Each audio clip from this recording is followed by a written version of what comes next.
Avery. The first howl split the night just as the moon reached its highest point. It rolled across the valley like thunder, answered by dozens more until the entire ceremonial clearing echoed with the voices of the Blackwood pack. Wolves lined the stone circle shoulder to shoulder, dressed in white, silver, and black, every unmated member gathered beneath the ancient oaks for the moon choosing. The ceremony happened only once every generation. Most wolves spent their entire lives dreaming about this night.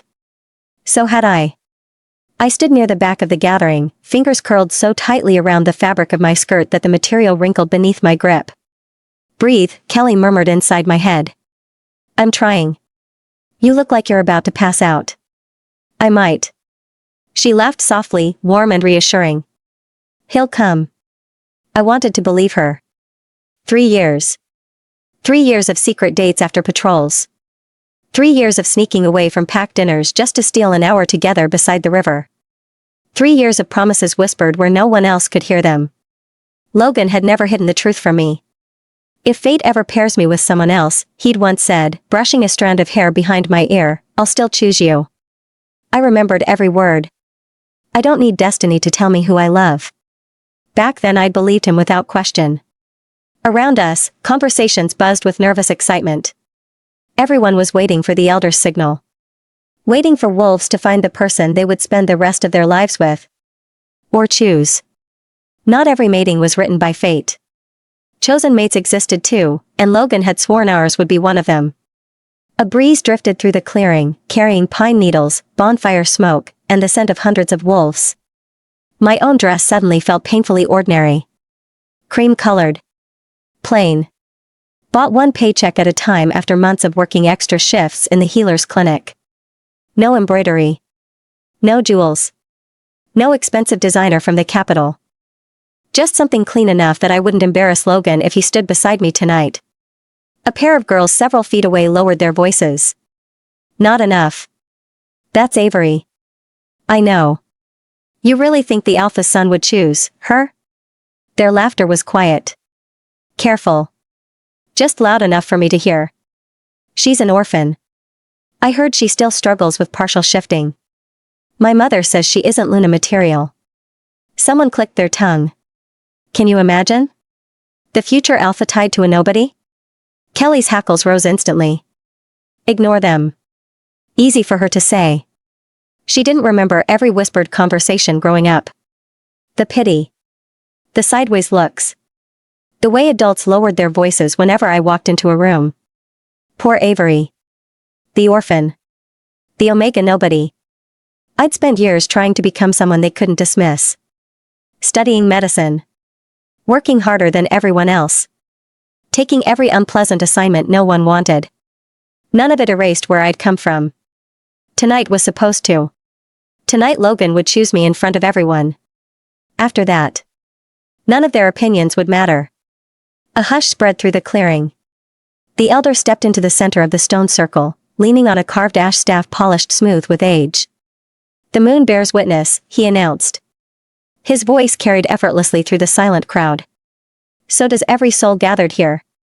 He lifted the staff. "It is time." A ripple of anticipation swept across the wolves. "Those blessed with their fated bond, find your destined mate." He paused. "Those who have chosen love over destiny." His eyes swept the gathering. "Step forward and claim them." My heartbeat became deafening. This was it. Across the clearing, Logan Walker moved. Even in a crowd, he was impossible to miss. Tall. Broad-shouldered. Dark hair falling carelessly over his forehead. The future alpha carried himself with the quiet confidence of someone born knowing an entire pack would one day answer to him. He started walking. Straight toward me. Kelly practically purred. "I told you." Each step tightened something inside my chest. He wasn't smiling. If anything, he looked tense. His jaw flexed. One hand opened and closed beside his thigh. Nervous. Good. So was I. Maybe he was rehearsing what to say. Maybe he was terrified of speaking in front of everyone. Maybe. His eyes found mine. For one suspended heartbeat, the rest of the clearing disappeared. Then something unreadable crossed his face. Not doubt. Not regret. Something I couldn't quite place. He kept walking. Closer. 20 feet. 15. 10. The world narrowed until all I could hear was my own pulse. 5. I smiled. He didn't. He walked past me. The movement was so unexpected my body forgot how to react. His shoulder brushed close enough that the familiar scent of cedar, rain, and fresh earth wrapped around me. Instinctively, I turned to follow him. No. No. Please don't. He stopped several feet behind me. The silence hanging over the clearing became almost unbearable. Vivian. His voice was steady. Certain. Every wolf in attendance turned toward the beta's daughter. Vivian Hart stepped forward wearing silver silk that shimmered beneath the moonlight. She looked radiant. Like she'd known exactly how this night would end. Logan smiled at her. It wasn't the smile he wore with me. It was bigger. Freer. My fated mate. The words echoed through the clearing. Somewhere deep inside me, Kelly made a sound I'd never heard before. It wasn't a growl. It wasn't a howl. It was grief. Pure. Animal. And in that single, unbearable moment, I realized 3 years of promises had just been erased by 4 simple words. Logan's words seemed to steal every sound from the clearing. For a heartbeat, nobody moved. Then the whispers began. They found each other. I knew it. The future alpha and the beta's daughter. Perfect match. The voices blurred into one long hum. I couldn't hear individual words anymore. They floated around me without meaning, like I was standing underwater while the rest of the world carried on above the surface. Kelly whimpered. Not inside my head. Not the way she usually did. This came from somewhere much deeper, somewhere our souls overlapped. He promised us. I swallowed hard. I know. He promised. So many memories rushed at me all at once. Logan slipping into the clinic after sunset with 2 cups of coffee because he knew I always forgot dinner. His jacket around my shoulders during winter patrols. The tiny cabin beside the river where we'd spent birthdays no one else remembered. The night he traced circles across my palm and whispered, "You'll never have to wonder where you belong again." 3 years. 3 years suddenly felt absurdly small. As if they had never happened at all. Vivian stepped closer to him. She looked almost ethereal beneath the moonlight, silver satin catching every flicker of firelight from the ceremonial torches. Even the elders smiled approvingly. Of course they did. She was exactly what everyone imagined when they pictured Aluna. Graceful. Well-born. Beautiful. Everything the pack admired. Everything I wasn't. I accept, Vivian said softly, though the silence carried her words to every corner of the clearing. With all that I am. Logan reached for her. Not cautiously. Not uncertainly. Like his body already knew the distance between them. His hand settled against the side of her neck. My stomach lurched. Every wolf knew what came next. The mating mark. The oldest promise our kind possessed. Kelly began pacing frantically inside me. Don't watch. I couldn't look away. Logan tipped Vivian's chin ever so slightly. She smiled up at him, completely unafraid. His canines lengthened. The transformation was quick, a flash of white beneath the moon before he lowered his head. Vivian inhaled sharply. Then he bit. The sound was almost inaudible. A tiny gasp. A shiver. Nothing dramatic. Yet somehow it shattered me more completely than if I'd heard her scream. Golden light bloomed where their skin met. It spread in slow ripples beneath Vivian's throat, winding across Logan's wrist before fading into both of them like sunlight disappearing beneath water. The bond. Permanent. Sacred. Irrevocable. The clearing erupted. Howls exploded into the night. Hands clapped. People laughed, embraced, congratulated one another as though they'd all been waiting for this exact moment. Flowers were tossed toward the new couple. Someone uncorked a bottle of ceremonial wine. Another wolf shouted, "Long live our future Alpha and Luna." The celebration swallowed everything. Everything except me. I couldn't even hear my own breathing anymore. Logan lifted his head. A thin streak of crimson stained the corner of his mouth. He brushed it away with his thumb almost absent-mindedly before leaning down again. This time, he kissed her. Slowly. Not because anyone expected it. Because he wanted to. Vivian smiled into the kiss. One hand slipped behind his neck while the other rested against his chest, fingers curling into the black fabric of his shirt as though she'd always belonged there. The crowd roared louder. Someone wolf whistled. Several unmated wolves laughed and cheered. I stood perfectly still. The night air suddenly felt too cold. Kelly had stopped speaking. That frightened me more than anything. When my wolf went silent. It usually meant she'd been hurt too deeply for words. I don't know how long I stood there. Seconds. Minutes. Time had become strangely unreliable. Eventually the kiss ended. Logan rested his forehead briefly against Vivian's. They smiled at each other. It was intimate in a way I'd never shared with him. Not because we'd never kissed. We had. Many times. But I'd never seen him look at anyone the way he looked at her now. Like he'd finally stopped searching. Like he'd arrived home. The realization hollowed something inside my chest. Maybe he'd never looked lost with me. Maybe I'd simply mistaken kindness for love. Avery? The voice cut through the celebration. I blinked. Vivian was looking directly at me now. She gently disentangled herself from Logan before making her way across the clearing. Every pair of eyes followed. Including his. My feet refused to move. She stopped only a few steps away.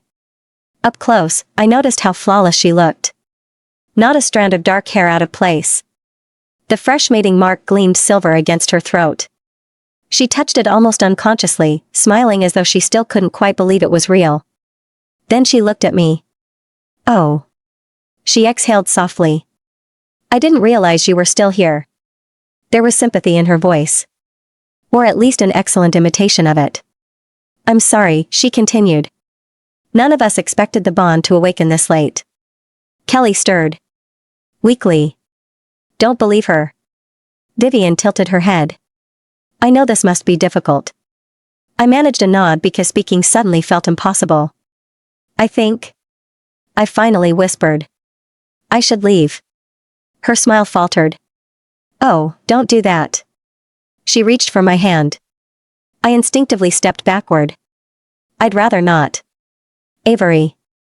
She laughed lightly, as though I were being unreasonable. This is still your pack. We've all been friends for years. Please. Celebrate with us. Behind her, wolves had already begun dancing around the bonfires. Music drifted across the clearing. Everything looked painfully normal. Painfully happy. As though my entire world hadn't collapsed less than 5 minutes ago. I can't. I forced the words out. Congratulations. I truly hope you're happy. I turned. Ready to disappear before anyone noticed the tears burning behind my eyes. Then fingers wrapped around my wrist. Not gently. Firm enough to stop me. I froze. Vivian stepped closer until only inches separated us. The smile she'd been wearing never completely disappeared. It simply changed. Colder. Sharper. Almost amused. Avery. Her voice dropped low enough that only I could hear. You didn't answer me. Her nails pressed harder into my skin. I said. Stay. Vivian's fingers tightened another fraction. Not enough for anyone watching to notice. Enough for me.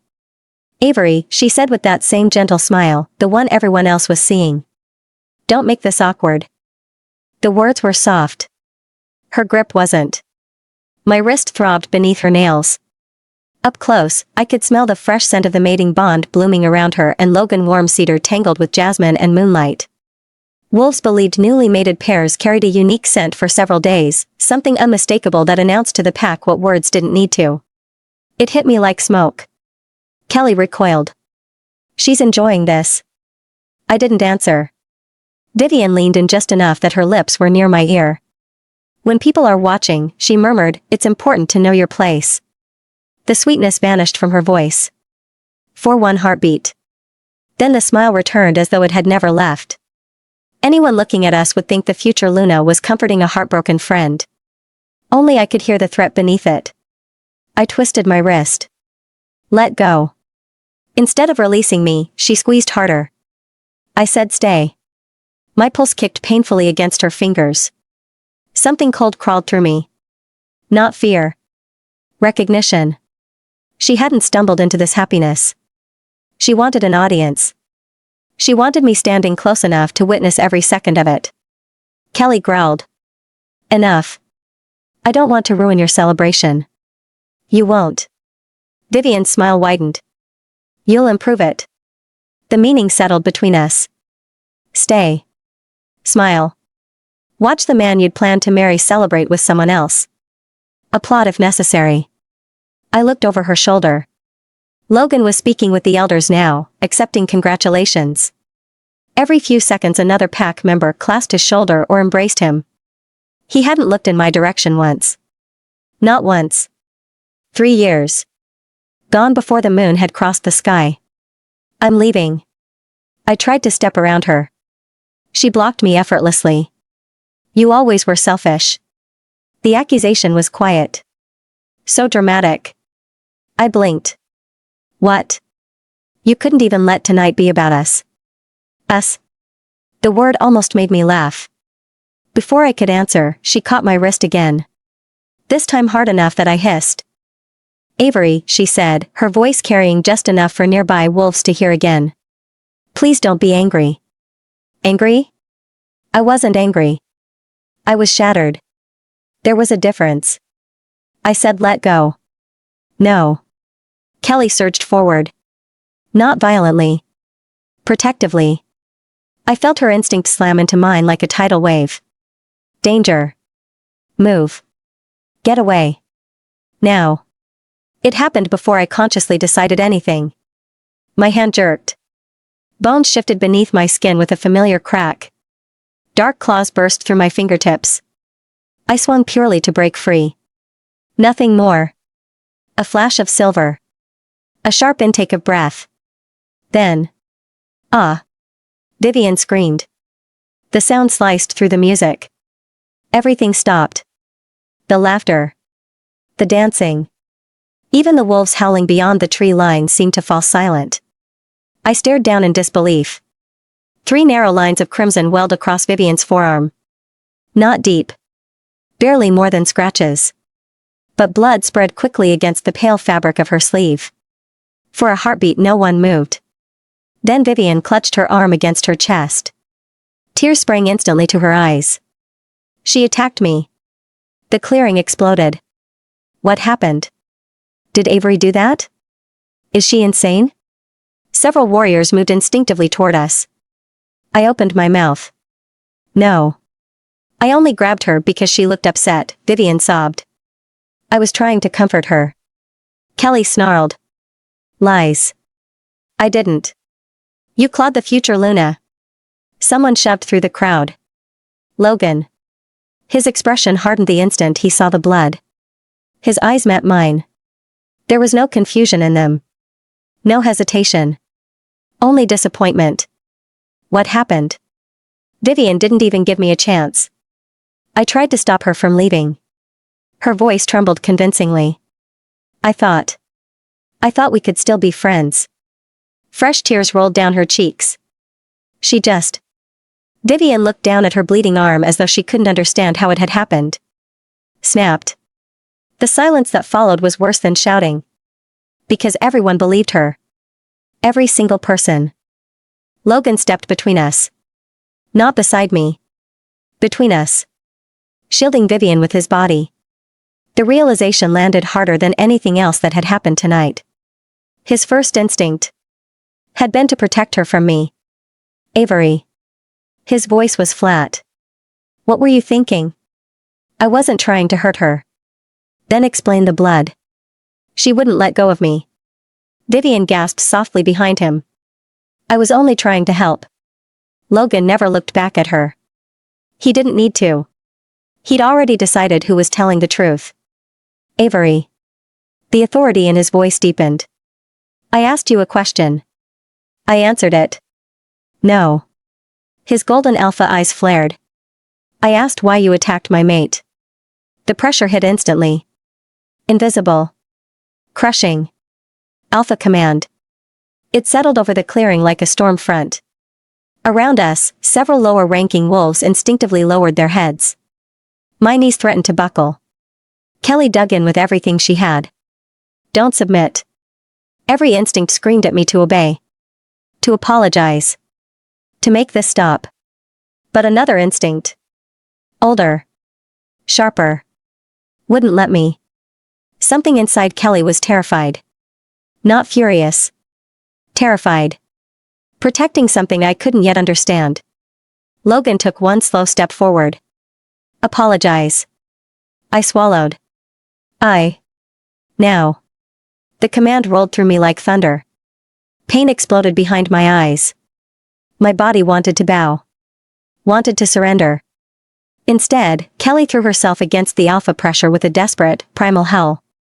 Not for pride. For survival. And suddenly, for the first time that night, I realized my wolf wasn't trying to protect me. She was trying to protect something else. Something hidden deep inside us. Something precious. I just didn't know what it was. The command crashed over me like a wave. Apologize. Alpha authority wasn't just a voice. It was instinct sharpened into a weapon. My muscles locked. My lungs seized. Every nerve in my body screamed at me to lower my head, bare my throat, and submit. I couldn't. Not because I was brave. Because Kelly refused. She threw herself against Logan's command with a ferocity I'd never felt from her before. Run. The word hit me so hard I nearly staggered. Not fight. Not explain. Run. Avery. Logan's tone turned dangerously quiet. I'm only going to ask once more. His eyes glowed molten gold beneath the moonlight. Apologize to my mate. My mate. Not Vivian. Not Miss Hart. My mate. The words carved through me with surgical precision. I looked at him, really looked. 3 years together, and I knew every line of his face. I knew the tiny scar beneath his jaw from a rogue attack when he was 16. I knew he rubbed the back of his neck whenever he was exhausted. I knew he hated cinnamon and secretly loved terrible romance movies he'd never admit to watching. I knew this man. Or at least, I thought I did. Because the stranger standing in front of me looked at me as though I were nothing more than a problem to solve. Avery. His patience was gone. Last chance. I opened my mouth. Nothing came out. How could I apologize for defending myself? How could I apologize when the woman standing behind him had engineered this entire moment? I looked past Logan. Vivian met my eyes. Just for an instant. Long enough for the perfect mask to slip. The corners of her mouth lifted. Barely. A smile no one else saw. Victory. Then it disappeared beneath another convincing tremble. I don't want her punished, she whispered, loud enough for everyone nearby to hear. It's understandable that she's upset. The generosity in her voice made the crowd love her even more. Someone muttered, our Luna has such a kind heart. Another answered, she doesn't deserve this. Kelly's growl vibrated through every bone in my body. She's dangerous. Before I could react, another voice cut through the gathering. She should be arrested. An elder. Then another. An assault during the mating ceremony cannot go unanswered. Lock her up. Until the alpha decides her sentence. Sentence. The word barely registered before dozens of wolves began talking over one another. Throw her in the holding cells. She attacked the future Luna. She's unstable. I always knew something was wrong with that orphan. Each accusation landed harder than the last. Faces I'd known my entire life stared back at me. The butcher whose daughter I'd stitched up after a hunting accident. The elderly couple I'd delivered medicine to every winter. Children I'd treated for fevers. Parents I'd stayed awake all night caring for. None of them looked at me with recognition. Only suspicion. Only contempt. Years of loyalty disappeared in less than a minute. So that's it? My voice came out strangely calm. No one answered. I laughed once. It sounded broken. I spent my whole life trying to earn a place here. Silence. I thought if I worked hard enough, My throat tightened. Eventually I'd belong. Logan's expression flickered. Only slightly. Avery. No. I shook my head. You don't get to say my name like you know me. Several wolves gasped. Speaking to the future alpha that way bordered on treason. I didn't care anymore. 3 years. I looked directly at Logan. Did any of it matter? He hesitated. Just long enough to answer without words. Kelly whimpered. That hesitation hurt more than if he'd simply said no. I never lied to you. His voice was quieter now. When I made those promises, they were true. Were. I repeated the word. So something changed. The moon goddess chose. No. I swallowed hard. You chose. For the first time all night, uncertainty crossed his face. Just for a heartbeat. Then it was gone. The bond can't be ignored. Maybe. I nodded slowly. But neither can betrayal. The clearing fell silent again. No one moved. Then Vivian stepped beside Logan and slipped her hand into his. Such a small gesture. Such a calculated one. I don't want to fight. She looked almost angelic beneath the moonlight. I just want tonight to be peaceful. Kelly barked a harsh laugh inside my head. Liar. Logan drew a slow breath. Avery. This ends now. He looked toward the warriors. Take her into custody. Everything slowed. 4 warriors stepped forward. Not strangers. Friends. Men I'd trained beside. One of them wouldn't even meet my eyes. My heartbeat quickened. Kelly's panic surged until it became my own. Run. Why? Why was she so desperate? The answer refused to come. The warriors spread out, instinctively forming a half circle. Cutting off every easy escape. One reached for my arm. The instant his fingers brushed my sleeve, Kelly exploded. Pain ripped through my body. Bones cracked. Muscles twisted. The world lurched violently sideways. My human vision shattered into sharper colors and deeper scents. The ground rushed upward. 4 paws slammed into the earth. Someone shouted. She's shifting. Another voice answered. Stop her. Too late. I bolted. The clearing vanished behind me in a blur of torchlight and terrified cries. Branches whipped across my muzzle as I burst into the forest. Cold air filled my lungs. Leaves exploded beneath my paws. Behind me. Hells. 1. 5. 10. An entire hunting party. They weren't chasing me anymore. They were tracking me. Like prey. I knew these woods. I'd grown up here. Every creek. Every fallen oak. Every hidden trail children weren't supposed to know. I cut sharply downhill, splashed through a shallow stream, then doubled back over exposed rock to break my scent. For a moment. Silence. Then another howl. Closer. They're flanking us, Kelly warned. She was right. 2 wolves burst from the trees ahead. Warriors. Trying to force me east. Toward the ravine. I veered left. Another wolf appeared. They weren't attacking. They were hurting. Closing every exit. My lungs burned. My legs trembled from the relentless pace. Still Kelly drove us harder. Faster. We can't outrun the whole pack. We have to. But why? No answer. Only fear. Raw. Animal. Ancient. A massive gray wolf lunged from my right. His teeth snapped inches from my shoulder. I twisted away just in time, sliding through wet leaves before launching myself over a fallen cedar. Pain flared through my hind leg. A branch had sliced the muscle. I barely noticed. Run. Run. Run. The pack border couldn't be far now. Another mile. Maybe less. If I crossed into neutral territory, pack law would prevent them from killing me outright. If I could just... Kelly froze. Not physically. Inside me. Everything stopped. Then I felt it. A heartbeat. Not mine. Tiny. fragile. Hidden so deep inside me I would never have noticed it without Kelly's terror ripping open every instinct we possessed. Another heartbeat. Small. Steady. Alive. I stumbled so violently I nearly collapsed. No. No. It couldn't. Understanding crashed into me with breathtaking force. Oh. God. Not spoken aloud. Thought. Felt. I wasn't running for myself. Kelly never had been. She'd sensed it long before I had. The danger. The malice. The hand gripping my wrist. The alpha command. The hunt. She hadn't been protecting me.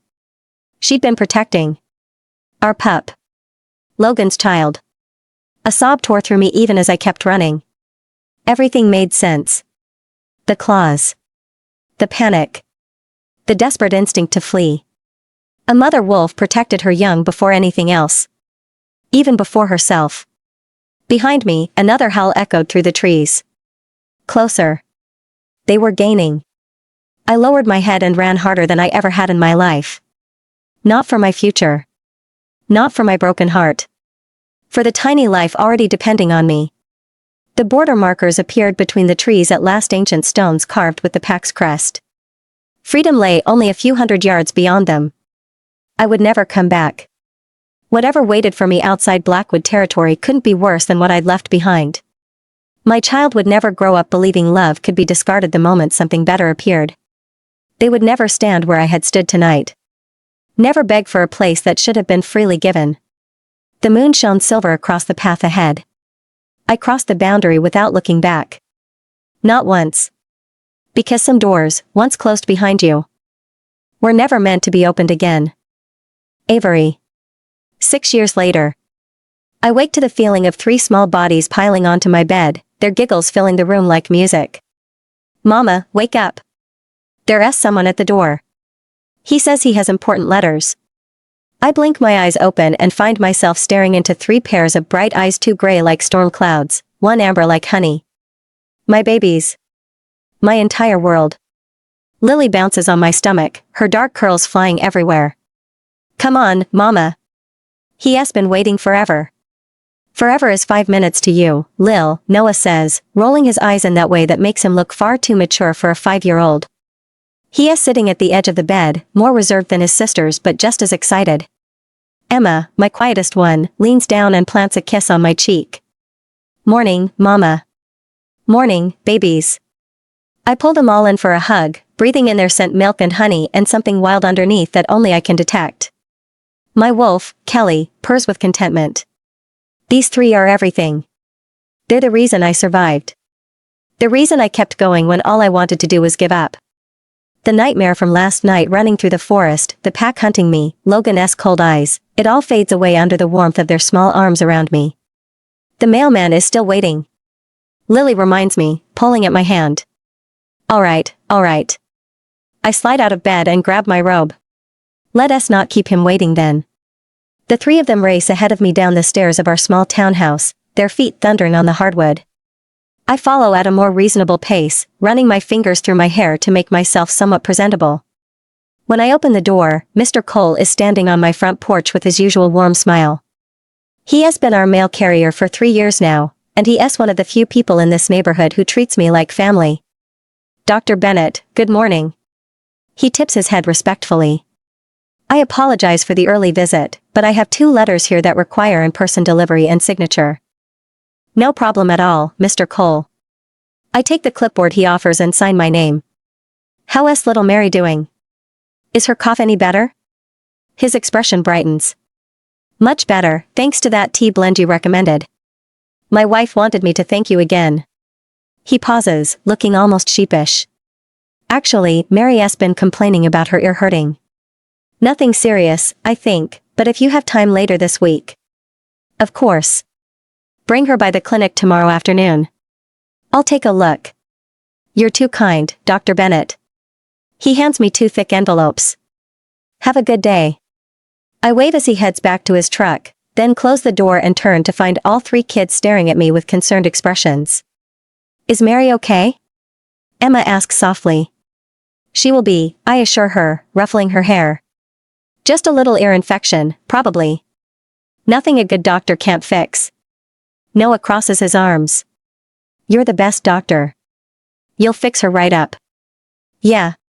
Lily bounces on her toes. Everyone says Dr. Bennett is the best. I smile at their confidence in me. They don't know about my other identity, the one where werewolves from packs all over seek out Drive W for injuries and ailments they can't explain to human doctors. They don't know that I wear a mask and disguise my scent, that I charge high fees for my silence and discretion. That the money I make from those secret appointments is what's been keeping us afloat. Come on, let us have breakfast. Then you three have school. But it's Saturday. Lily protests. Oh right. I laugh. Then how about we make pancakes? The kids cheer and race toward the kitchen. I follow them, the 2 letters still in my hand, forgotten for the moment as I watch them argue over who gets to crack the eggs. 6 years. It's been 6 years since I fled the pack, since I crossed into human territory with nothing but the clothes on my back and a baby, 3 babies, as it turned out, growing inside me. I'd been terrified. Alone. Pregnant and broke in a city where I knew no one. But then I met Sarah, a human nurse who found me collapsed outside the hospital. She didn't ask questions. She just helped. Got me a place to stay, helped me forge documents, taught me how to navigate the human world. When she learned I had medical knowledge, she helped me get a job at a community clinic. I built a life here. A good life. I kept my wolf hidden, taught myself to suppress my scent, and raised my 3 perfect pups in a world where they could be safe. Where Logan and Vivian and the entire pack couldn't touch them. The kids are almost 6 now. In a few months, they'll start showing signs of their werewolf nature, enhanced strength, sharper senses, the first stirrings of their wolves. I've been preparing for it, researching how to help them through the shift when it comes. My current plan is simple: pay off the loan I took out when I first arrived, only $8,000 left, and then we're gone. We'll travel. See the world. Stay on the move so no pack can ever claim us. I become strong. Optimistic. I'm not that broken girl who ran through the forest anymore. Mama, you're smiling really big, Noah observes as I flip a pancake. What were you thinking about? Just how lucky I am to have you 3. Lily wraps her arms around my waist. We're lucky to have you, too. I ruffle her hair, my heart swelling. Yeah. We're going to be okay. We're going to be more than okay. I set a plate of pancakes on the table and finally looked down at the letters in my hand. Might as well see what was so important that Mr. Cole had to deliver them personally. The first envelope is plain, cream-colored. Professional. But when I turn it over, my breath catches in my throat. There, pressed into the wax seal, is an emblem I know too well. A wolf's head in profile, surrounded by a circle of oak leaves. The Crescent Ridge pack emblem. Logan's pack. My old pack. No. My hands start to shake. Kelly whimpers in my mind, immediately on alert. Mama? Emma's voice sounds far away. Are you okay? I force myself to breathe. I'm fine, baby. Just, give Mama a minute, okay? I set the first letter down and look at the second one. This one is black, sealed with red wax, and addressed simply to Drive W. My secret identity. The werewolf healer no one can find, no one can trace. How? How could these 2 letters arrive at the same time? How could he? I rip open the first letter with trembling fingers. Avery Bennett. By order of Alpha Logan Walker, you are hereby summoned to return to Crescent Ridge Pack territory within 14 days of receiving this notice. Failure to comply will result in you being declared a rogue and hunted accordingly. This is not a request. Alpha Logan Walker. The words blur. My chest tightens. I grab the second letter and tear it open. Drive W. Your services are urgently requested at Crescent Ridge Pack. We require treatment for matters of the highest importance. Name your price. All expenses will be covered, and your safety and discretion are guaranteed.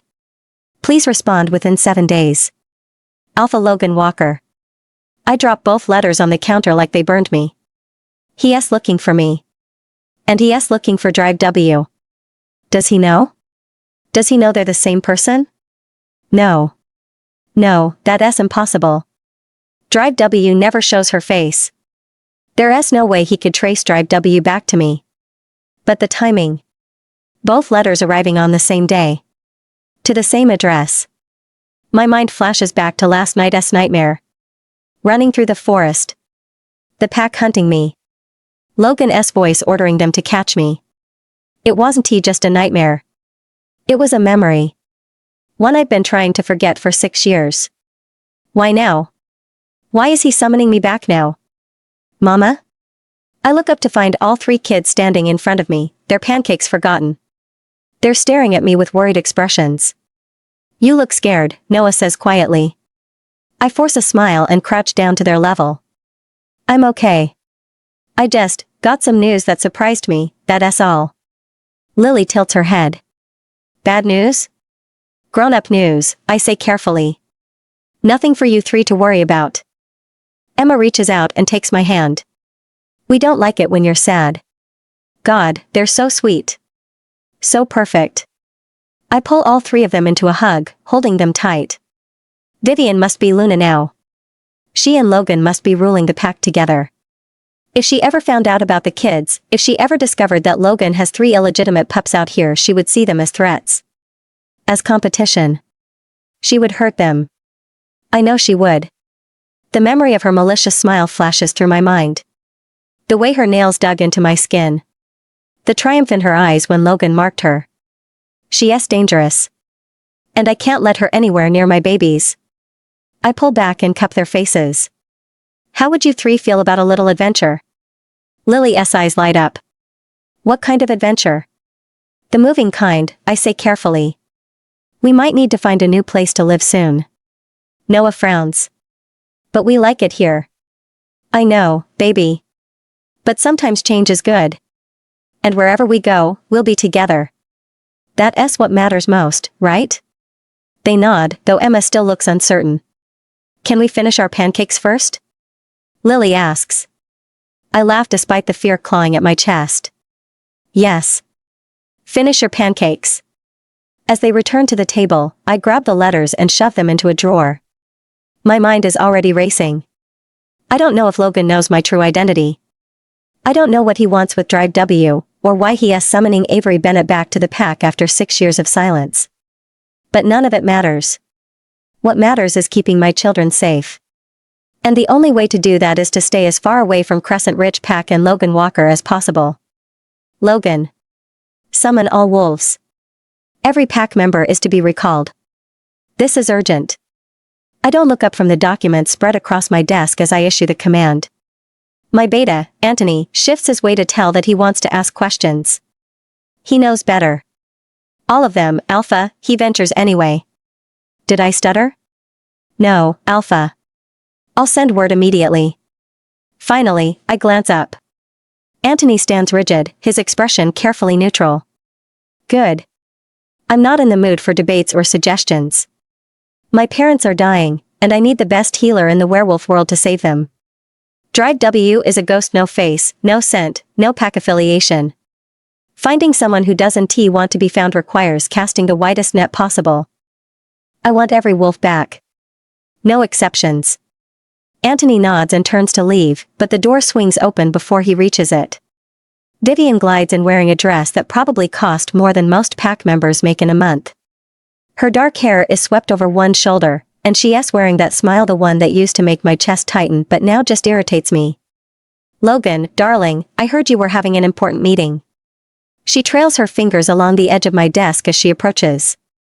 I thought you might need support. My wolf snarls in my mind. I ignore him and focus on the papers in front of me. I'm busy, Vivian. You're always busy.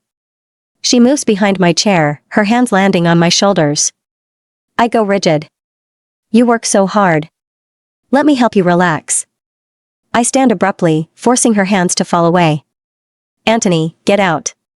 Start the recall. Anthony practically bolts from the room. Smart man.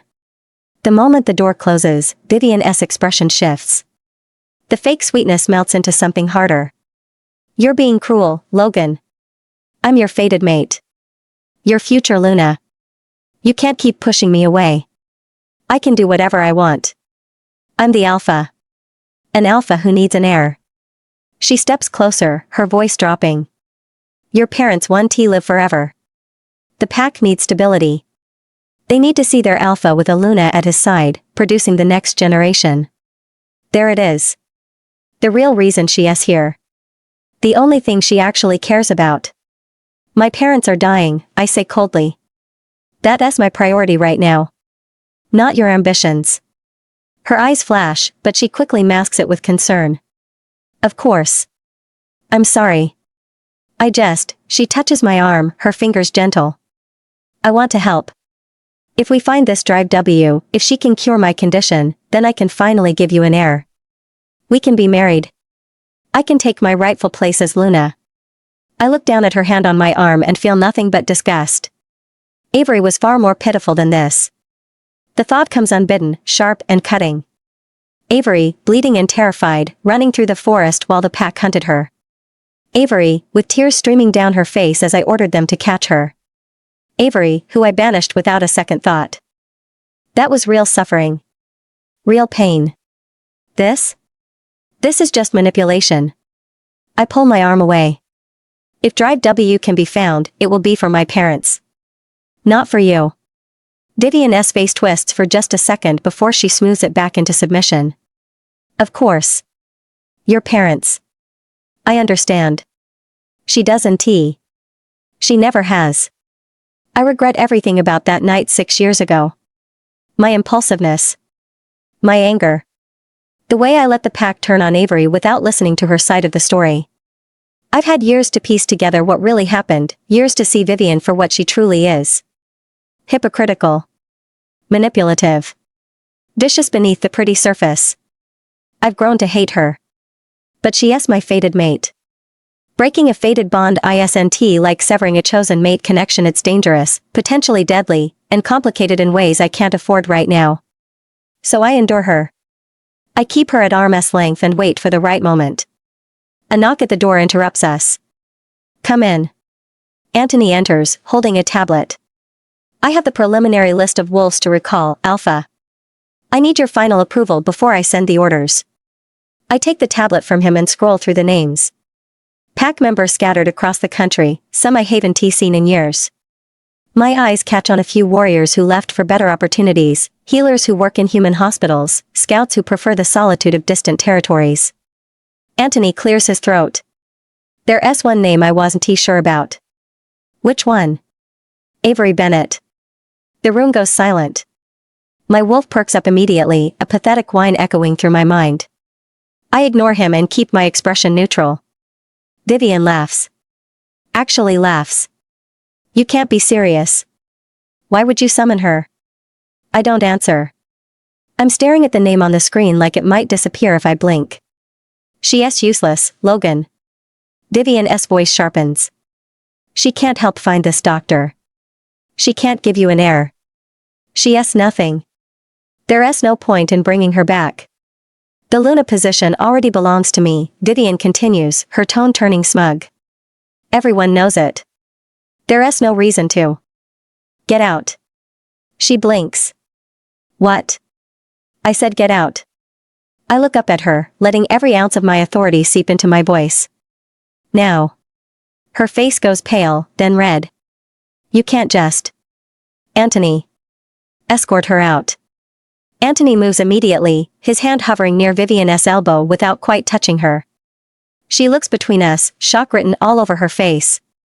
This is humiliating, she hisses. Then leave before it gets worse. For a moment, I think she might refuse. Might make a scene. But she is too smart for that. She knows I'm barely holding on to my temper, and pushing me right now would be a mistake. She turns on her heel and storms out, slamming the door behind her. The silence that follows is heavy. Anthony stands there, carefully not looking at me. Should I take that as approval for the full recall? I look back down at the tablet. At Avery's name. My wolf is restless now, pacing and whining like he hasn't done in years. He wants her. He has always wanted her, even when I marked Vivian, even when I tried to convince myself the fated bond was enough. It never was. Alpha? Anthony prompts gently. I think about that night. About the way Avery looked at me when I walked past her to Vivian. The devastation in her eyes. The tears on her face as she ran. I think about the 3 years we spent together before that. The way she laughed, the way she fit against my side, the way she looked at me like I was worth something. I threw it all away because of a fated bond one never wanted and a woman I've come to despise. Include her, I hear myself say. Anthony nods slowly. Yes, Alpha. He leaves, and I'm alone in my office. My wolf is still restless, still aching with a longing I've tried to bury for 6 years. I push it down and focus on the real reason I'm doing this. My parents. Finding Drive W, saving them. Not Avery. But 6 years ago, I thought I'd never see her again. I was certain of it. Now I'm the one summoning her back. And no matter what happened between us, no matter how badly I screwed up, I owe her an apology. Avery. I watch the first letter curl and blacken in the flames, the crescent ridge emblem dissolving into ash. Then I feed the second one to the fire. The paper catches quickly, orange light dancing across the words Drive W before they're consumed entirely. Good. Let them burn. Kelly shifts uneasily in my mind, but I ignore her. We're not going back. We're not answering. End of story. Except it's not the end.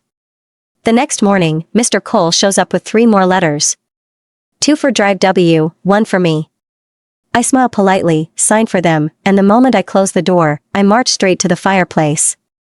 By the 3rd day, there are 5 letters waiting. Mama, why do you keep getting so much mail? Lily asks, watching me stack the latest batch on the kitchen counter. Her eyes are wide with curiosity, like this is the most exciting thing that has happened all week. Junk mail, I say lightly. Nothing important. Noah picks one up, studying the wax seal. This looks fancy for junk mail.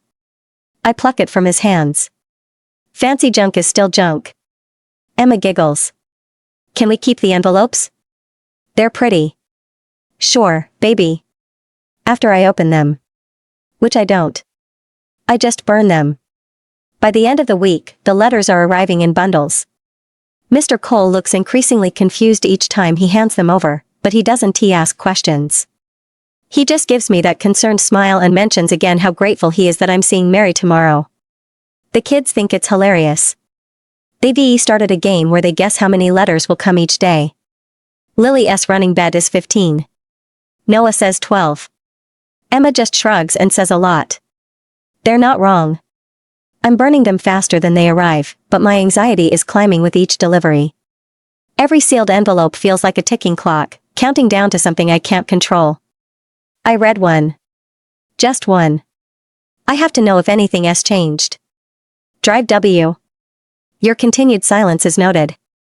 We are willing to triple your standard fee. Please respond. Alpha Logan Walker. I crumple it and toss it into the flames. Then I open one addressed to me. Avery Bennett. You have 10 days remaining to comply with the pack recall. All members are required to return to Crescent Ridge territory. This is a direct order from your Alpha. Alpha Logan Walker. My hands shake as I burn that one too. They don't know.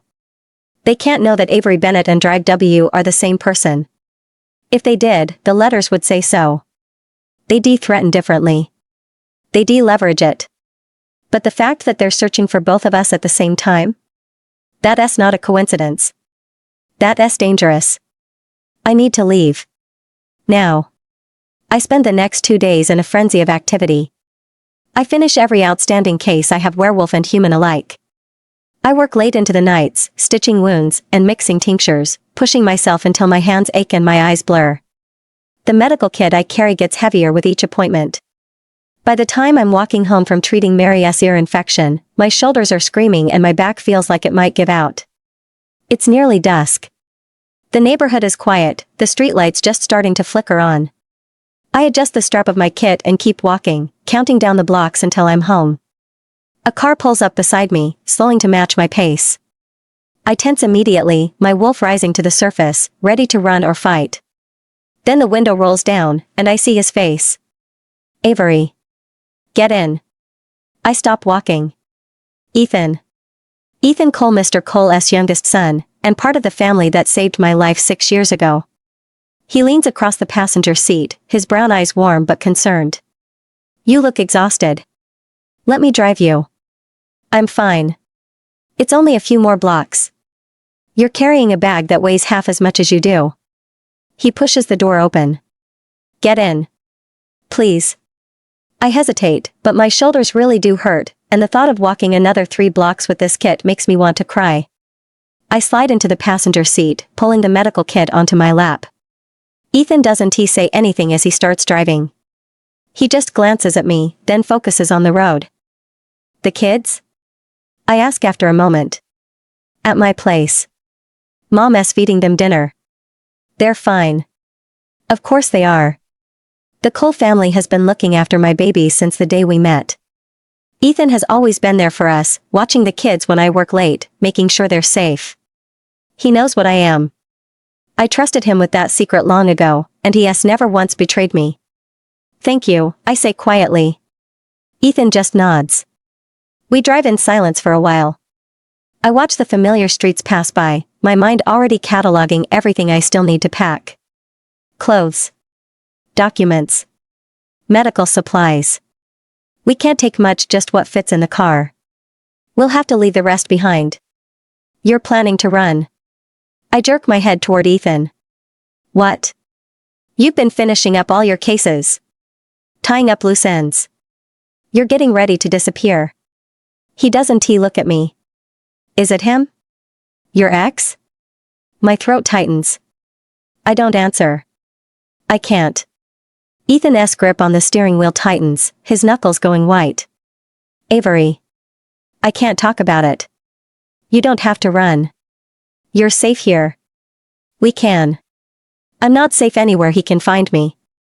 The words come out sharper than I intended. And I won't let him anywhere near my kids. Ethan goes quiet. I stare out the window, my chest aching. I know he wants to help. I know he cares. But this isn't his world. This isn't his fight. He is human. Logan would crush him without a second thought. Let's South go to the park, Ethan says suddenly. I blink. What? The park. You need to breathe. Clear your head. He is already turning the car. The kids are fine with Mom. You've got time. I should say no. I should go home and finish packing. But the exhaustion in my bones and the tightness in my chest make me nod instead. Okay. Just for a little while. The park is almost empty when we arrive. Ethan parks near the walking path, and we get out, leaving the medical kit in the car. The evening air is cool, and the sound of distant traffic hums in the background. We walk side by side in silence. Ethan doesn't push. He never does. He just stays close, his presence steady and calm, like he is reminding me that I'm not alone. I know how he feels about me. I've always known. The way he looks at me sometimes, when he thinks I'm not paying attention. The way he goes out of his way to help with the kids. The way he never once asked me for more than I could give. He has been waiting. Hoping, maybe, that one day I'd be ready. But my heart is still a tangled mess of pain and anger and something I don't want to name. Something that flares every time I think about Logan's gray eyes and the way he used to hold me like I was the only thing that mattered. Ethan deserves better than my broken pieces. You don't have to tell me what happened, Ethan says quietly. But if you ever want to. I'm here. I glance at him. His profile is soft in the fading light, his expression open and kind. I know, I whisper. We walk a little further, and I feel some of the tension in my chest ease. Just a little. Just enough to breathe. But when we get back to the car, reality crashes down again. I have to leave. I have to protect my kids.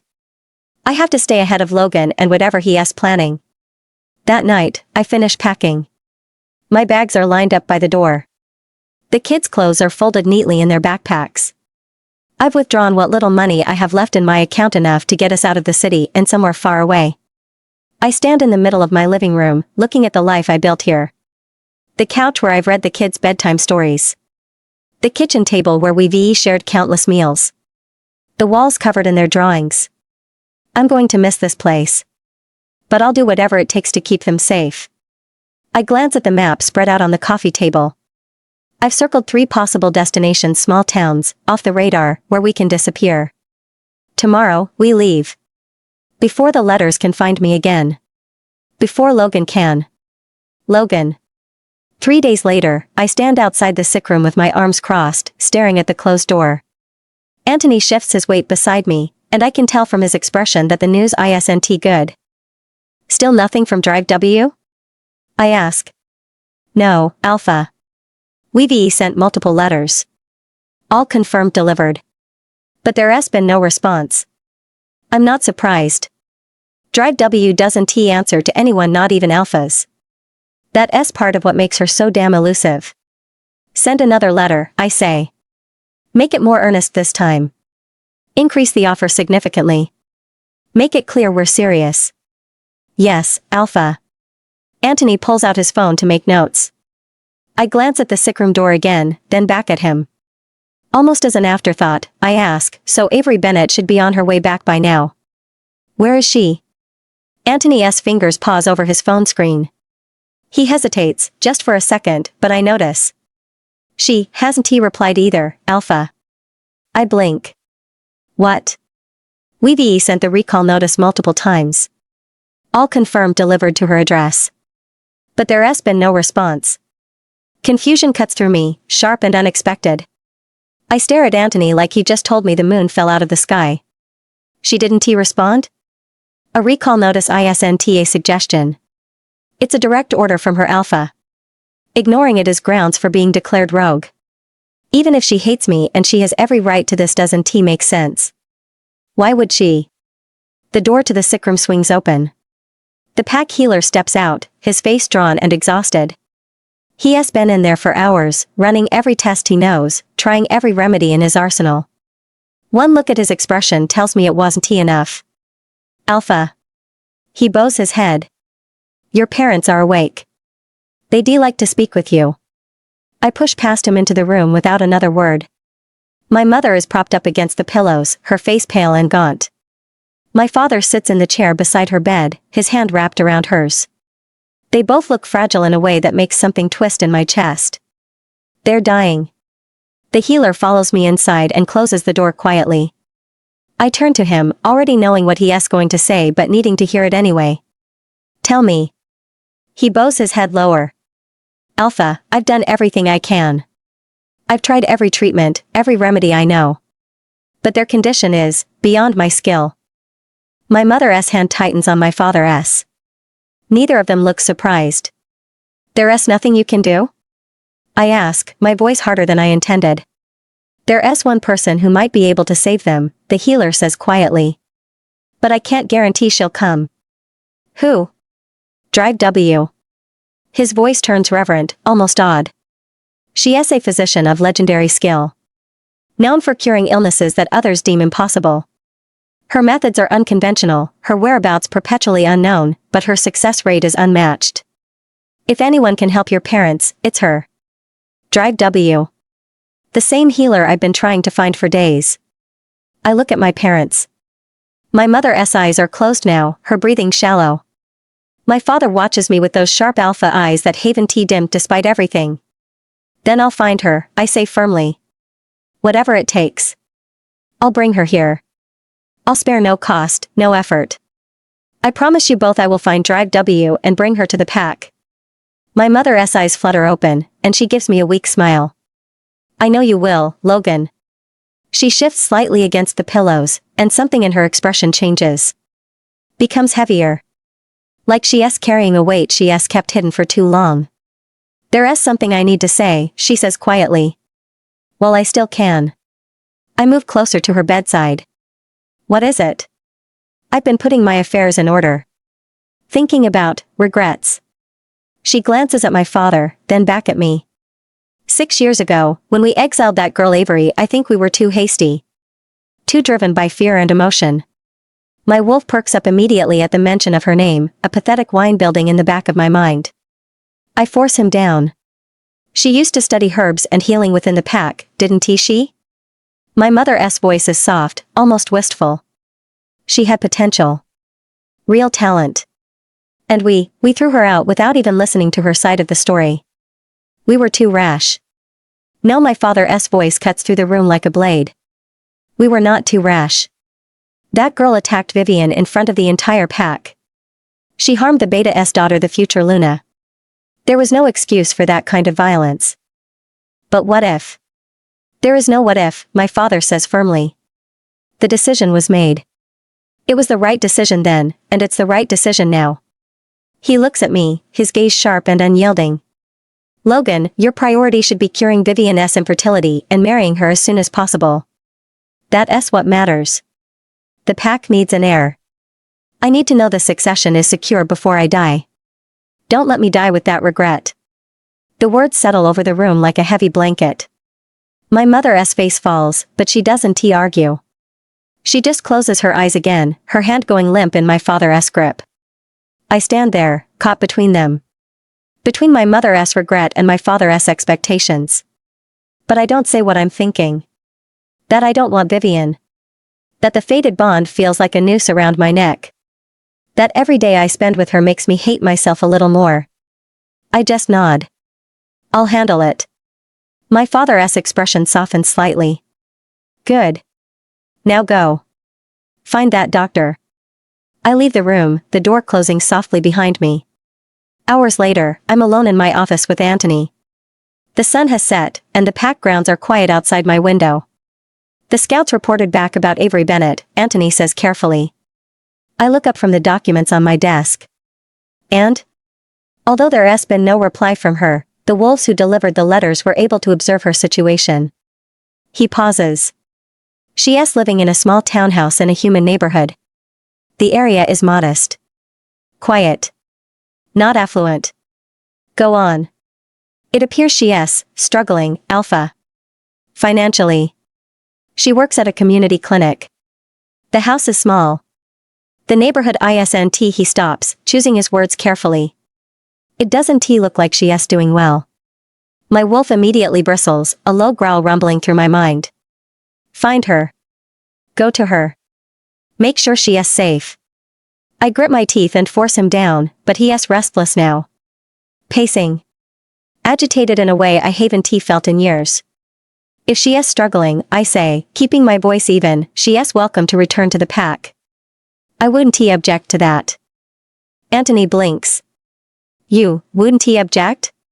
She is still technically a pack member. If she wants to come back, she can. I turn back to the window, staring out at nothing. Make sure the scouts keep watching. I want to know she is safe. Yes, Alpha. The silence stretches between us. Internally, concern coils tightly in my chest. It's sharp and uncomfortable, and I don't want to look at it too closely. I refuse to acknowledge it as lingering affection. It's not that.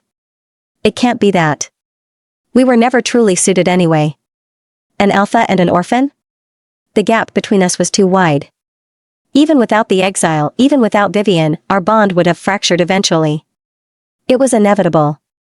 My concern is logical. Reasonable. She is a former pack member who is struggling, and I have the resources to help if she asks. That's all. And I owe her an apology. That is the real reason I want to find her. Just to say I'm sorry for what happened 6 years ago. To clear my conscience. Nothing more. My wolf snarls at the lie, but I ignore him. Anthony's entire body goes rigid. His eyes unfocus, the telltale sign of a mind link coming through. I turn to look at him. What is it? He doesn't answer immediately. Just stands there, clearly startled by whatever he is hearing. Anthony, I say sharply. Report. Now. He blinks, his focus snapping back to me. I just received word from the scouts tracking Drive W's correspondence. And? The address we've been sending letters to for Drive W, he pauses. It's the same address as Avery Bennett's. The words hang in the air between us. I stare at him. What did you just say? Drive W and Avery Bennett.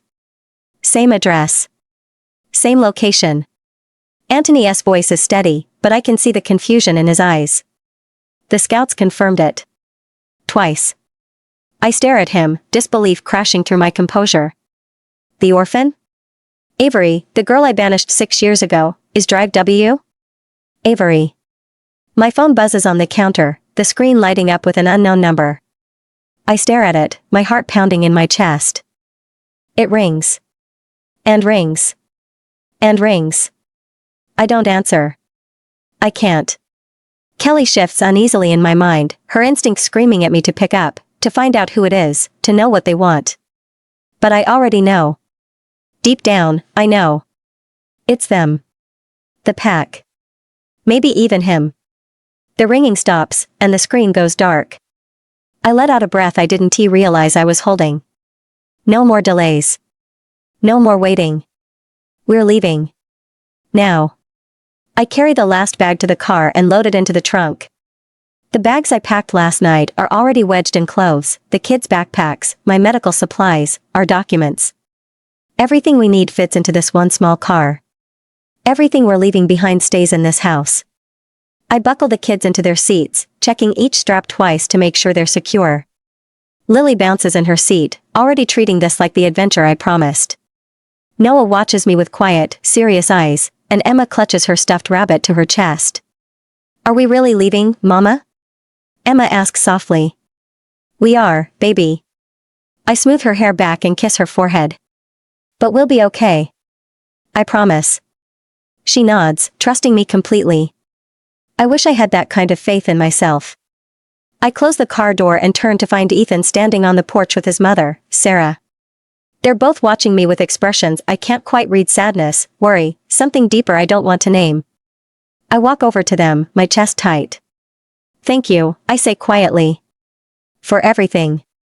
For saving my life 6 years ago. For helping me build a life here. For loving my kids like they're your own. Sarah pulls me into a hug before I can finish. She's warm and solid, and for a moment, I let myself lean into her. You don't have to do this alone, Avery, she whispers. Whatever you're running from, we can help. Your family. I pull back, blinking away the tears threatening to spill. I wish I could stay. But I can't. It's not safe. Ethan steps forward, his hands shoved deep into his pockets. If you need anything, money, a place to stay, anything, you call me. Day or night. I mean it. I nod, not trusting myself to speak. He looks like he wants to say more, but he doesn't. He just pulls me into a quick, tight hug and then steps back. I turn to leave, but Sarah catches my hand. Be careful, Avery. And take care of those babies. I will. As I turn back toward the car, I notice Mr. Cole walking over with a small basket of fruit. For the road, he says, handing it through the window. And thank you, Dr. Bennett. For everything you've done for Mary. For all of us. Mrs. Park from down the street appears next, holding a folded quilt. For the kids. In case it gets cold. One by one, they come. People I've treated, people I've helped, people who've become part of my life without me even realizing it. They thank me. They hug me. They press gifts into my hands: snacks, blankets, cards with well wishes scribbled inside. I don't deserve this. I'm a werewolf who has been hiding among them, lying to them about who I really am. And yet they're here, saying goodbye like I'm losing something precious. By the time the last person leaves, my hands are shaking. Kelly stirs in my mind, her voice soft and sad. They loved us. Even without knowing the truth. I know. I look at the kids in the rearview mirror. They're waving at the neighbors, calling out thank yous and promises to write letters. I start the car and pull away from the curb. The city fades behind us as I drive, the buildings giving way to open roads and stretches of trees. The kids are chattering in the back seat, pointing at cows in a field and arguing over who saw them first. For the first time in days, I feel myself relax. We did it. We got out. Kelly settles in my mind, her presence calming as the miles stretch between us and Crescent Ridge. Between us and Logan. I glance at the map on the passenger seat, my eyes tracing the route I planned. A small town 3 hours away. Quiet. Off the radar. Somewhere we can disappear. Lily starts singing a song she learned in school, and Noah groans dramatically. Emma giggles, and I find myself smiling despite everything. This is going to work. It has to. The first sign of trouble comes 2 hours into the drive. A soft thump, thump, thump starts coming from the back of the car. I frown, slowing down slightly. Thump. Thump. Thump. Mama, what's that noise? Noah asks. I don't know, baby. Let me. The car lurches suddenly, the steering wheel pulling hard to the right. I grip it tightly, my heart slamming against my ribs as I guide the car onto the shoulder. We roll to a stop, and I sit there for a moment, breathing hard. Everyone okay? I ask, twisting to look at the kids. They nod, wide-eyed but unharmed. I unbuckle and step out of the car, already knowing what I'm going to find. The back tire is completely flat. Damn it, I mutter under my breath. Kelly immediately goes on alert, her instinct screaming at me that this is bad, that we're vulnerable, that we need to move now. I look around. We're on a quiet stretch of road with a gas station visible in the distance. No other cars. No people. I walk back to the driver's side and lean through the window. Noah is already unbuckled, trying to help Emma with hers. Stay in the car, I say firmly. All of you. But Mama. Noah. I soften my voice. I need you to be the big brother right now, okay? Keep your sister safe. Don't get out of the car for any reason. Can you do that for me? He straightens up, his little face serious.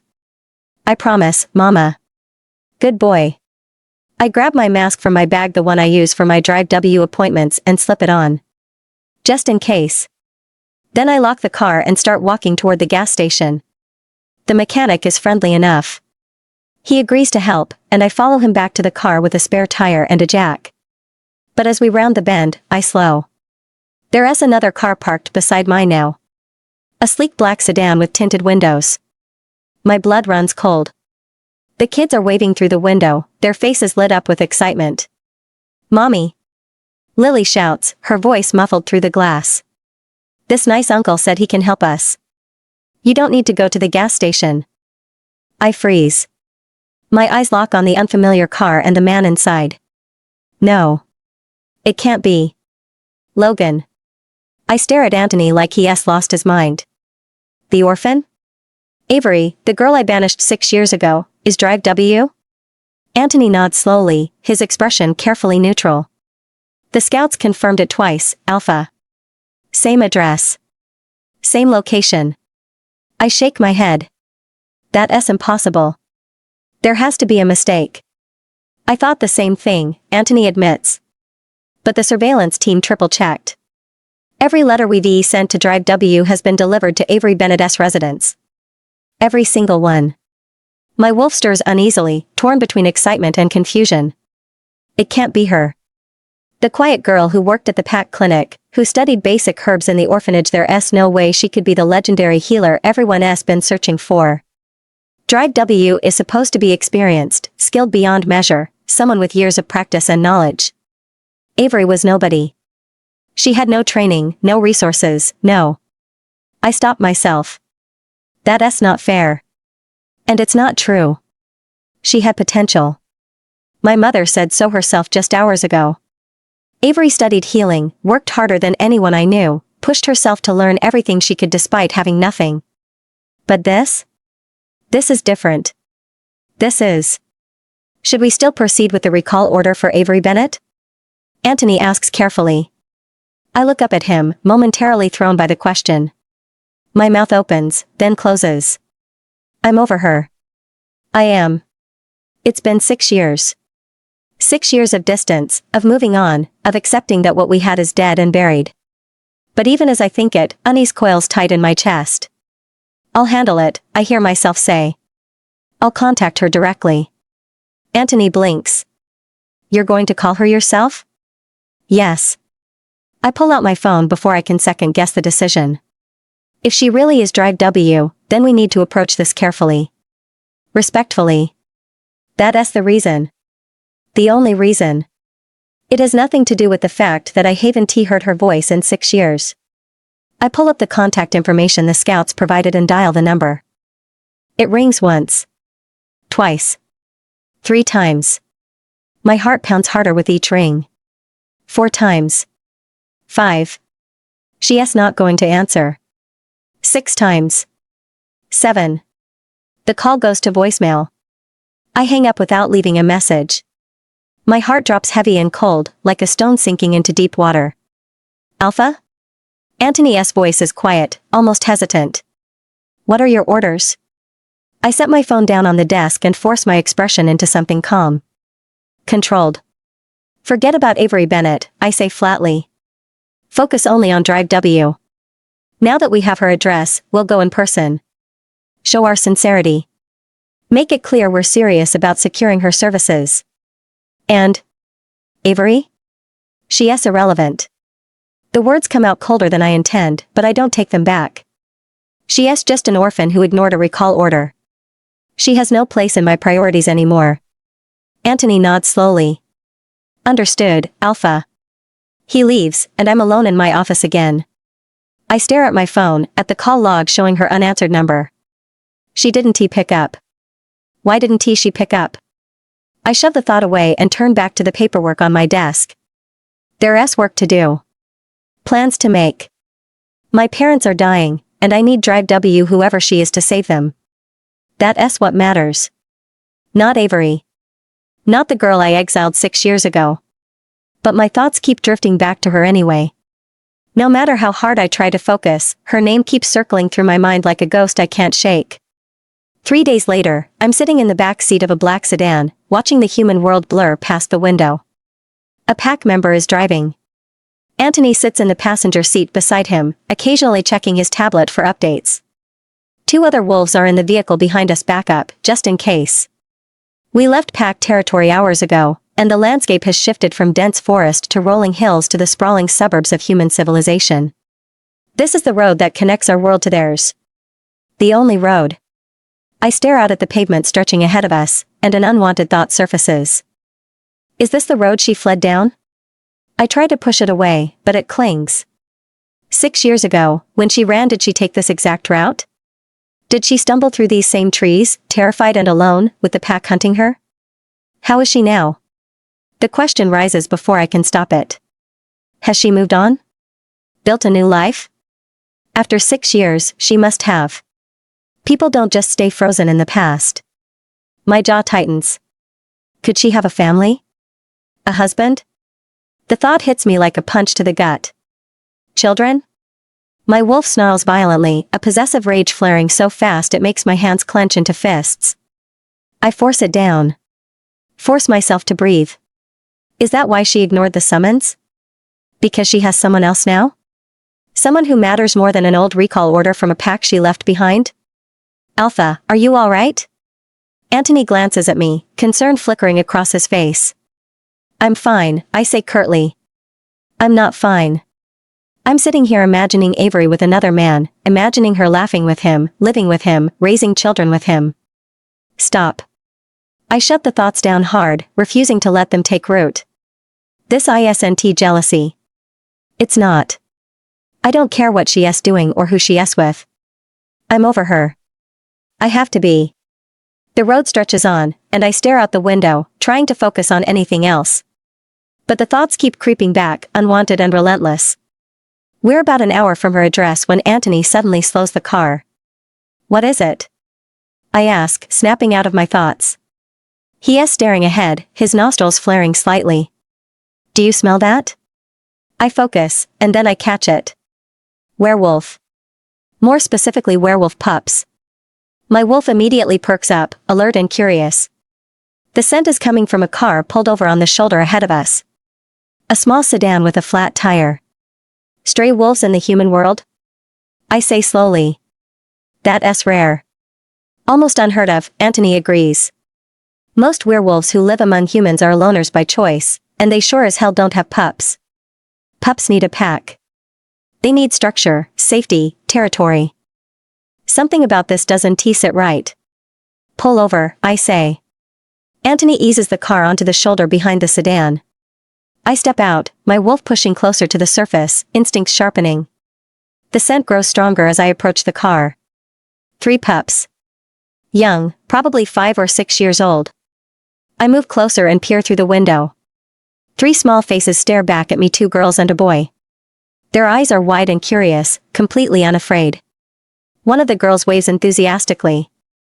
I blink. There's something familiar about them. Something I can't quite place. The boy rolls down the window a crack. Hi, mister. Are you here to help?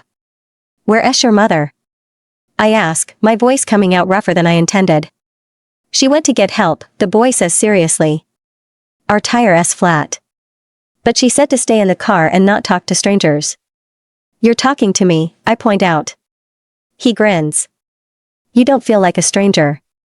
The words hit me strangely. I stare at him, at the shape of his face, the color of his eyes. Gray. Storm gray. Just like. No. I shake the thought away.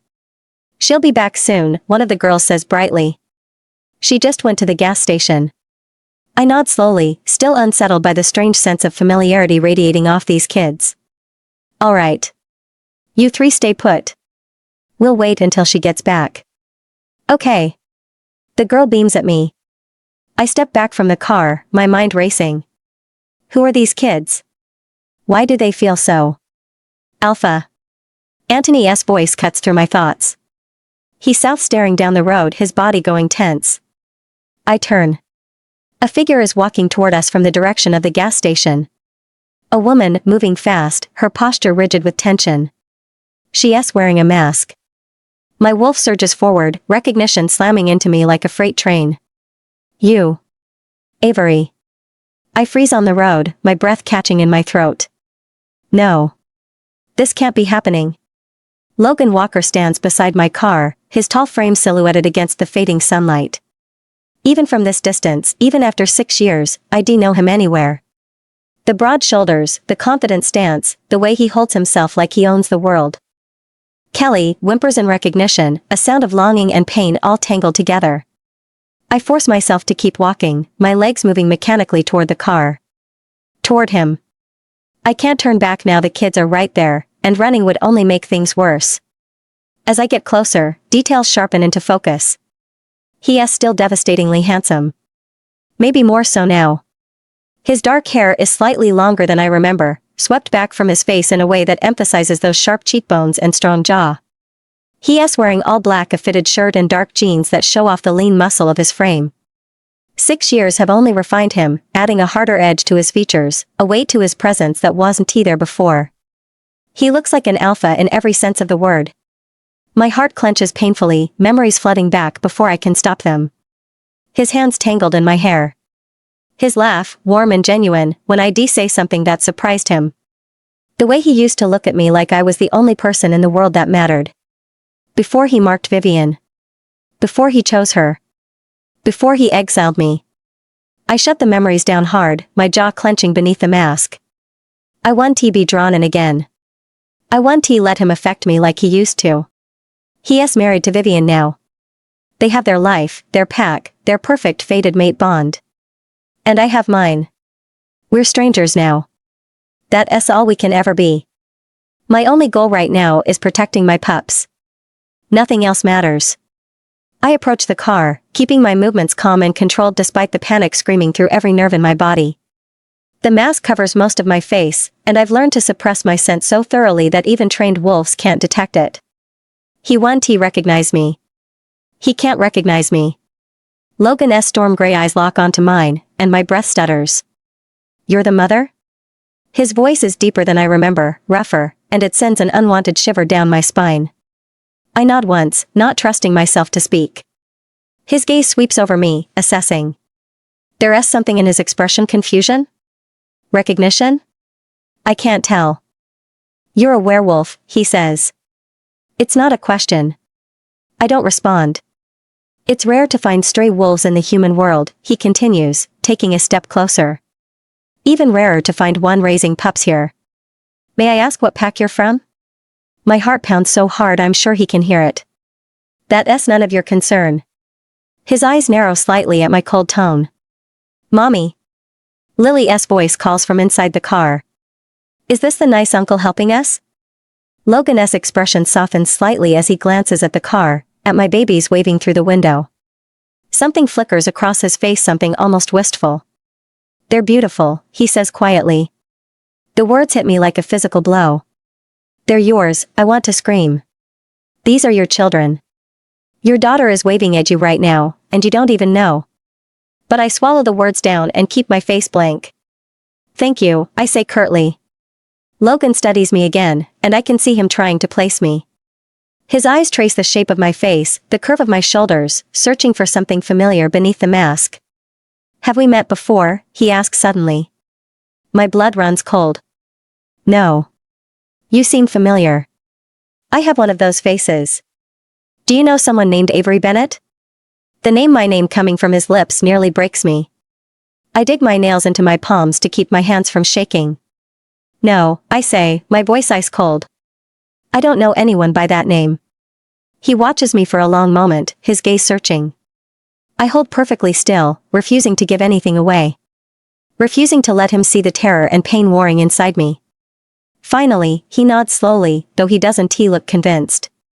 If you're just passing through, you should know that rogue activity has increased in this region. It's not safe for a lone wolf of pups. He pauses. If you need assistance or protection, Crescent Ridge Pack. We're fine, I cut him off sharply. His eyes flash with something irritation? Hurt? I can't tell, and I don't care. The kids are pressing their faces against the window now, clearly fascinated by Logan and his beta. Noah is staring at Logan with wide eyes, and I realize with a sinking feeling that they're starting to look curious. Interested? No. Absolutely not.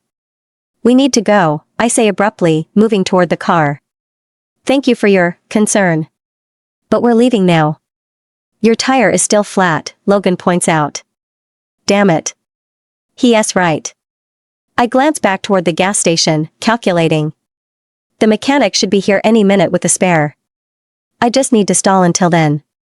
Keep Logan talking without revealing anything. Keep the kids in the car. Keep everything under control. The mechanic is on his way, I say stiffly. We can wait with you. Make sure you get back on the road safely. That's not necessary. I insist. The command in his voice makes my wolf bristle. Kelly snarls softly in my mind, torn between submission and defiance. We stand there, locked in a silent standoff. Behind Logan, his beta suddenly fumbles with the tablet he's holding, his eyes going wide. He's scrolling frantically through something, his movements jerky and urgent. My stomach drops. What is he looking at? Alpha, the beta says, his voice tight with excitement. I think I found. Not now, Anthony, Logan says without looking away from me. But Anthony isn't listening. He's staring at the screen, then at me, then back at the screen. His expression shifts from confusion to shock to something that looks like triumph. No. No, no, no. I take a step back, my instinct screaming at me to run. To grab the kids and bolt. But I'm trapped. The car is behind me, Logan is in front of me, and I have no way out. We really need to go, I say, my voice coming out strained despite my best efforts to stay calm. Logan's gaze sharpens on me, reading the sudden panic I can't quite hide. Anthony looks up from his tablet, his eyes bright with realization. Alpha, he says, his voice ringing with certainty. I found it. She must be Logan. The woman in the mask takes a step back, her entire body going rigid. Even without seeing her face, I can read the panic in her posture, the way her shoulders draw up, the sudden tension in her hands. She's afraid. But of what? Alpha, Anthony says again, his voice ringing with excitement. I found it. She must be. He's staring at his tablet, then at the masked woman, his eyes bright with realization. Drive W. Anthony practically shouts, his face splitting into a huge grin. Please don't hide your identity. You must be the great, mysterious Drive W. The words hang in the air. I blink, my mind racing to catch up. Drive W? This woman is Drive W? I look at her again, really look at her. The mask. The way she has been so carefully guarding herself. The complete suppression of her scent, which I attributed to simple caution but now realize is a skill few wolves possess. The masked woman's hands clench into fists at her sides.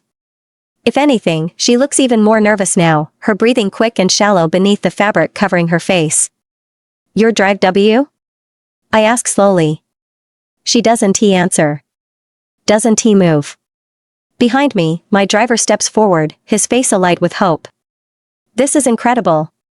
Alpha, we found her. Antony is practically vibrating with excitement. We should invite her back to the pack immediately. I stay silent, my mind working through the pieces. She is a werewolf. That much is clear. She is raising werewolf pups. Her ability to completely mask her scent is rare, almost unheard of. That kind of control takes years of practice, incredible discipline. It's a talent in itself. And then there's the emblem. I saw it earlier, didn't I? A small pin on her bag when she set it down by the car. The stylized W worked into a design of healing herbs. I denoticed it without thinking, but now it clicks into place. That S-drive WS mark. The signature she leaves on her correspondence, the symbol her patients describe. It has to be her. Drive W, I say, keeping my voice level. I apologize for my earlier rudeness. I didn't realize who you were. She still doesn't speak. I take a breath and straighten, letting my alpha presence settle over me not as a command, but as a show of respect. Of sincerity. I'm Alpha Logan Walker of Crescent Ridge Pack, I say formally. And I'm asking you respectfully to come back to the pack with us. Your services are desperately needed. The woman finally moves, turning slightly toward her car. Toward her children. I'm not interested, she says, her voice cold and flat. The rejection stings more than it should. Antony steps forward, his excitement undimmed. But Drive W, we've been searching for you everywhere. The old alpha couple, there. Antony. I cut him off sharply. He stops mid-sentence, looking at me in confusion. I shake my head once. That S-pack business. Confidential. We don't discuss the state of my parents' health with outsiders, no matter how desperately we need their help. Antony's face falls, but he nods and steps back. I turn back to the masked woman, frustration building in my chest.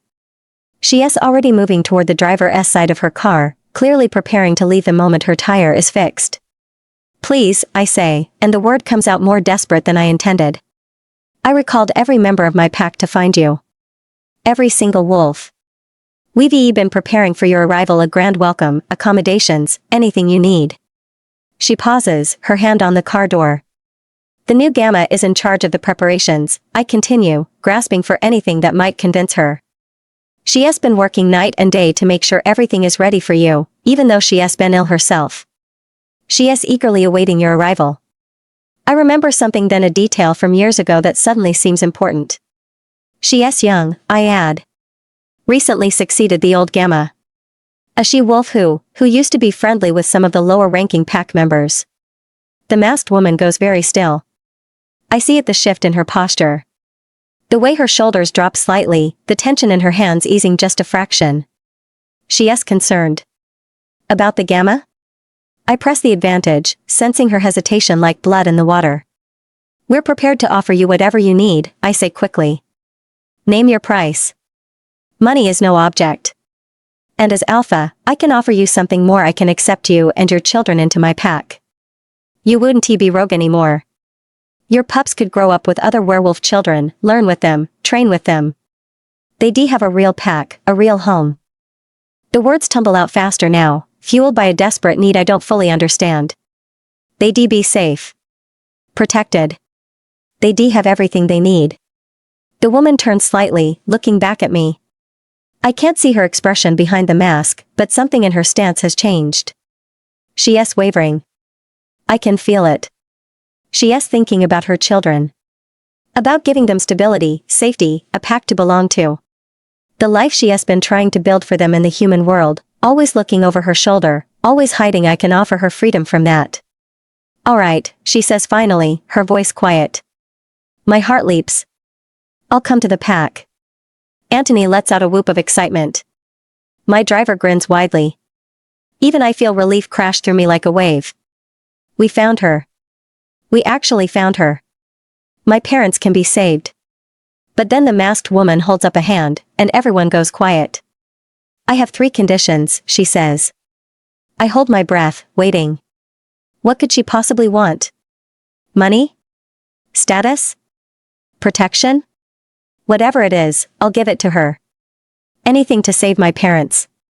She straightens her shoulders, her voice turning firm and clear. First, she says, my children will never join your pack. Avery. My heart pounds as I stare at Logan through my mask, his offer hanging in the air between us. Join his pack. Give my children a home. Safety. Protection. Everything I've been trying to build for them in the human world, he is offering to hand me on a silver platter. But at what cost? Kelly stirs uneasily in my mind, torn between the instinct to accept pack protection and the visceral need to run from the man who destroyed us. I take a breath, forcing myself to think clearly. The money he is offering would be substantial enough to pay off my debts completely. Enough to thank Sarah and her family for everything they've done for us. Enough to secure a real future for my children in the human world, wherever we decide to go next. And then there's Maya. My chest tightens at the thought of my best friend. The new Gamma. I'd heard through the werewolf grapevine the patients who came to drive W seeking treatment that she'd been promoted after her father stepped down. That she'd helped handle the aftermath when I was exiled, though I never learned the details. We were secret friends back then. A rankless orphan wasn't supposed to befriend the Gamma's daughter. The pack hierarchy didn't allow for it. But Maya never cared about that. She'd sneak me books from her father's library, share her lunch when mine ran out, cover for me when I stayed late at the clinic practicing my healing. If she is sick now, if she has been working herself to exhaustion preparing for Drive W's arrival, I owe her. For everything she did for me, even after I left. Alright, I hear myself say again, more firmly this time. I'll come to the pack. Relief floods Logan's face, so open and genuine that it makes my heart twist painfully. Behind me, I hear the car door open. Small footsteps patter across the pavement. Mama? Lily's voice is uncertain. Are we going somewhere new? I turn to find all three of them standing there, Lily with her wild curls, Emma clutching her stuffed rabbit, and Noah with those serious gray eyes that look so much like their father's. They don't understand what's happening. How could they? They're 5 years old, and I've spent their entire lives keeping them away from the werewolf world. But they trust me. Even now, confused and uncertain, they're looking at me like I have all the answers. Noah steps forward, his small hand finding mine. It's okay, Mama. We know you'll keep us safe. The maturity in his voice, the understanding nearly breaks me. I squeeze his hand and crouch down to their level. I need you three to be very brave, okay? Mama has to go help some people who are sick. But you're going to stay with Aunt Sarah for a little while. Without you? Emma's voice trembles. Just for a little while, baby. I promise. Lily bounces on her toes, trying to be excited despite the worry in her eyes. Like an adventure? Exactly like an adventure. I straighten up and turn back to Logan. He is watching us with an expression I can't quite read, something soft and wistful that disappears the moment he notices me looking. I have conditions, I say firmly. His expression shifts to something more guarded. Name them. I take a breath, knowing this is my only chance to protect what matters most. First, I say, my voice steady and clear. This is a contract. Nothing more. I'll come to your pack, I'll provide my services, and when the job is done, I'll leave. My children and I will never join your pack. We're not looking for a home in the werewolf world. Antony's face falls. The driver looks confused. But Logan just nods slowly. Understood. What else? Second, I continue, no grand celebrations. No announcements. I want complete discretion. The fewer people who know about my presence, the better. But Antony starts. Logan holds up a hand, cutting him off. Agreed. What is the third condition? I meet his eyes through the mask, pouring every ounce of seriousness I can muster into my voice. Third, I say. I want you to never investigate my true identity. If you do, I terminate the contract immediately. The words hang heavy in the air. Logan's eyes narrow slightly, and I can see him trying to puzzle me out. Trying to understand why Drive W would be so adamant about anonymity. My identity is my business, I add when he doesn't respond. If you or anyone in your pack attempts to uncover who I am beneath this mask, if you try to trace my scent or dig into my past, I walk away. No refunds. No second chances. Do you accept? For a long moment, he just stares at me. Then he nods, his expression grave. I accept all 3 conditions. Relief crashes through me so hard I almost sway. When can you arrive, he asks. Do you need transportation? We can arrange. I'll make my own way, I cut him off. I need to settle my children first. I'll be there within 2 days. 2 days, he repeats, and something flickers across his face. Disappointment? Impatience? He reaches into his pocket and pulls out a business card, holding it out to me. I take it carefully, making sure our fingers don't touch. My direct number, he says. Call me when you're ready. We'll make sure everything is prepared for your arrival. I slip the card into my bag without looking at it. Logan turns to leave, his beta and driver already heading back to their vehicle. But then he pauses, looking back at me over his shoulder. You and her, he says quietly. You're very alike. The words pierce through my carefully constructed walls like a knife. He doesn't wait for a response. Just turns and walks to his car, sliding into the passenger seat.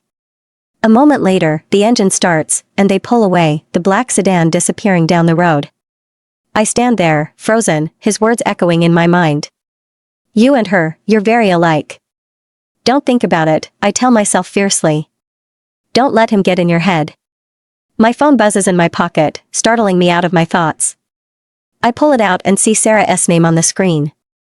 At the same moment, I catch sight of a familiar blue pickup truck coming down the road in the distance. Avery? Sarah's voice comes through urgent, almost frantic. Where are you? I might glance at the approaching truck, confusion swirling through me. We're on the road about 20 minutes from town. We had a flat tire. It's Uncle Ethan. Lily shrieks suddenly, her entire face lighting up as she spots the truck. Emma and Noah start bouncing beside her, waving excitedly at the familiar vehicle. Logan. The drive back is silent. Anthony sits in the passenger seat ahead of me, his hands folded in his lap. The driver keeps his eyes on the road, the hum of the engine the only sound filling the car. No one speaks. No one dares. I stare out the window, watching the landscape blur past trees giving way to rolling hills, the human world fading behind us as we cross back into packed territory. Drive W agreed. It should feel like a victory. We found her. Convinced her. My parents will be saved. But something about it sits wrong in my chest. It came too easily. Too quickly. One moment, she was shutting me down, cold and dismissive, ready to drive away the second her tire was fixed. Next, she agreed to everything. What changed? I replay the conversation in my mind, searching for the moment she shifted. Was it the mention of the gamma? The offer to protect her children? Something I said got through to her. But I can't shake the feeling that I'm missing a piece of the puzzle. Still, none of us questions it. Drive W is legendary, unpredictable, mysterious, impossible to track. If she agreed for reasons we don't understand, that's just part of who she is. We got what we needed. That's what matters. Except my wolf 1T settle. He has been restless since we left her on that roadside, pacing and whining in a way that makes no sense. We found the healer. We're going home. There's no reason for him to be agitated. But he is. And so am I. I keep thinking about her. The masked woman. Drive W. The way she stood. The tilt of her head when she was thinking. The way her hands clenched into fists when she was nervous. Small things. Unconscious gestures. Things that reminded me uncomfortably of Avery. I pushed the thought away, irritated with myself. It's nothing. A coincidence. People move in similar ways all the time. It doesn't mean anything. But the feeling lingers, crawling under my skin like an itch I can't scratch. And then there are the memories. They surface without warning, sharp and vivid in a way I haven't experienced in years. Avery's smile. The way it would light up her entire face when I said something that surprised her. The quiet way she used to sit beside me, reading her medical texts while I worked through packed documents. We didn't need to talk. Just being near each other was enough. The way she looked at me the night before the mating ceremony. Like I was her entire world. And the way I destroyed it. My jaw clenches, my hands tightening into fists in my lap. Stop. Stop thinking about her. Alpha? Antony's voice cuts through my thoughts. I turn to look at him, forcing my expression into something neutral. What is it? He hesitates, glancing at the driver before looking back at me. I need to tell you something. I wait. When we first started searching for Drive W, he says slowly, and the scouts reported that her address matched Avery Bennett's. I thought maybe they were the same person. My wolf perks up immediately, alert and focused. And? I keep my voice even.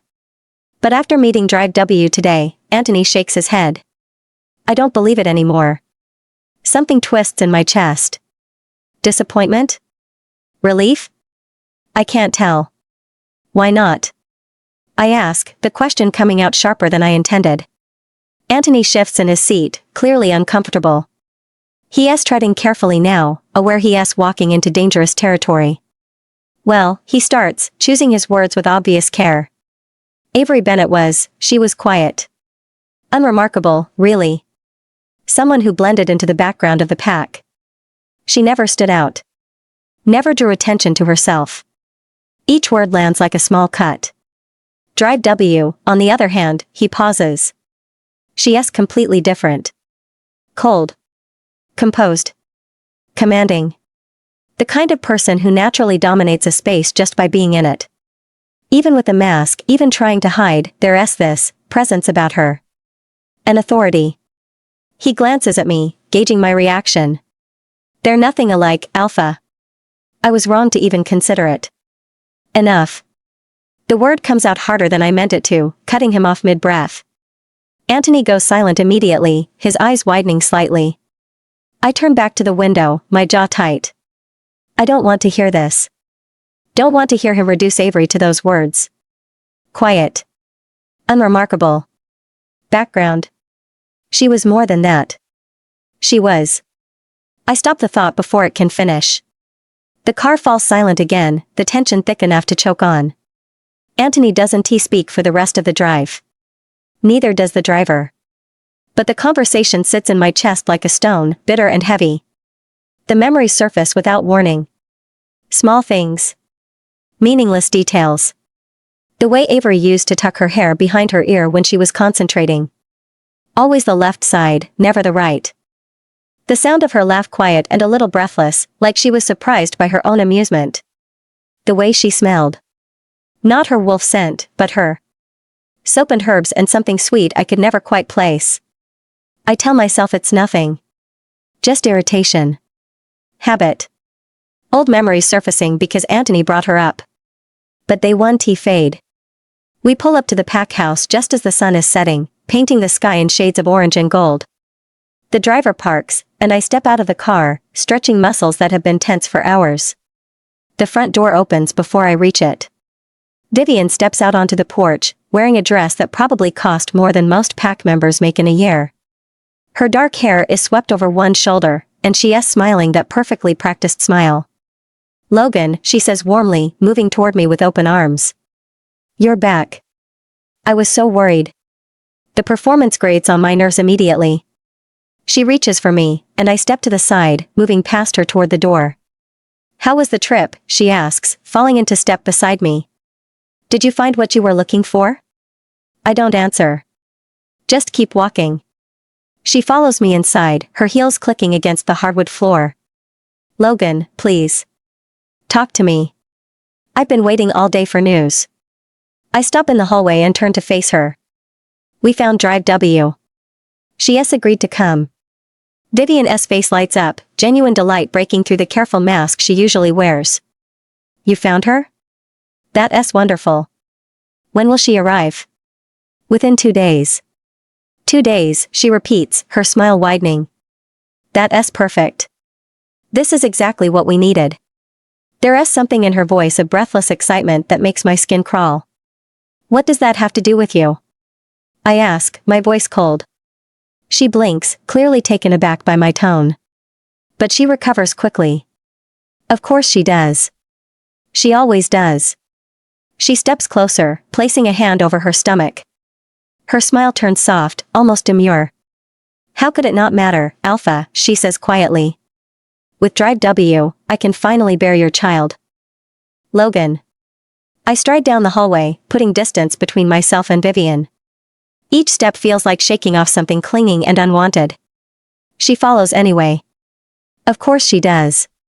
Logan, wait. I stop and turn to face her, my patience already threadbare. What? She blinks at my tone, her carefully practiced expression faltering for just a second before she smooths it back into place. I just want to understand, she says, her voice dropping to something meant to sound gentle. Concerned. You seem so distant lately. I thought finding Drive W would bring you some relief, but you're still. Still what? I cut her off. She hesitates, then steps closer. Too close. Still unhappy. With me. I let out a breath through my nose, my jaw tight. Let me make something very clear to you, Vivian. My voice comes out cold, controlled.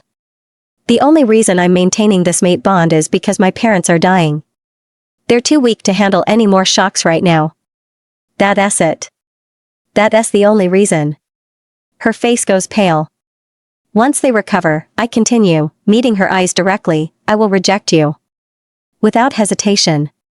The words land like stones, each one deliberate and final. Vivian's mouth opens, then closes.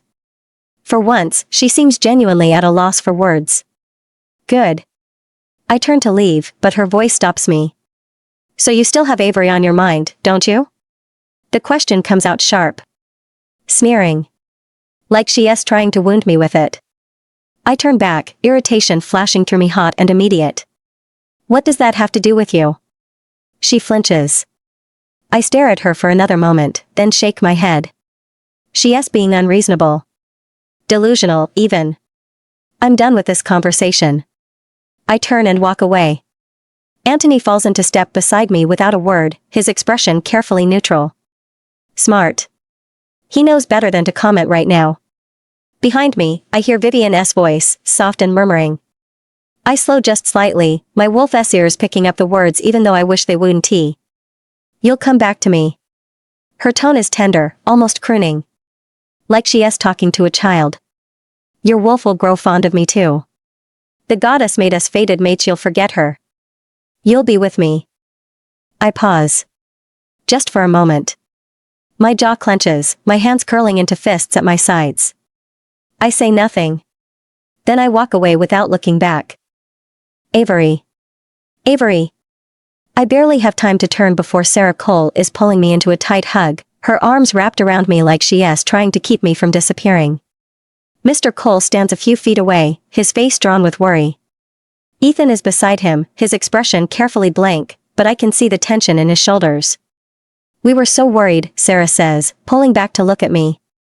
Her eyes are red-rimmed, her cheeks wet with tears. When Ethan told us what happened, that you were leaving because of your ex, we had to come. We had to find you. My stomach drops. Ethan wasn't he supposed to tell them? He promised he'd keep my past hidden, that he wouldn't drag his family into my problems. But as I look at Sarah's tear-stained face, at Mr. Cole's protective stance, I realize why he broke that promise. They care about me. Too much to let me disappear without understanding why. Please, Sarah says, her voice breaking. Please don't go back to that world.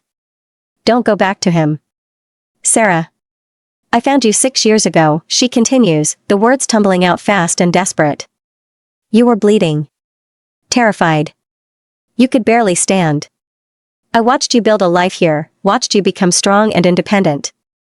I can't watch you go back to someone who hurt you like that. Tears stream down her face, and Mr. Cole steps forward, placing a hand on her shoulder. We're not trying to control you, Avery, he says quietly. But we care about you. About those kids. If you're in danger. I'm not, I say quickly. The lie sits heavy on my tongue, but I can't tell them the truth.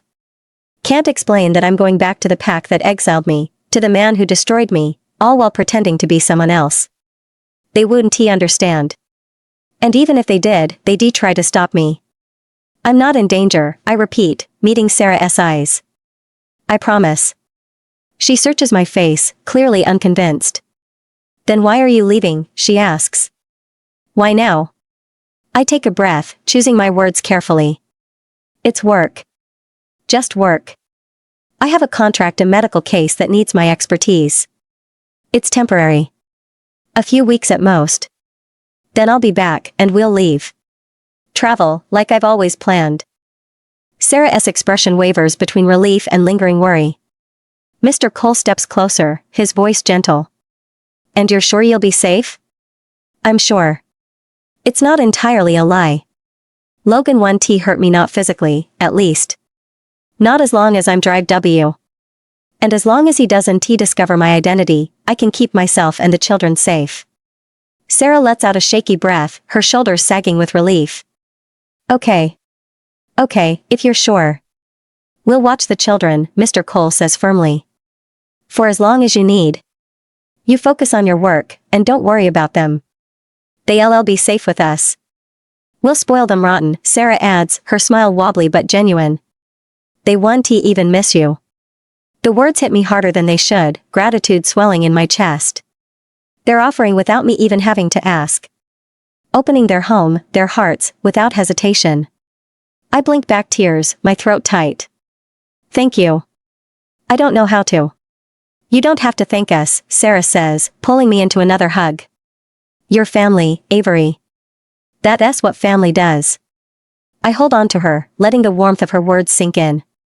When I finally pull away, I see Lily, Noah, and Emma playing with Mr. Cole by the car. He is making silly faces at them, and they're giggling, completely at ease. Warmth fills my chest, spreading through me like sunlight. These people saved me. Not just 6 years ago when Sarah found me bleeding on the street, but every day since. They gave me a home, a purpose, a family I never thought I'd have. I watch Mr. Cole lift Emma onto his shoulders, her laughter ringing out bright and clear. I'm going to miss this. Miss them. But I'll come back. I have to. A hand touches my elbow gently, and I turn to find Ethan standing beside me. Can I talk to you for a second? He asks quietly. I glance at him, confused. Sure. What's wrong? Just, come with me. He gestures toward a quieter spot away from the cars, away from his parents and the kids. I follow him, uncertainty curling in my stomach. What does he want to say? Avery. Ethan leads me away from the others, his hand gentle on my elbow. We stop near the edge of the road, far enough that his parents and the kids can't hear us. What did you want to talk about? I ask, studying his face. He is quiet for a moment, his jaw working like he is trying to find the right words. Then he looks at me directly, his brown eyes serious. I don't believe you. I blink. What? When you say you're safe. That this is just work. He shakes his head slowly. I know you don't lie, Avery. You never have. But that doesn't mean you've told us the whole truth. My chest tightens. Ethan. I'm not asking you to explain, he says quickly. I know you can't. Or 1T.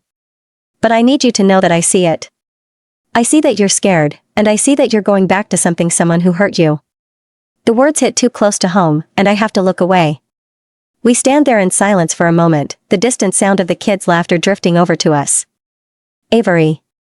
His voice is softer now. Hesitant. I need to tell you something. Before you leave. I turn back to him, confused by the sudden shift in his tone. He takes a breath, then another, like he is steeling himself. I have feelings for you. I've had them for a long time. The words hang in the air between us. My mouth opens, but nothing comes out.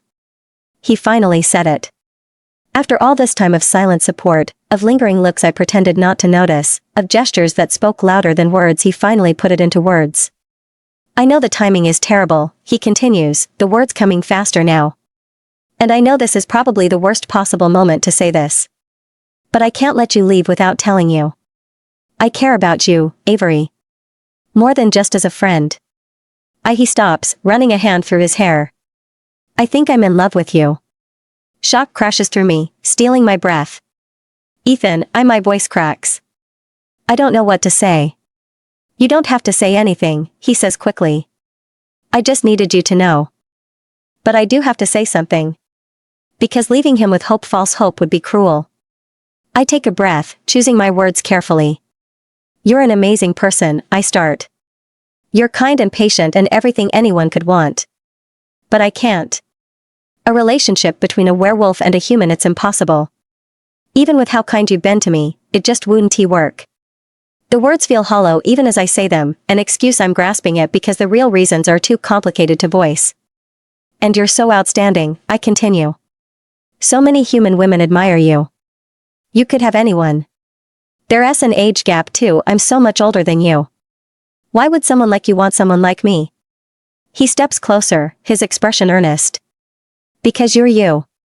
Because you're strong and brave and you've built an entire life for your children out of nothing. The words make my throat tight, but I force myself to continue. I'm not sure of my own feelings, I say gently. And I can't enter a new relationship right now. I'm not ready. All I want is to raise my children well, to earn enough money so they can grow up happy and safe. And then, maybe, we'll travel the world together. That's my plan. That's all I can focus on right now. I meet his eyes, making sure he hears me. Really hears me. For a long moment, he just looks at me. Then he nods slowly. I understand, he says quietly. And I respect your decision. Relief floods through me.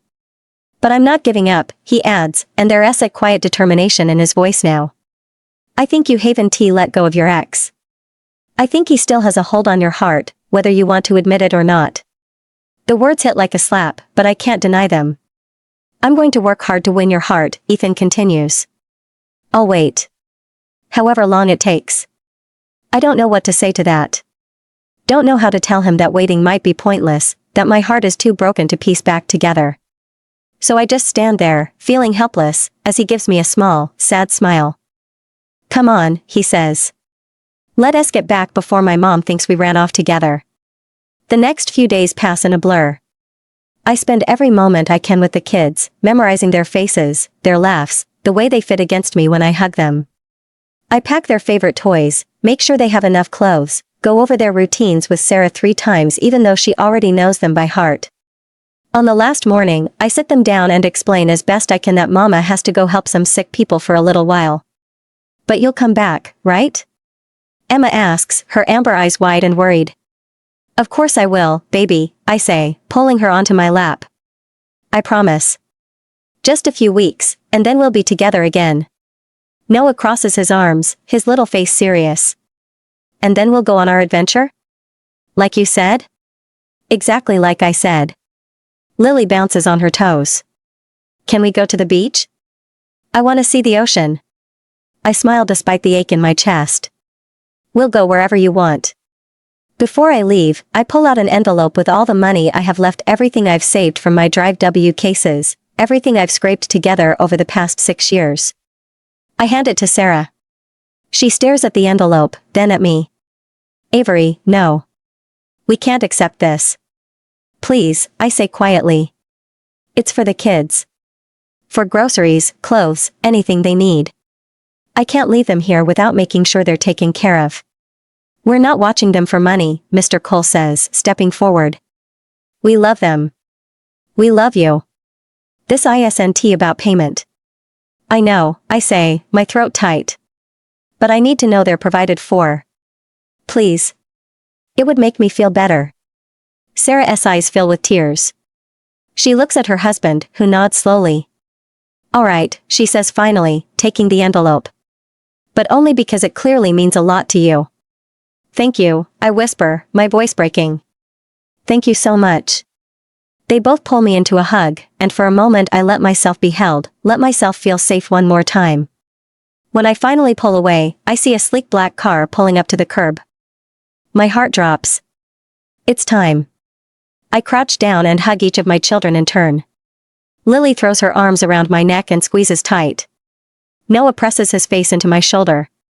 Emma clings to me, her stuffed rabbit trapped between us. Be good for Aunt Sarah and Uncle Cole, I tell them. I'll be back before you know it. They nod, their faces brave even though I can see the worry in their eyes. I straighten and turn to Sarah and Mr. Cole, hugging them both quickly. Then I turn to Ethan. He steps forward and wraps his arms around me. The hug lasts longer than usual, his hold firm but gentle. He leans down, his mouth close to my ear. Don't forget me, he whispers. Before I can respond, before I can even process the words, he presses a quick kiss to my cheek through my mask. I freeze, my heart stuttering. He pulls back, his expression soft and sad, and steps away. I turn toward the car, my emotions a chaotic mess, grief and guilt and confusion all tangled together. I'm so distracted I don't even look at who's in the driver's seat. I just yank open the back door and slide inside. The door closes behind me with a soft click. Is that human your boyfriend? The voice comes from beside me, low and familiar and entirely unexpected. I whip my head to the side. Logan is sitting in the back seat next to me, his storm gray eyes fixed on my face. No. On the spot where Ethan just kissed me. Avery. The silence in the car is suffocating. Then Logan exhales slowly beside me, the tension in his shoulders easing just slightly. I apologize, he says, his voice quieter now. Almost gentle. That was out of line. I shouldn't have asked. I stare straight ahead, my jaw clenched so tight it aches. It's just, he pauses, and I hear him shift again, like he is searching for the right words. You remind me of someone I used to know. The way you carry yourself, the way you move. I acted on impulse, and that was wrong. I'm sorry. My heart slams against my ribs so hard I'm sure he can hear it. Someone he used to know. It's fine, I say flatly. Don't worry about it. 3 words. Short. Final. I turn my face toward the window, making it clear the conversation is over. But under my mask, my palms are soaked with sweat. I press them against my thighs, willing them to stop trembling. Kelly whimpers softly in my mind. He remembers us. Shut up, I tell her. He doesn't know anything. He can't. The car moves on. Minutes pass in heavy silence. The driver keeps his eyes on the road. Anthony, sitting in the front passenger seat, is smart enough not to speak. I watch the landscape scroll by outside the window, trees, fields, open stretches of road, and try to empty my mind. Try to focus on the job ahead. Treat the patients. Get paid. Go home to my babies. That's all this is. A job. But the question builds in my throat like pressure behind a dam, and before I can stop it, before I can think it through, the words slip out. Who was she? I keep my tone casual. Bored, even. Like I'm making idle conversation to pass the time. The person I remind you of, I add, still looking out the window. Who was she to you? The moment the question leaves my mouth, I want to claw it back. What are you doing? I scream at myself. Have you lost your mind? This is the man who chose another woman over me in front of the entire pack. The man who watched me get humiliated, who ordered the pack to hunt me down like an animal. The man whose exile sent me running through the forest, pregnant and terrified, with nowhere to go. I know exactly who I was to him. I was nothing. A convenience he discarded the moment something better came along. So why am I asking? Why do I care? But even as I curse my own stupidity, something small and traitorous flickers in my chest. A spark I thought I'd buried years ago. Does he still remember me? He was my first love. My only love, if I'm being honest with myself. Every happy memory I have from before the exile has his face in it. The first time he held my hand behind the training grounds. The way he used to sneak me wildflowers from the meadow beyond the border.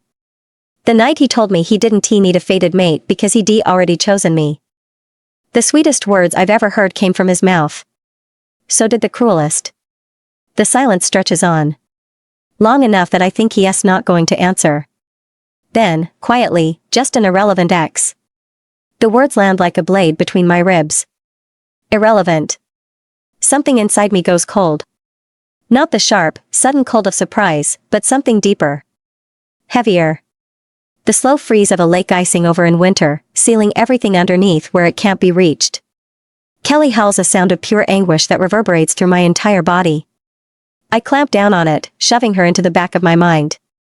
Irrelevant. That's what I am to him. After 3 years together, after everything we shared, after he destroyed my life, I'm just an irrelevant ex. Not even worth a proper answer. Good. Fine. That makes this easier. I was stupid to ask. Stupid to hope, even for a second, that the answer might be different. I turn back to the window and say nothing. Logan shifts beside me. I can feel him watching me, studying the change in my posture, the way my shoulders have gone rigid. Your children, he says after a moment, his tone shifting to something lighter. Conversational. They seem like good kids. The boy especially very mature for his age. I don't respond. How old are they? 5? 6? Silence. It must be challenging, raising 3 pups on your own in the human world. If you ever need. I don't. The words come out flat and final. I don't look at him. Don't elaborate. He tries once more. The little girl with the curls, she has quite the personality. She told me. I do prefer not to discuss my children. My voice is ice. Pure, unbreakable ice. Logan goes quiet. The car fills with silence again, thicker than before, and this time neither of us tries to break it. I press my forehead against the cool glass of the window and close my eyes. Irrelevant. The word echoes through my mind like a curse, and I let it settle there. Let it harden into armor. I'll need it where I'm going. The first thing I notice is the trees. Tall, ancient oaks lining both sides of the road, their branches intertwining overhead to form a canopy that filters the sunlight into shifting patterns on the pavement. I know these trees. I climbed them as a child, hid among their roots when the older kids chased me, sat beneath them reading stolen medical texts long past curfew. My chest tightens as the car passes through the outer boundary of Crescent Ridge Pack territory. Kelly stirs, pressing closer to the surface. She recognizes this place too. Every scent, every shadow, every rustle of leaves. Home, she whispers. Not anymore, I tell her firmly. But my eyes betray me, drinking in every detail as we drive deeper into Packland. The stone wall along the eastern border has been repaired. It was crumbling when I left. The training grounds beyond the tree line look expanded, with new equipment visible through the gaps in the foliage. The road itself has been repaved, smooth and dark where it used to be cracked and uneven.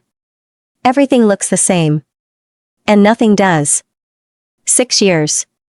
6 years since I ran down this road in the opposite direction, bleeding and terrified, with the pack howling behind me. Now I'm driving back in the Alpha S own car. The irony would be funny if it didn't make me want to throw up. The car rounds the final bend, and the main gate comes into view. Someone is standing there, waiting. My stomach drops. Vivian Hart stands at the center of the gate entrance, her posture perfect, her chin lifted just so. She is wearing a cream-colored wrap dress that hugs her figure, her dark hair falling in loose waves over one shoulder. Gold jewelry glints at her throat and wrists. She looks polished, poised, every inch the image of a Pack-S leading lady. She is flanked by 2 attendants, both standing a respectful step behind her, close enough to signal her importance, far enough to signal her authority. She has been waiting. For a while, judging by the way the attendants shift their weight, restless in a way Vivian herself is too practiced to show. The car slows to a stop. Beside me, Logan's expression shifts. His jaw tightens, his brow creasing into a frown as he catches sight of Vivian through the windshield. He says nothing, but I see his hand flex against his thigh, a small, involuntary movement of irritation. The driver opens Logan's door first. He steps out, and I watch through the window as Vivian's smile widens. Then my door opens, and I have no choice but to follow. The moment my feet hit the ground, my eyes find Vivian's left hand. A ring. Gold, with a large diamond that catches the sunlight. Married. Of course they are. Of course. Kelly snarls, low and bitter, but I shove her down. It doesn't matter. It shouldn't matter. I knew this. I expected this. Vivian got everything she wanted: the alpha, the title, the ring. And I got an exile and 3 children I'm raising alone. That's how this story goes. Vivian glides toward us, her smile radiating warmth that doesn't reach her eyes. She bypasses Logan entirely and extends both hands toward me. Drive W, she breathes, like she is greeting royalty. What an honor. What an absolute honor to welcome you to Crescent Ridge. We've heard so much about your extraordinary talents. The entire pack is thrilled that you've agreed to help us. Her voice is sweet. Musical. Dripping with admiration. I know this voice. I know exactly what lives underneath it. I keep my hands at my sides and don't take hers. Where is the patient? I ask. Vivian blinks, her smile faltering for just a fraction of a second before she recovers. Oh, of course. You must be eager to get started. How dedicated. I do like to see the patient, examine the case, and complete my work as quickly as possible. I keep my voice flat, professional. Empty. The sooner I start, the sooner I can leave. Something flickers behind Vivian's eyes. Surprise, maybe. Or annoyance. She is not used to being dismissed. Logan watches the exchange with a guarded expression, his arms crossed over his chest. He doesn't intervene. Vivian smooths her dress, her composure clicking back into place like a mask being readjusted. She tilts her head, and her lips curve into a smile I haven't seen before. Slow. Deliberate. Almost amused. Of course, drive W. I wouldn't dream of wasting your valuable time. She steps closer, her voice dropping to something softer. More intimate. After all, you were brought here specifically for me. I go still. Your task, Vivian says, her eyes locked on mine, is to treat my infertility. Avery. It was a cruel prank of fate. Your task, Vivian says, her eyes locked on mine, is to treat my infertility. The words hit me like a physical blow.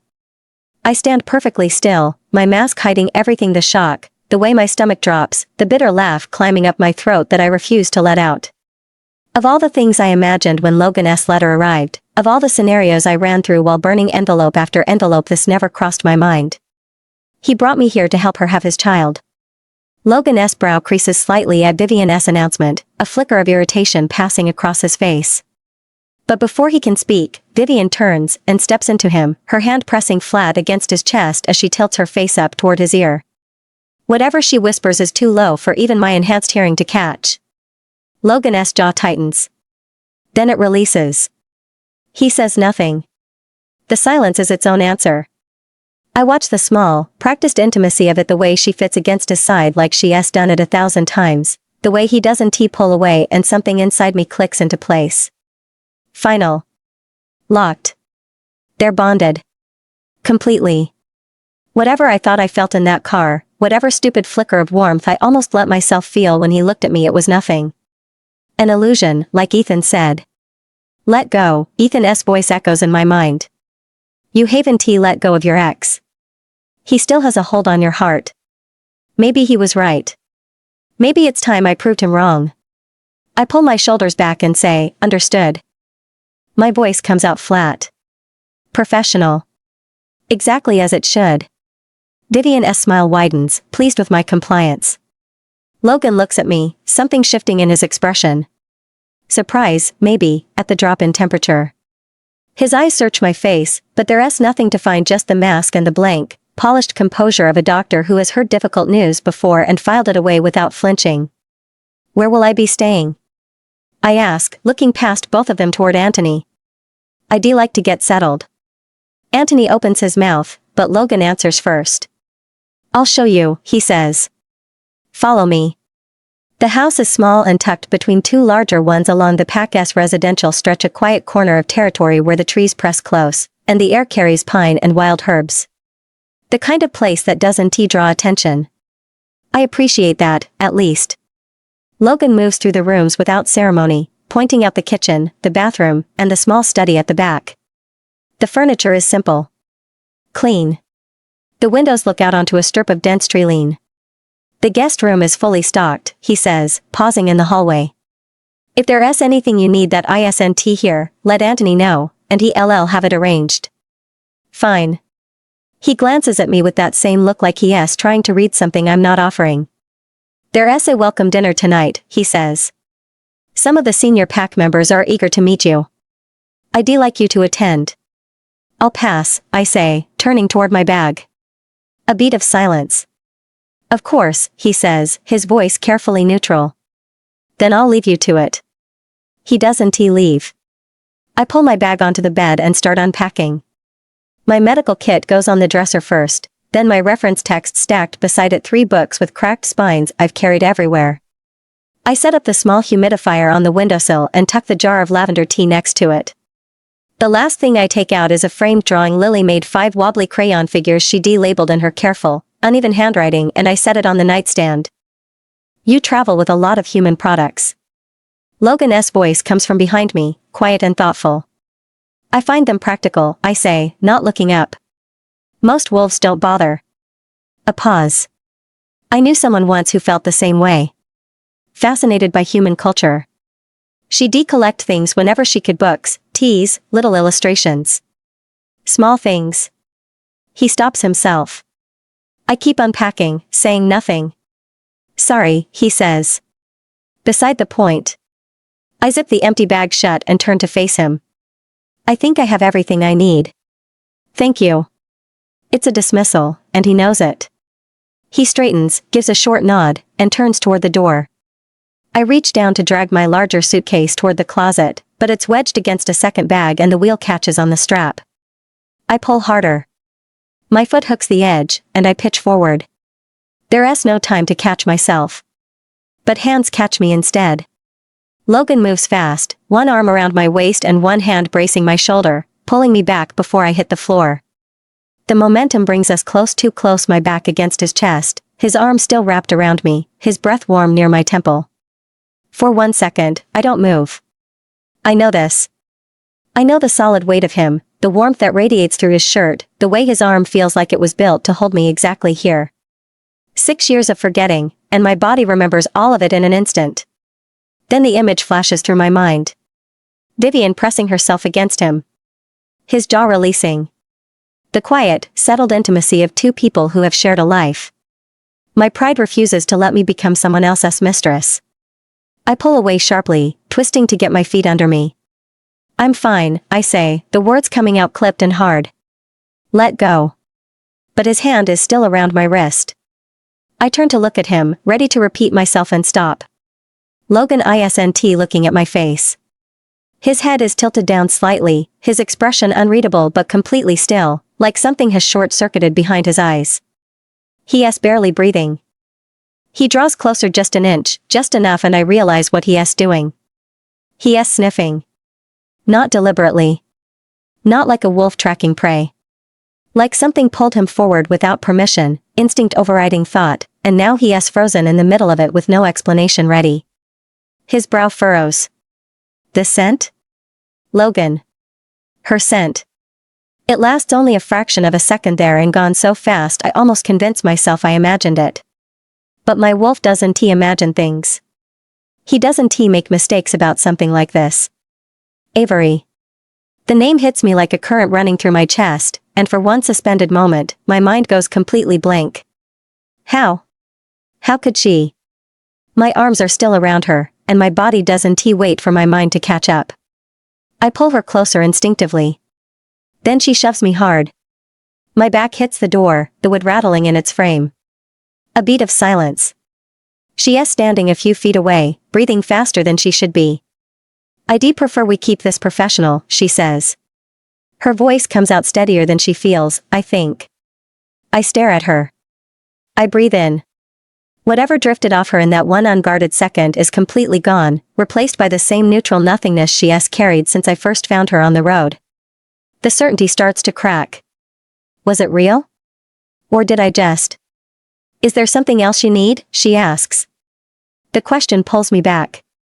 The question that has been building since that moment rises before I can stop it. Do you know someone? I start. No. I blink. I haven't finished. You don't need to. She turns back to the dresser and begins straightening the items she'd already laid out. I don't know anyone connected to this pack. I've made that clear. I'm not asking about the pack. Then I still don't know who you're asking about.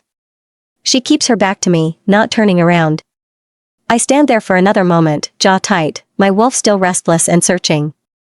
Then I leave. Anthony is waiting at the door when I step out. He hurries over, his expression tense. Alpha, is everything all right? I heard a noise from inside. I stop walking and look down at my wrist, the one that had been wrapped around her. My fingers flex slowly at my side. The silence stretches between us, long enough that Anthony shifts his weight. Nothing, I say finally. He studies my face for a beat too long. Nothing, I repeat, my voice settling into something flat and final. He nods. Yes, Alpha. We walk. Avery. I stand at the dresser for a full minute after the door closes, my hands pressed flat against the wood. Don't think about it. The warmth of his arm. The way he pulled me closer before I shoved him. Like he didn't want to let go. Don't. I push it down and get back to work. It takes another 20 minutes to finish unpacking. Then I sit on the edge of the bed and let the exhaustion of the last week finally catch up with me. I'm grinding dried herbs when the knock comes soft and tentative. I set the mortar down and head to the door. Yes? A young Omega stands in the hallway, her expression caught between duty and genuine regret. She dips her head respectfully. Drive W, I'm so sorry to disturb you. The Alpha wanted me to ask if you'd be willing to join the dinner. Everyone is very eager to meet you. No, I keep my voice polite but firm. Tell them I appreciate the invitation, but I still need to organize my medicines. I'd prefer not to be disturbed for the rest of the evening. The Omega's face falls. Of course. I'll let them know. I close the door and go back to work. The rhythm of the grinding steadies me. The familiar smell of pine resin and yarrow helps even more. When the door knocks again, I head over and pull it open, ready to send whoever it is away, but the words die in my throat. The woman standing in the hallway is someone I never expected to see. Maya. She looks the same. Older, yes we both are, and there's a composure to her now that comes with the years. But underneath it, she is exactly who she was. The girl who used to sneak into the clinic after hours to sit with me while I practiced sutures on training pads. Who lied straight-faced to 2 senior wolves so I could attend a pack lecture I had no business attending. Who knew every secret I had and kept every single one. She stares at me. Her eyes move across my face, and I watch the moment she stops seeing a stranger. Her lips part. Avery? The name, spoken in her voice after 6 years, breaks something open in my chest. I reach up and pull the mask off. Maya's hand flies to her mouth. Then she crosses the threshold and wraps her arms around me, and I hold on. She is gripping my shoulders hard, and I buried my face against hers. I feel her exhale against my hair, shaky and relieved and 6 years overdue. You idiot, she whispers fiercely. You absolute idiot. I thought I'd never. She pulls back just enough to look at me, her eyes red at the edges. I thought you were dead. I'm not, I manage. Clearly. She cups my face in both hands. You look different. You look. She shakes her head, laughing a little. You look good, Avery. You look strong. Come inside, I say. Before someone sees. She steps in, and I close the door, and then we're sitting cross-legged on the bed like we used to sit on the floor of the clinic after closing. She tells me about the pack first. Her father's retirement and the weight of stepping into the gamma role earlier than she'd expected. The years after my exile, the way Vivian settled into her role as Luna in waiting like she'd been preparing for it her whole life. The alpha couple's illness and the desperate search for a healer, the nights Maya spent preparing guest quarters for a doctor whose face no one had ever seen. I worked myself half to death getting ready for Drive W, she says, shaking her head. And the whole time it was you. I know, I say. I'm sorry you went through all that. She waves it off. Your turn. I tell her about the human city, about building a life there from nothing. About the clinic, the years of work, and how I became Drive W out of sheer necessity. That ID tried to leave when his letters arrived and somehow ended up here anyway. Maya stares at me when I finish. You're legendary, Avery. Wolves travel across territories just for a consultation. They talk about you like you're a myth.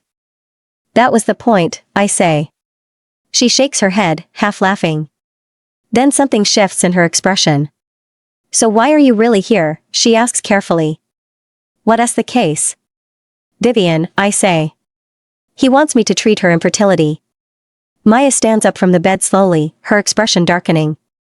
She looks at me for a long moment like she is trying to find the right words, then shakes her head.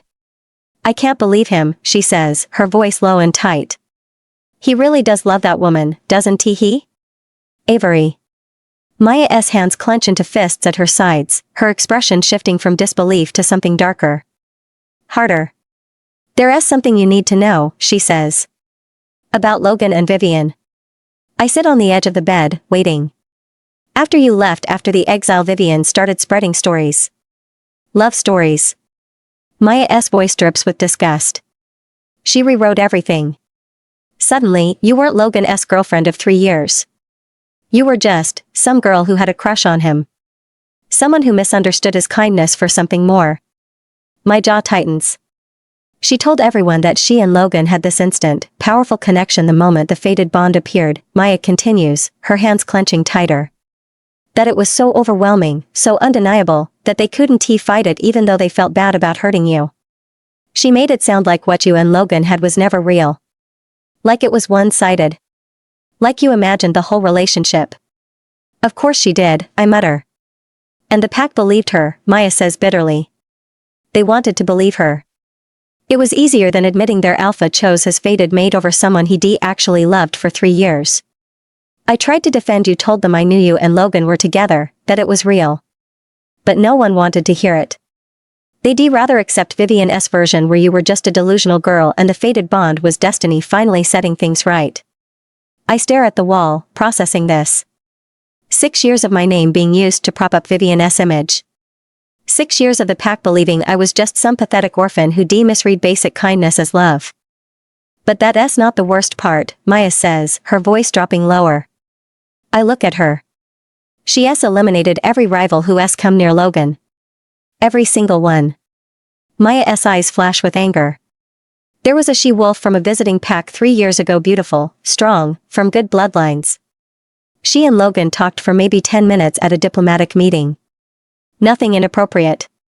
Just conversation. Let me guess, I say flatly. She disappeared. Her pack found her the next morning with a broken leg and claw marks across her face. She claimed it was rogues, but everyone knew. Maya shakes her head. There have been others. A healer who worked too closely with him on a project. A warrior who trained with him regularly. They all ended up hurt or humiliated or driven out of the pack. My stomach turns. And Logan? I ask, though I already know the answer. Covers for her. Maya's voice is bitter. Every single time. He investigates, finds nothing, dismisses the accusations. He knows what she is, Avery. He has to. But he protects her anyway. The words settle over me like ice water. Of course he does. Of course he covers for her. She is his fated mate, his Luna, the mother of the heir he is so desperate to have. Why would he care about the women she hurts? Why would he care about anyone she destroys? Why would he have cared about me? I'm so angry, Maya says, and her voice shakes with it. I'm angry that he let this happen to you. That he has let her get away with so much. That she stops herself, breathing hard. I watch her, and something cold settles deeper into my chest. The last tiny flicker of warmth I felt when Logan caught me earlier, when his arms were around me and my body remembered what it felt like to be held by him, it dies completely. I was a fool. An absolute fool for thinking there was anything left of the man I loved. For hoping, even for a second, that he might have changed. That he might have regretted what he did. He is exactly who he showed himself to be 6 years ago. A man who chose his fated mate over me without hesitation. A man who watched me get hunted through the forest and didn't stop it. A man who covers for a woman who hurts people because it's easier than standing up to her. Maya is still standing there, her fury slowly giving way to concern as she watches my face. Her eyes are soft. Caring. The same way they looked 6 years ago when she defined me crying in the clinic supply closet and wouldn't leave until I told her what was wrong. She is the only one who defended me. The only one who tried to tell the pack the truth when Vivian rewrote history. The only person in this entire pack who ever truly saw me. If I can't trust her, who can I trust? The words sit in my throat for a long moment. Once I say this, there is no taking it back. Maya, I say quietly. I have 3 children. Maya's head snaps toward me, her eyes going wide. What? Triplets. 2 girls and a boy. They're almost 6 years old. I pull out my phone. But you have to swear to me that you'll never tell anyone about them. Avery. Swear it, Maya. She stares at me for a long moment, then nods slowly. I swear. On my life, I swear. I unlock my phone and pull up the photo album. The first picture is from last week, all three kids piled on the couch, Lily's curls everywhere, Noah grinning despite trying to look serious, Emma clutching her stuffed rabbit. I hand the phone to Maya. She takes it with trembling hands. "Oh my gods," she whispers. "Avery. They're beautiful." "Lily, Noah, and Emma," I say, and my voice softens without meaning to. "Lily's the wild one. She treats everything like an adventure. Noah's serious, protective, acts like he's 30 instead of 5. And Emma's my quiet one. Gentle. Perceptive." Maya swipes to the next photo, then the next. Her face lights up with each one. "They look so happy," she says, her voice thick. "You did this. You raised them." "I had help, I admit. The Cole family has been amazing with them." She swipes through a few more photos, then looks up at me, her eyes shining. "Tell me about them." So I do.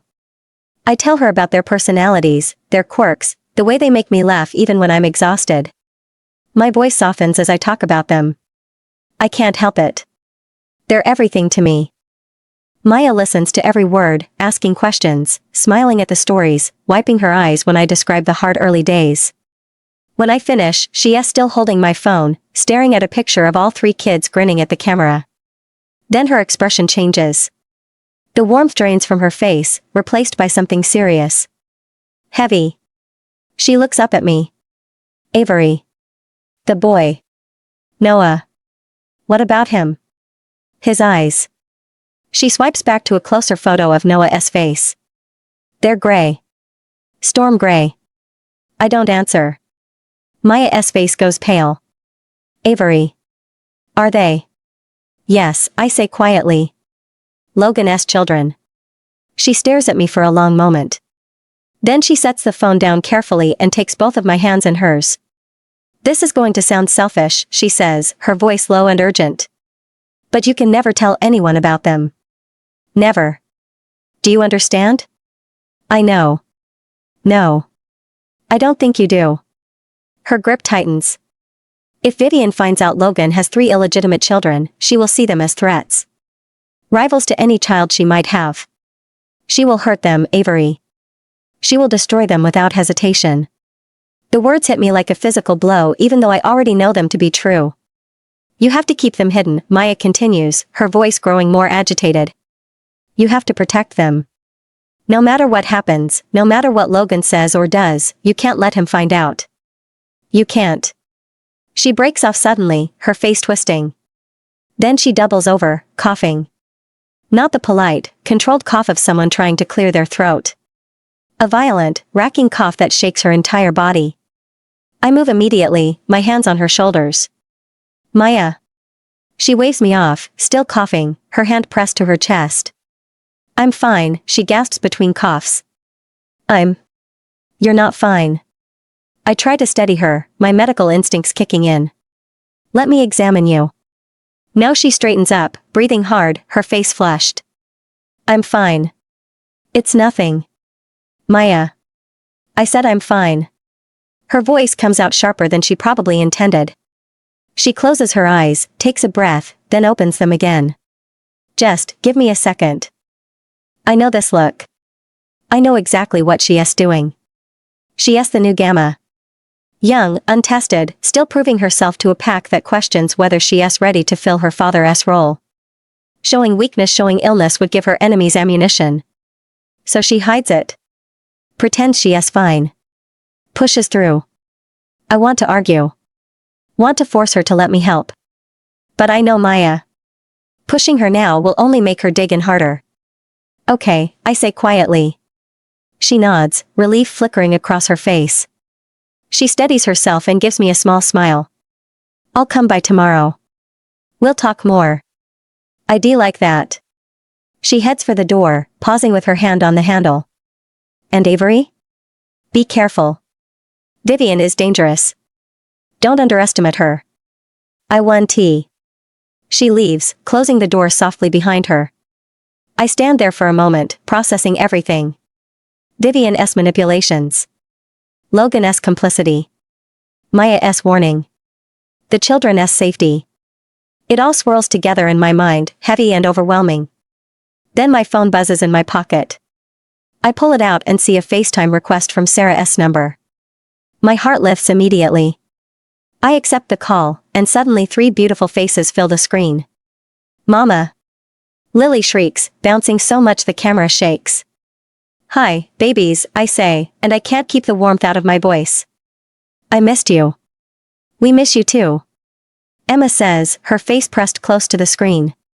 Noah leans in, his serious gray eyes studying me. Are you okay, Mama? Are the sick people getting better? I'm working on it, I say.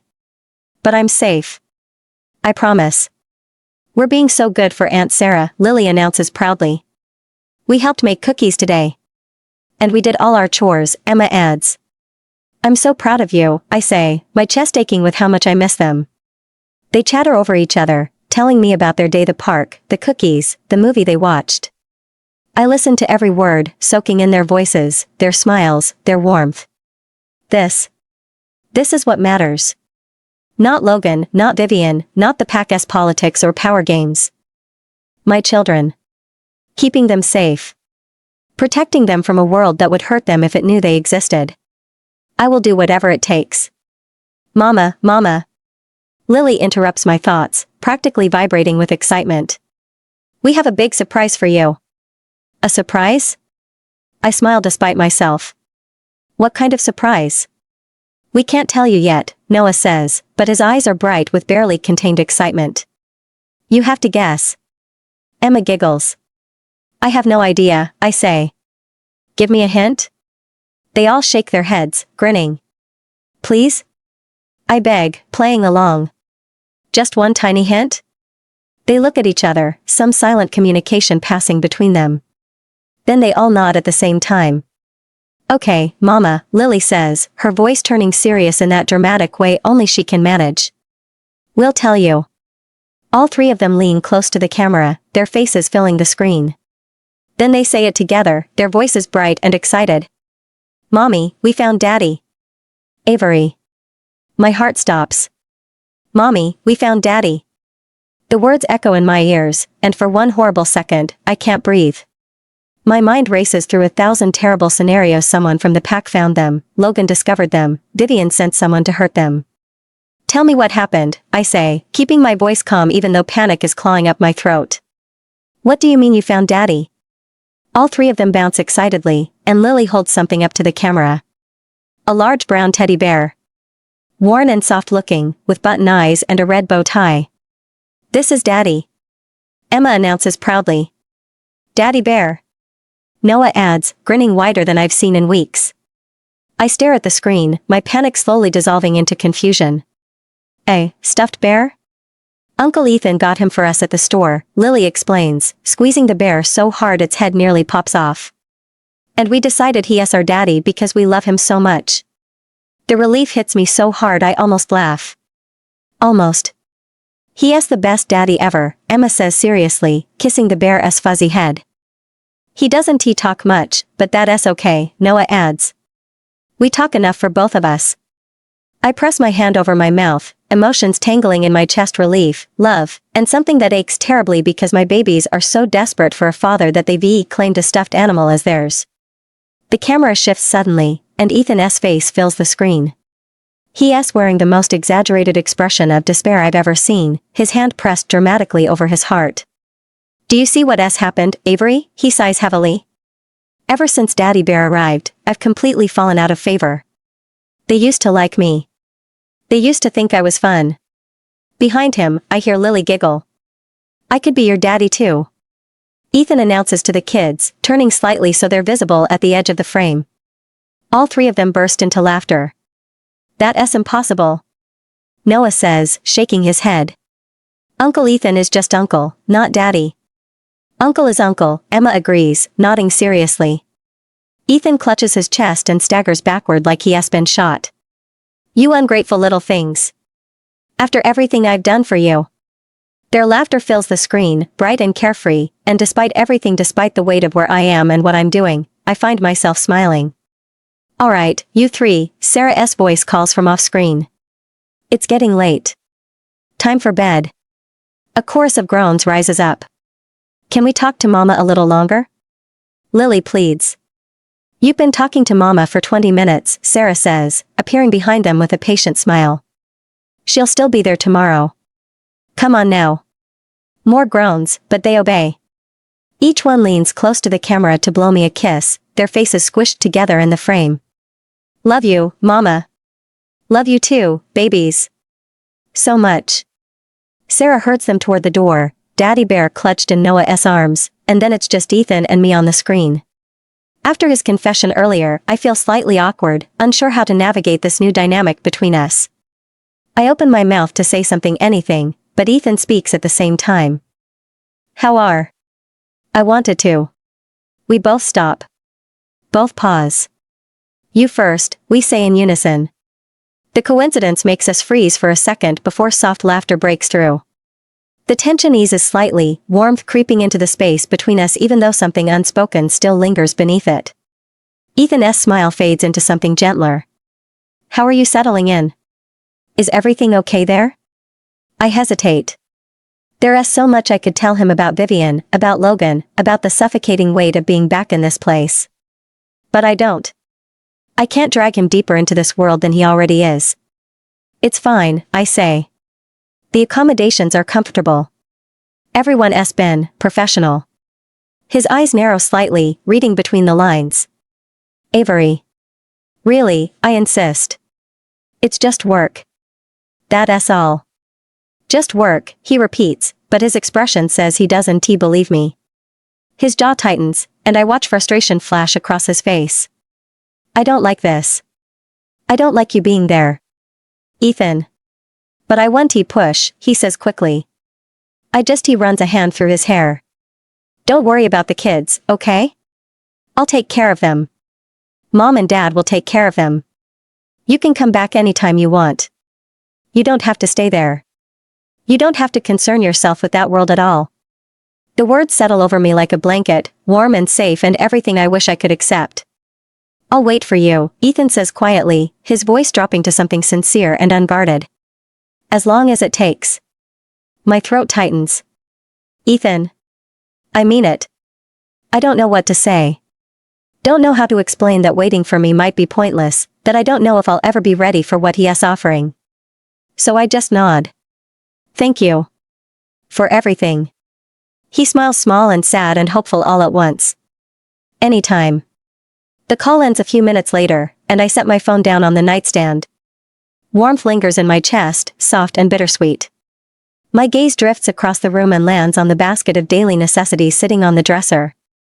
Logan had it delivered earlier today: soap, shampoo, towels, everything meticulously chosen and neatly arranged. Professional. Courteous.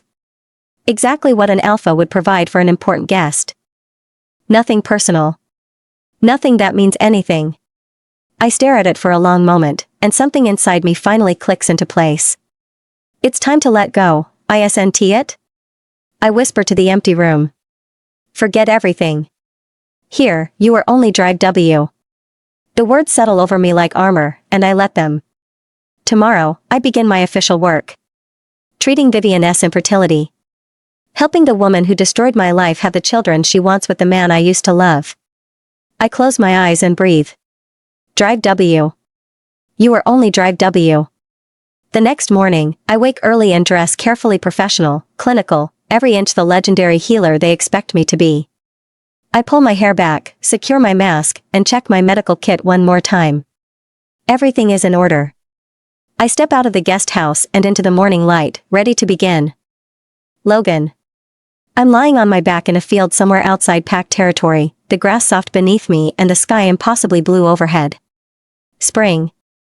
Everything smells green and alive, and there's a breeze carrying the scent of wildflowers. Avery is beside me, curled into my side with her head on my chest. Her hair is loose, spilling across my shoulder in waves that catch the light. I can feel her breathing, steady and peaceful, and my arm is wrapped around her like it belongs there. We've been laughing about something. She doubles over, gasping for breath between giggles, her eyes bright and unguarded. I pull her down onto the grass and she comes willingly, fitting against me. No one knows we're here. That's the best part. Out here, away from the pack, away from the whispers and the judgment, we're just us. Not the alpha's son and the rankless orphan. Not the future leader and the girl who shouldn't even be looking at him. Just Logan and Avery. What are you thinking about? She asks, her voice soft and content. I tilt my head to look down at her. The future. She props herself up on one elbow, studying my face. There's a smudge of dirt on her cheek, and I reach up to brush it away with my thumb. What about it? She asks. What do you want? I counter. When no one can tell us we don't belong together, what do you want our life to look like? Her expression shifts, something vulnerable flickering across her face. She is quiet for a moment, her fingers tracing absent patterns on my chest. A family, she says finally, so quietly I almost miss it. I know that sounds stupid, but I've always wanted that. A real family. People who belong to each other. My chest tightens. She never talks about being an orphan, never complains, never shows how much it hurts. But I see it sometimes, in moments like this. The loneliness underneath everything else. That's not stupid, I say firmly. And you'll have it. I promise. She looks up at me, her eyes searching. You can't promise that. Yes, I can. I shift so I'm facing her fully, my hand cupping her cheek. We'll have so many kids you'll never be lonely again. A whole pack of our own. And I'll protect all of you, you and them. Always. That's my promise. Her smile breaks across her face like sunrise, bright and beautiful and completely unguarded. She believes me. She trusts me. I love you, she whispers. I love you too. I lean down to kiss her. And everything changes. The warmth drains out of the air like someone opened a door to winter. The sky overhead darkens, clouds rolling in too fast, and suddenly I'm not lying in the grass anymore. I'm standing in the ceremonial grounds, surrounded by the pack. Avery is there too, but she is not smiling now. She is staring at me with devastation written across every line of her face, and I don't understand why until I look down and see Vivian in my arms. I'm marking her. I can feel my canines sinking into her neck, can taste her blood, can hear the pack cheering around us. And Avery is watching. No, I try to say, but the word won't come out. I try to pull away from Vivian, but my body won't obey. Then Avery runs. I'm chasing her through the forest, my wolf driving me forward with violent, furious purpose. She is ahead of me, darting between trees, her breath coming in ragged gasps that I can hear even over the pounding of my own heartbeat. Catch her. I hear myself shout, and the pack surges forward with me. She stumbles. Goes down hard. Gets back up, but she is limping now, and there's blood on her leg. Stop. I want to yell. Stop running. But the only thing that comes out is, don't let her escape. She glances back over her shoulder, and our eyes meet for just a second. The pain in her face is unbearable. Then she screams. The sound tears through the forest, raw and broken and full of agony. It doesn't stop. It just keeps going, echoing off the trees, filling my head until I can't hear anything else. Avery. I wake with a start, my heart slamming against my ribs. The scream is still there. Still echoing in my ears like it's real, like she is still running, still hurting. I'm drenched in sweat, the sheets tangled around my legs. My hands are shaking. It was a dream. Just a dream. But it doesn't feel like one. I sit up, running both hands through my hair, and force myself to breathe. In. Out. In. Out. The scream fades slowly, but I can still hear the ghost of it. Can still see the look on her face when she turned back. I throw off the covers and head for the bathroom, my legs unsteady. The shower is scalding, but I don't turn down the heat. I stand under the spray and let it beat against my shoulders, trying to wash away the lingering images. But they won't go. Avery laughing in the sunlight. Avery smiling at my promises. Avery running through the forest while I hunted her down. I press my palms flat against the tile and close my eyes. Do I still love her? The question surfaces before I can stop it, sharp and unwelcome. No. Of course not. It's been 6 years. Those were just young, sweet promises that didn't mean anything in the long run. Childhood dreams that reality destroyed. I'm over her. My wolf titan snarls, furious and defiant. Liar. I grit my teeth. We moved on. We had to. You marked another woman and let the pack destroy her. You didn't move on, you ran. She attacked Vivian. She was scared. She was protecting herself, and you didn't even ask why. I slammed my hand against the tile, the impact jarring up my arm. Enough. Titan goes quiet, but I can still feel him there, restless and accusing. I'm not in love with Avery. I'm guilty. That's all this is. Guilt for how things ended. Guilt for not listening. Guilt for the way she looked at me that night. I just need to find her. Apologize. Settle this weight pressing down on my chest so I can finally breathe again. That's it. That's all I need. I shut off the water and step out, grabbing a towel. When I walk back into the bedroom, Vivian is there. She is standing near the window, wearing a silk robe that barely reaches mid-thigh. Her hair is loose, falling over one shoulder, and she is looking at me with an expression I've seen too many times. You didn't come to bed last night, she says, her voice soft and chiding. I waited. I was working, I say flatly, moving past her toward the dresser. She steps into my path, her hand coming up to rest against my bare chest. You're always working. You need to relax, Logan. Let me help you. Her fingers trail down, and I catch her wrist before she can go lower. Vivian. What? She looks up at me through her lashes, her lips curving. I'm your mate. There's nothing wrong with. Not now. I push her hand away, but she doesn't back off. She moves closer instead, pressing herself against me, her nails dragging lightly across my shoulder. You've been so distant, she murmurs. Ever since that doctor arrived. Are you worried about your parents? Because once she fixes me, once I can give you an heir, everything will. I step back sharply, and her nails catch on my neck as I pull away. I feel the sting, the faint burn of a scratch, but I don't care. Get dressed, I say. We're going to see Drive W. Vivian's expression falters for just a second before she smooths it back into place. Of course. Let me just. Now, Vivian. She stares at me, then turns without another word and heads for the door. I grab a shirt and pull it on, ignoring the shallow scratch on my neck. It's nothing. Barely even bleeding. When we leave the house, the morning air is cool and sharp, cutting through the fog still lingering in my head. Vivian walks beside me in silence, her heels clicking against the stone path. The temporary clinic isn't far, a small building near the medical wing that we set up for Drive W's use. I made sure it had everything she might need. Privacy. Space. All the equipment and supplies a healer could want. When we reach the door, I pause. I don't know why. There's no reason to hesitate. But something in my chest tightens, and my hand hovers over the door handle for a second too long. Vivian glances at me, her brow furrowing. Logan? I push the door open. Drive W is inside, standing at a table near the window. She is organizing supplies, jars and vials lined up in neat rows, a mortar and pestle sitting beside a stack of dried herbs.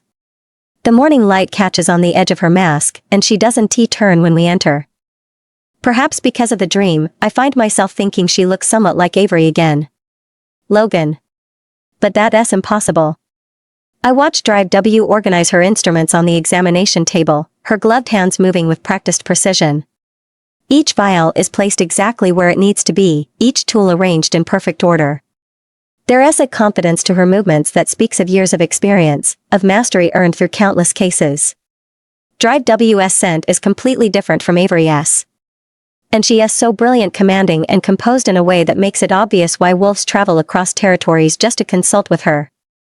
I don't mean to put Avery down. I don't. But when she was with me, she was utterly unremarkable. Just a simple, ordinary girl, so ordinary that I sometimes wonder what possessed me to become so obsessed with her in the first place. What did I see in her? The question sits uncomfortably in my chest, and I push it away. Drive W picks up a small glass bottle, holds it to the light, then sets it down with decisive finality. Her posture is straight, her presence filling the room despite the mask covering her face. She looks powerful. Remote. Like someone who answers to no one. Nothing like the girl I remember. I need you both to leave, Drive W says without turning around. Her voice is clipped, professional. Come back when I'm ready. I don't want anyone interfering with my process. It's not a request. It's a command. Vivian's eyes widen slightly beside me, clearly not used to being dismissed so curtly. But I nod. Of course, I say. Take all the time you need. Drive W doesn't acknowledge the response. Just continues arranging her workspace like we've already left. I place a hand on Vivian's elbow and guide her toward the door. She goes reluctantly, glancing back over her shoulder as we step into the hallway. The door closes behind us with a soft click. Vivian turns to me immediately, her expression curious. So? What do you think of her? I lean against the wall, keeping my tone calm and professional. She's exactly what the reports said. Skilled. Thorough. If anyone can help, it's her. The Avery I remembered had been warm and gentle. Soft-spoken and hesitant, always deferring to others, always trying to make herself smaller. She used to smile at me like I hung the moon, her eyes bright and unguarded. Drive W is none of those things.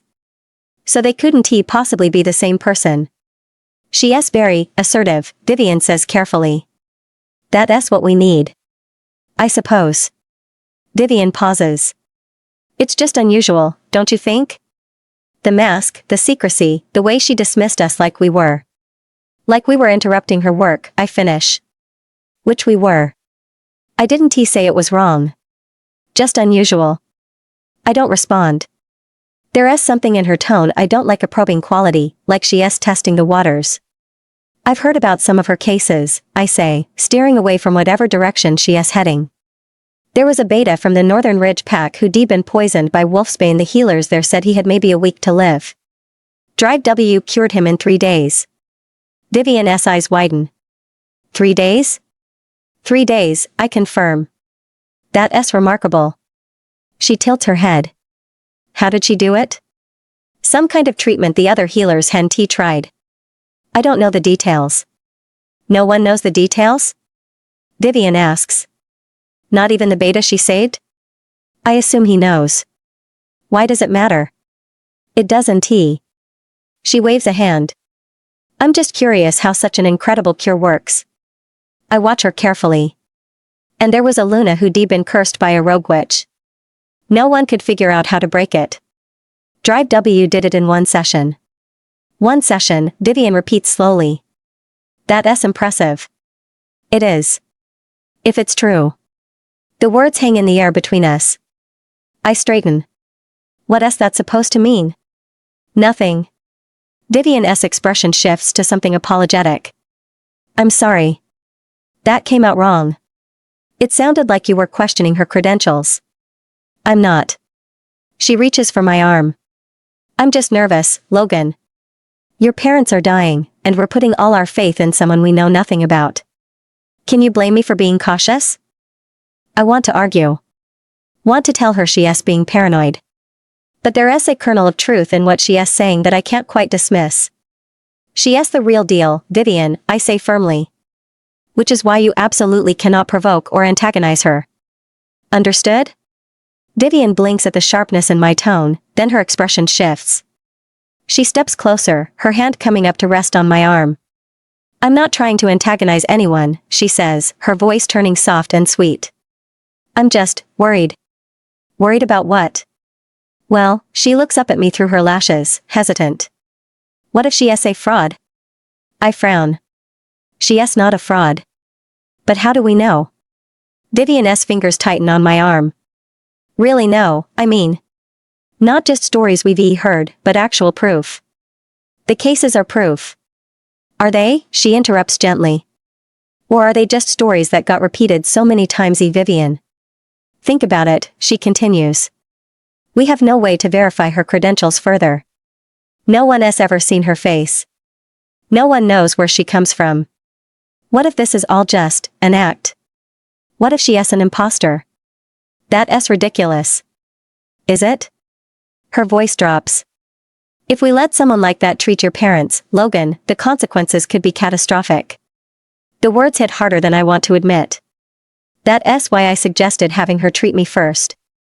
As a test run. Before we let her anywhere near your parents. I nod slowly, recalling that's the only reason I agreed for her to be treated first. Vivian's expression softens with satisfaction. Exactly. We have to make sure she's the real deal. She leans into me, her voice dropping to something more pointed. I heard your ex-girlfriend Avery was a healer too. What if Drive W is just her in disguise? Logan. What if Drive W is just your ex-girlfriend Avery in disguise? The suggestion is so absurd I almost laugh. That's ridiculous, I say sharply. Absolutely ridiculous. Vivian blinks up at me, her expression innocent. Is it? I mean, Avery did study healing. She worked at the Pact Clinic. And no one has ever seen Drive W's face. Enough. I cut her off, my patience snapping. Drive W is a legendary healer with years of experience and a reputation that spans territories. Avery was a rankless orphan who barely knew basic herbs. They're nothing alike. But I said enough, Vivian. My voice comes out harder than I intend, and she flinches slightly. Stop talking nonsense. She presses her lips together, her eyes flashing with something I can't quite read. But she doesn't argue. Good. Except the damage is already done. Now the idea is sitting in my head, unwanted and irritating, like a splinter I can't dig out. I look at Vivian standing beside me in the hallway, her perfect posture and calculated expressions, and something cold settles in my chest. I need to end this. Soon. If my parents weren't dying, if they hadn't made it so clear they wanted to see me properly bonded before they passed, I would have rejected her years ago. I would never have maintained this fake relationship with such a vicious woman for this long. But they are dying.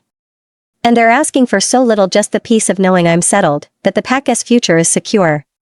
So I endure her. For now. But the moment my parents recover, the moment Drive W saves them, I'm done. I turn to Vivian, making sure she's looking at me. Listen to me very carefully. I have no feelings for Avery. None. That part of my life is over. Do you understand? She nods slowly. So stop bringing her up, I continue, my voice flat and final. Stop mentioning her name. Stop making ridiculous comparisons. She is irrelevant, and I don't want to hear about her again. Vivian's expression softens into something almost apologetic. I'm sorry, Logan. I didn't mean to upset you. I was just worried. I know what you were doing. She goes quiet. Before either of us can say anything else, the clinic door opens. Drive W stands in the doorway, her masked face turning toward us. You can come in now. Avery. I step back from the doorway and return to my examination table, arranging my instruments while they enter. Logan walks in first, his posture tense. Vivian follows a step behind, and I catch the way she immediately moves to his side, her hand brushing his arm. I ignore it. Focus on the work. Please sit here, I say to Vivian, gesturing toward the examination chair. She settles into it gracefully, smoothing her dress over her knees. Then she smiles up at me warm and friendly, like we're old acquaintances catching up.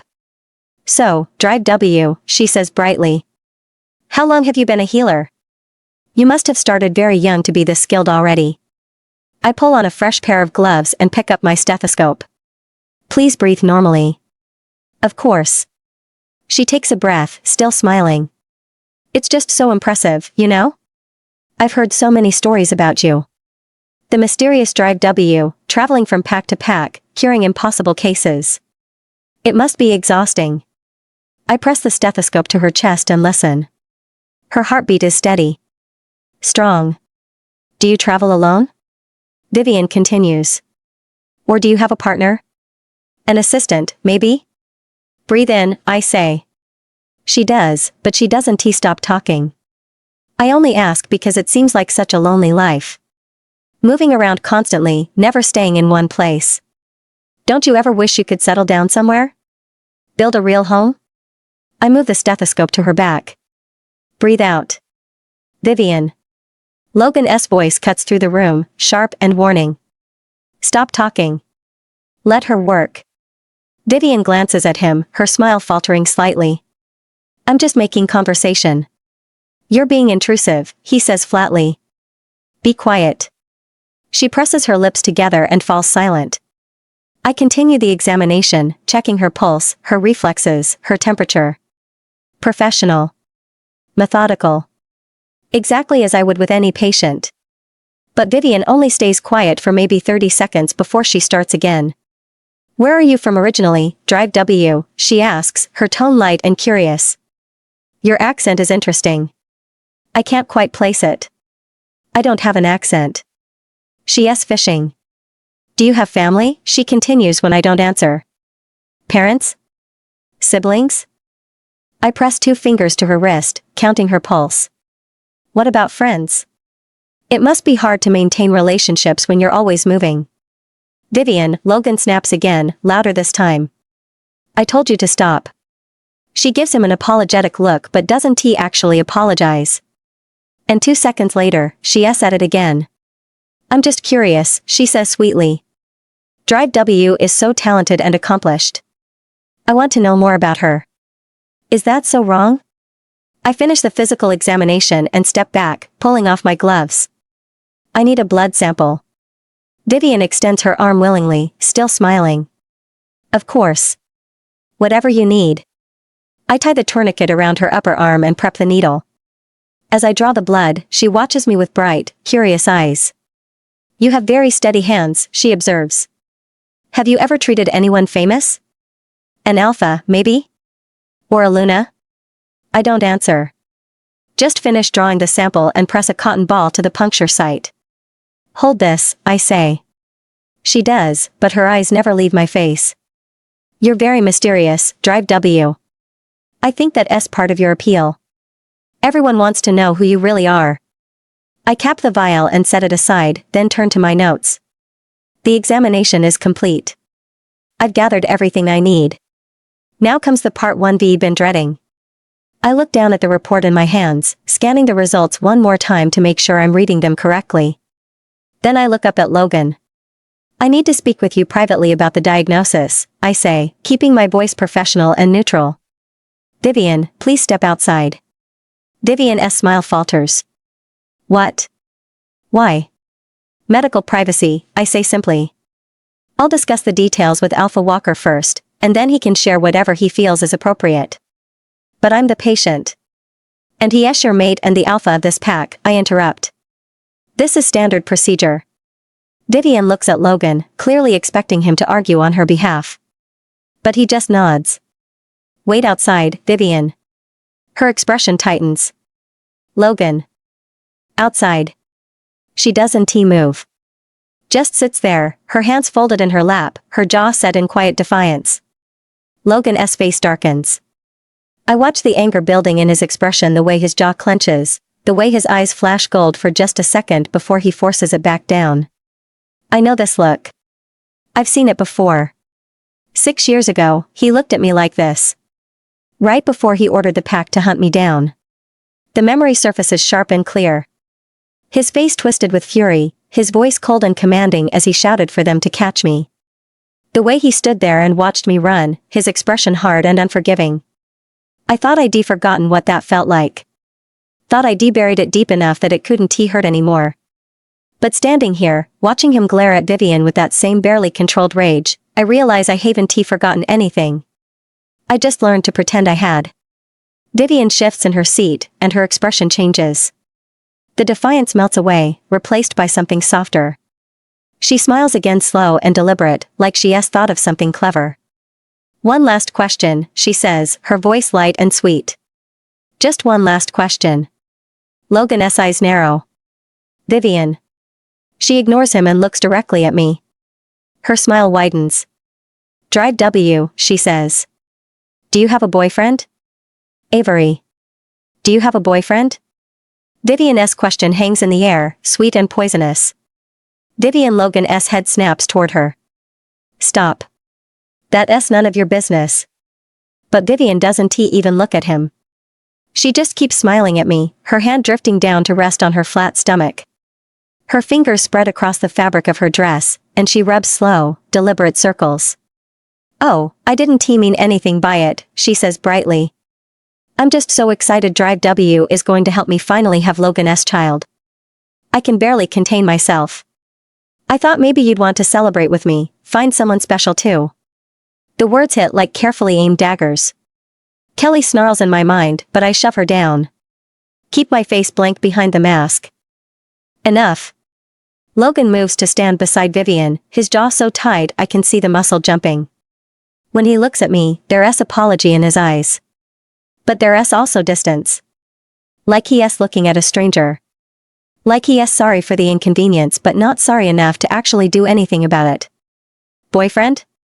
The word echoes in my mind, and suddenly I'm not standing in this clinic anymore.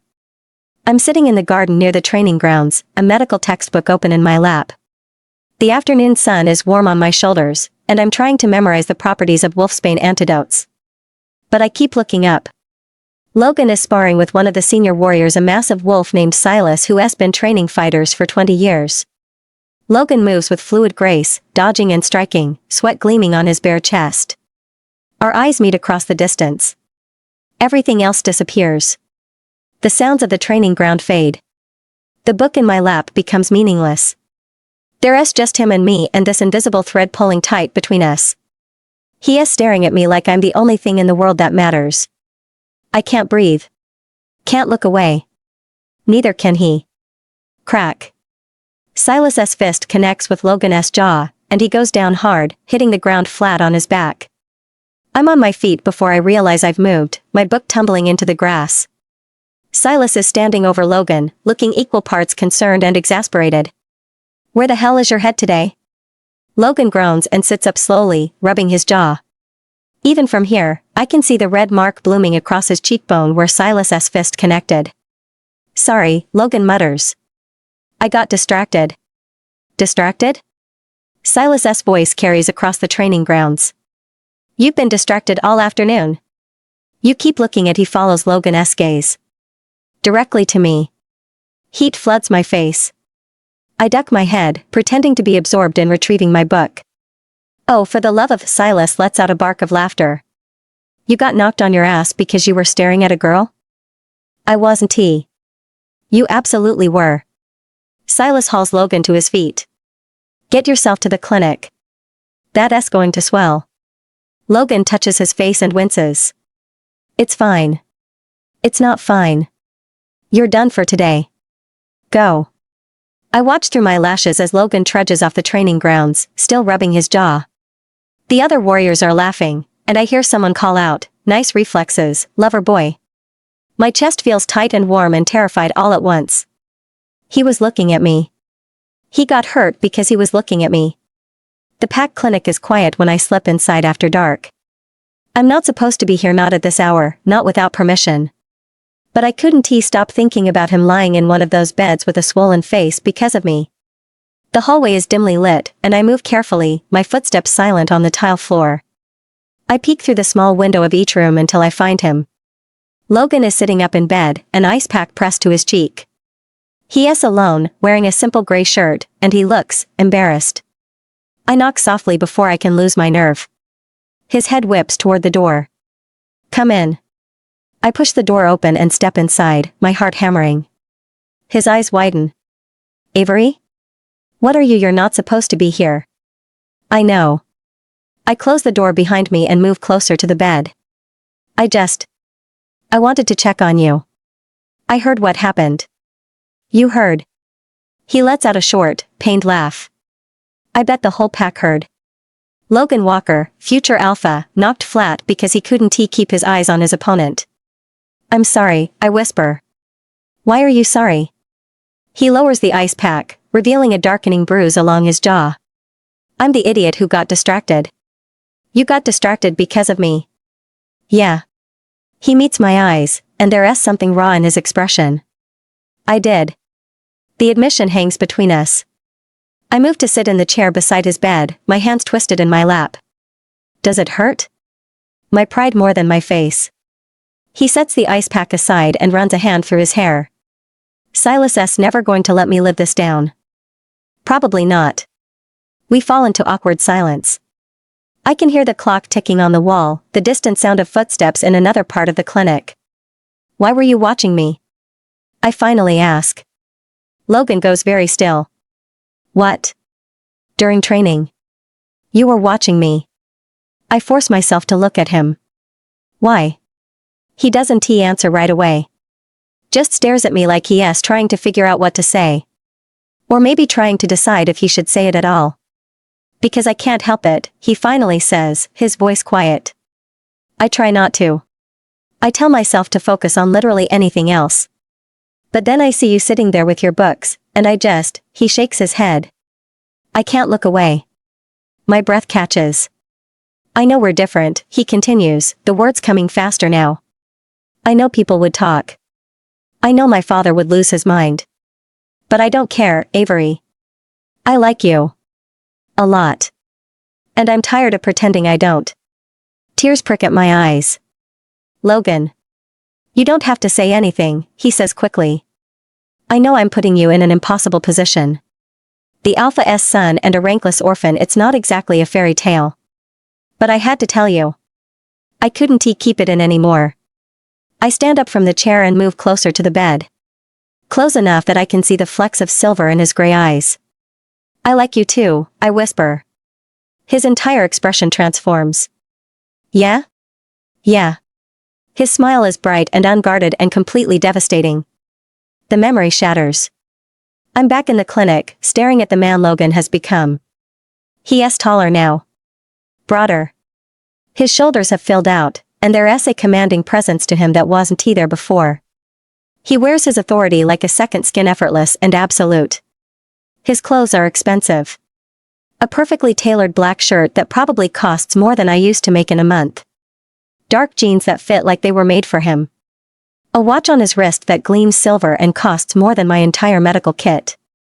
Even the way he stands is different. Confident. Powerful. Every inch the alpha. And I'm still here. Still the orphan who fled with nothing. Still swallowing my pride and coming back to this place because I need the money. Still trying to claw my way out from under a debt that's followed me for 6 years. The chasm between us feels insurmountable. Vivian's voice cuts through my thoughts. You know, Drive W, since I'm so happy about finally being able to give Logan a child, I want to spread this joy. She tilts her head, her smile widening. You're so excellent at what you do. I'd be delighted to introduce you to some wonderful wolves. Perhaps the pack's finest warrior? Or even Logan's beta Antony is quite accomplished. She starts listing names, her tone light and conversational. I recognize most of them.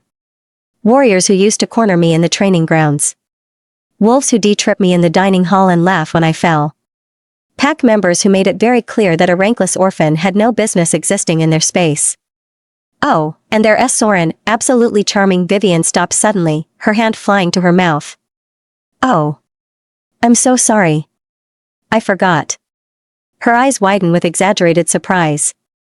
Soren used to bully someone terribly back then. What was her name? Avery, I think. Yes, Avery Bennett. She was Logan's ex-girlfriend. Vivian glances at me, her smile turning coy. You wouldn't know about her, Drive W. It was all so long ago. My hands are trembling. I press them flat against the examination table to hide it. But I should mention, Vivian continues, her voice turning sweeter, Logan and I are fated mates. The bond appeared, and even though he had a girlfriend at the time, he broke up with her immediately. For me. She pauses, letting that sink in. He even marked me in public, right in front of everyone. It was so romantic. She touches the mark on her neck, the one I watched him give her 6 years ago. Compared to that, she says softly, he never really loved that ex-girlfriend. How could he? We're fated mates. Destined by the moon goddess herself. Logan shifts beside her. Vivian. But she keeps going. That poor girl, though. Avery. She was just a rankless orphan who got confused, I think. She probably thought Logan's kindness meant something more. It must have been so embarrassing for her when she realized the truth. Vivian shakes her head with mock sympathy.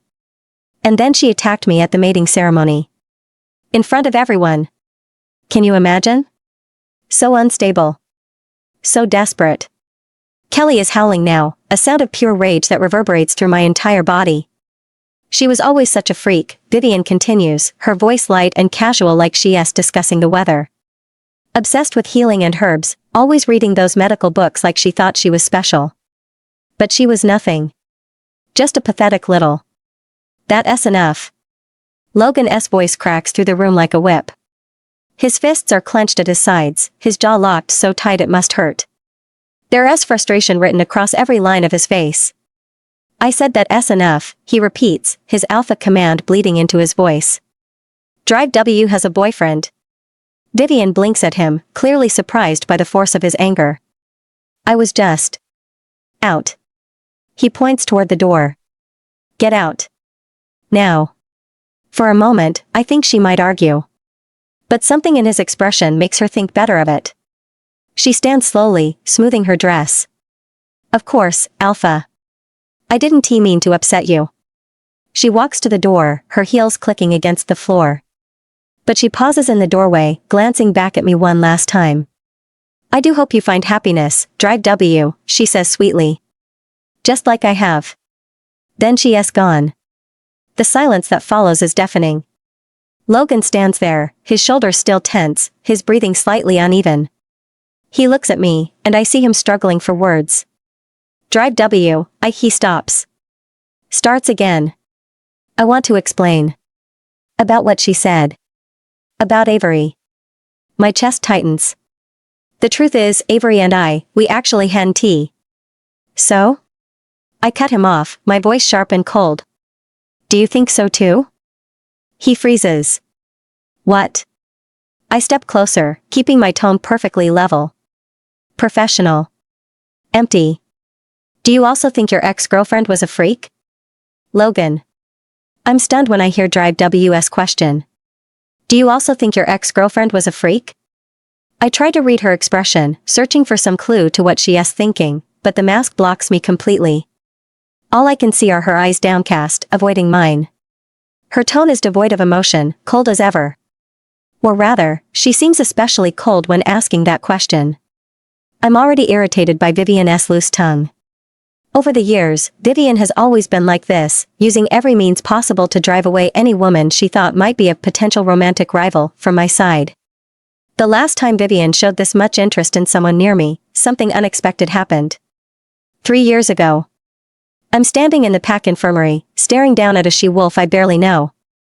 Her name is Diana, visiting from the Northern Peaks Pack for a diplomatic summit. We'd spoken for maybe 15 minutes total during yesterday's trade negotiations. Professional. Cordial. Nothing more.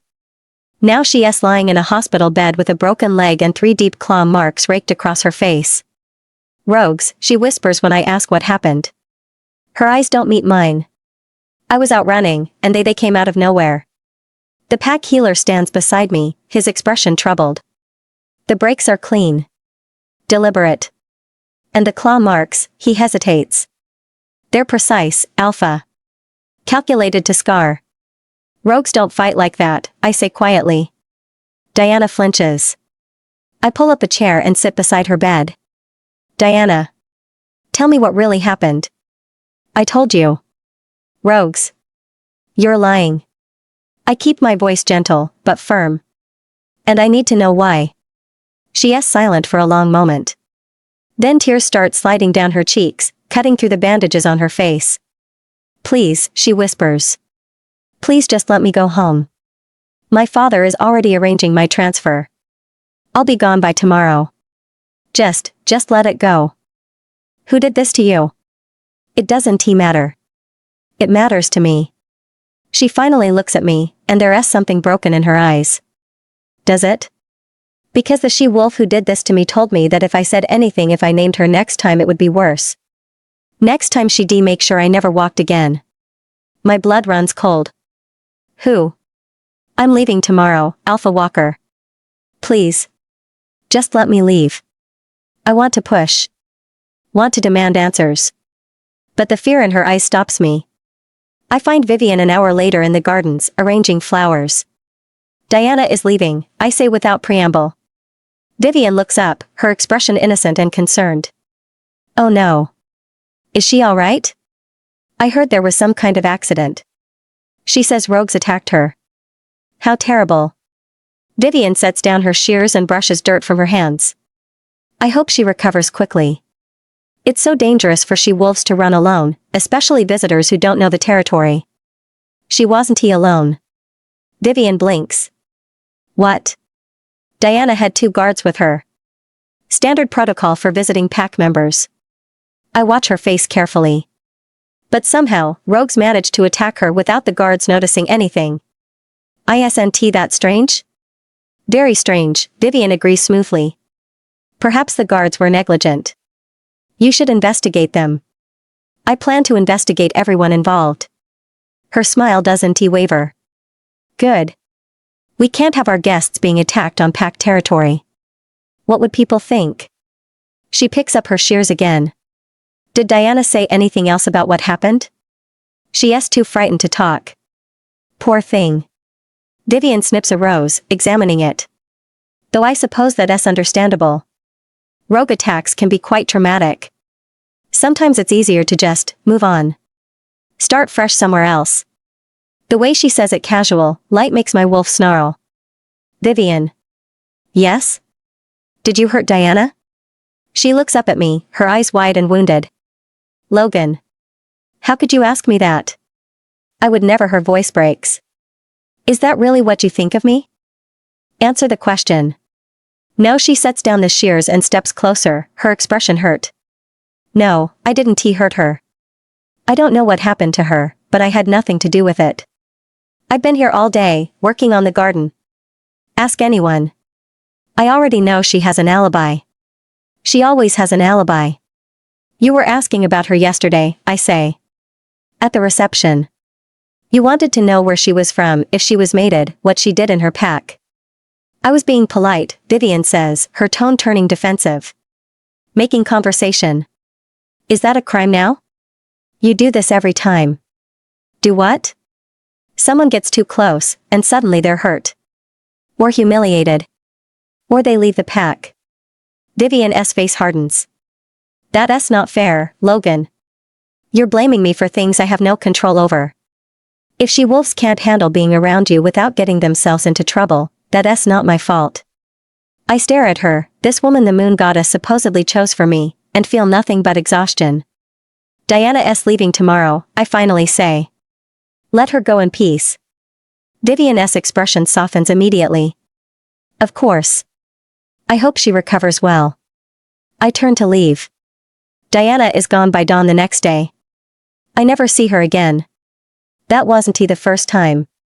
It wasn't the last. Over the years, I watched the pattern repeat. The sudden accidents. The mysterious transfers. She-wolves who got too close to me suddenly finding reasons to leave the pack. And every time, Vivian had an alibi, a smooth explanation, a way to turn my accusations back on me until I felt like I was the one being unreasonable. I knew. I've always known. But my parents loved her. My father saw her as the perfect Luna, the ideal fated mate. My mother praised her constantly. And they were getting older, frailier. Breaking the bond would destroy them. So I tolerated it. Looked the other way. Conducted investigations I knew would go nowhere. But this time, Vivian has gone too far. I never wanted to talk about Avery with anyone. That part of my past is mine alone, and the guilt I carry over what happened that's mine too. Vivian had no right to bring Avery up like that, to use her as some kind of gossip to make conversation with Drive W. I say stiffly to Drive W, there's no need for you to know about this. She is just an insignificant person. The words taste bitter even as I say them. A lie I tell myself, one I've been telling for 6 years. I pause. I apologize for Vivian's behavior. She shouldn't have brought up irrelevant personal matters during your work. But somehow, after I say this, the temperature in the room seems to drop. I can feel it, the shift in her energy, the way she goes rigid.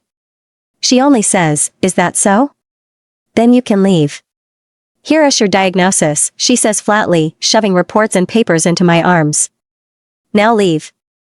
Before I can respond, her hands are on my shoulders, pushing me toward the door, and I'm too stunned to resist. She chases me out like I'm some unwanted solicitor. The door closes in my face. I stand there in the hallway, arms full of medical documents, completely stunned. I have no idea what just happened. What did I say wrong? I apologized for Vivian, didn't I?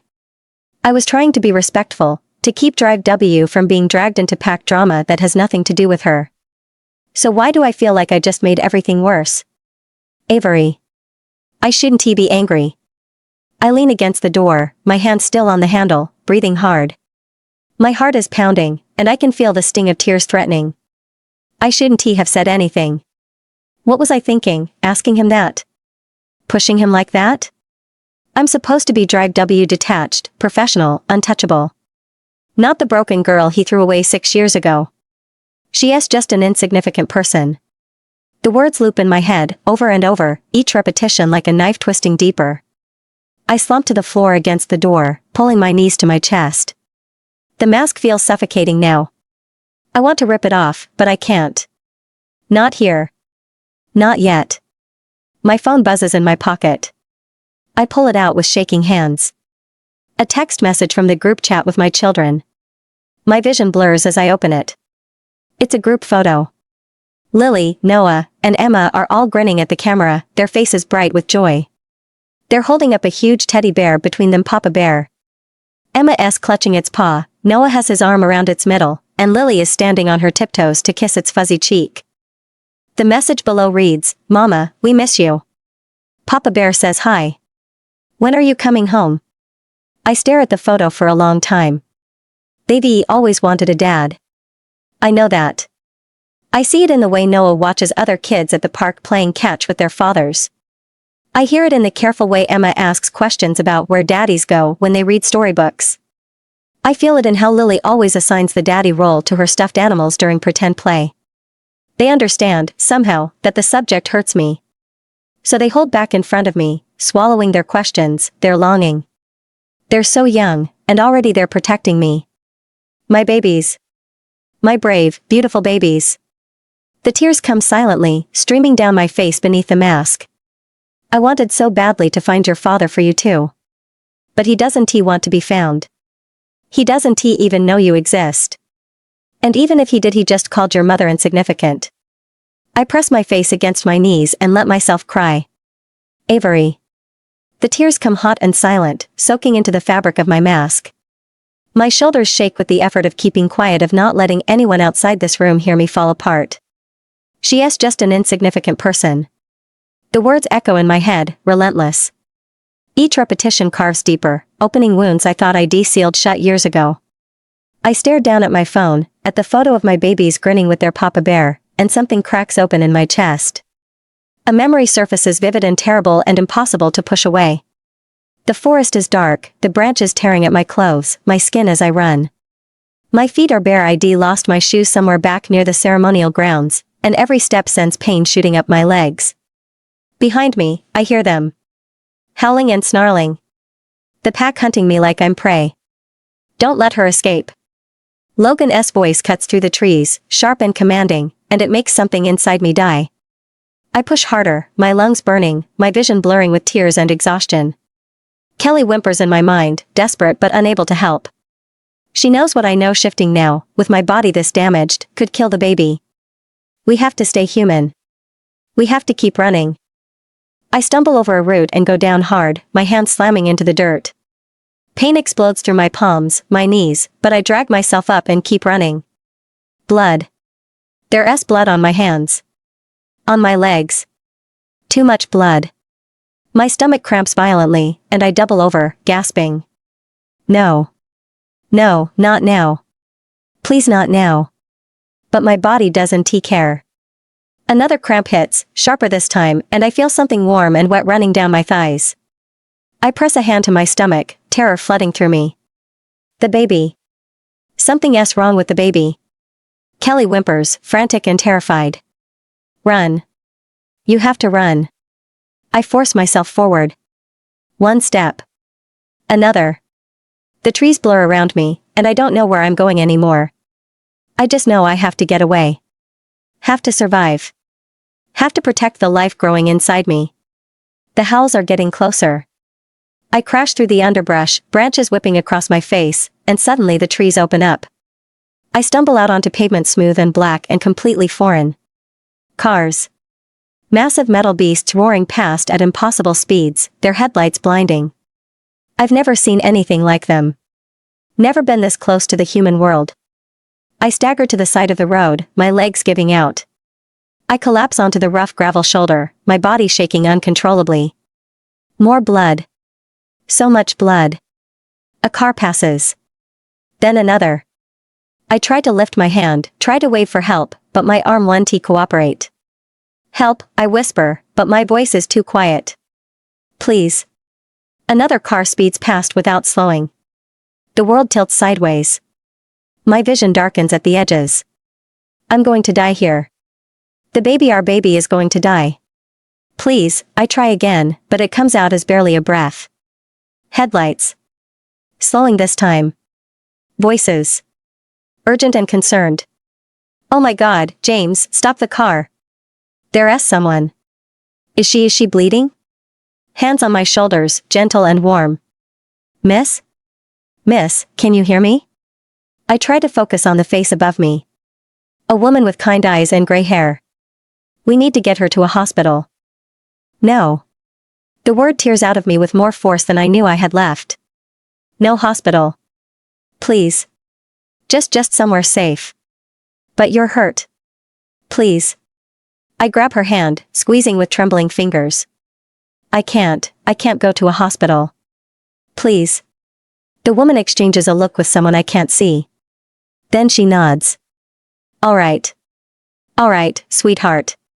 We'll help you. James, call Ethan. Tell him we're bringing someone to his place. Tell him to find a medical kit. Now. Those words are the last I hear before everything goes black. I wake up in a small bedroom I don't recognize. The walls are painted a soft beige, and there's a single window with white curtains letting in morning light. Pain shoots through my body. Everything hurts. It feels like it's been torn apart and barely stitched back together. I try to sit up, and a hand immediately presses against my shoulder. Easy. Don't move too fast. I turn my head and see a young man sitting in a chair beside the bed. He has brown hair, kind eyes, and an expression caught between concern and exhaustion. Where my voice cracks. Where am I? My apartment. He offers a small, gentle smile. My parents found you on the side of the road last night. You were in pretty bad shape. Last night. The memories flood back, the chase, the blood, the terror. My hand flies to my stomach. The baby. You're still pregnant, he says quickly. But you need to stay still. You were bleeding a lot. My mom and I did what we could, but, he hesitates. You really should see a doctor. No, I shake my head frantically, ignoring the way it makes the room spin. No doctors. No hospitals. I can't let anyone know where I am. He watches me for a long moment, clearly torn between concern and respect for my wishes. Okay, he finally says. No hospitals. But you have to let us help you. My mom has been taking care of you, she used to be a nurse. And I found a medical kit as she asked. Whatever you need, we'll get it. Tears prick at my eyes. Why? Why are you helping me? He looks surprised by the question. Because you need help. That's reason enough. Something in my chest loosens just slightly. I'm Ethan, he says, extending his hand. I take it weakly. Avery. The weeks that follow blur together.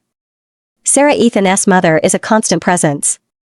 She brings me food, changes my bandages, and sits with me when the panic gets too bad. She doesn't ask questions I can't answer. Doesn't push for explanations about the scratches covering my body or why I can't go to a hospital. She just helps.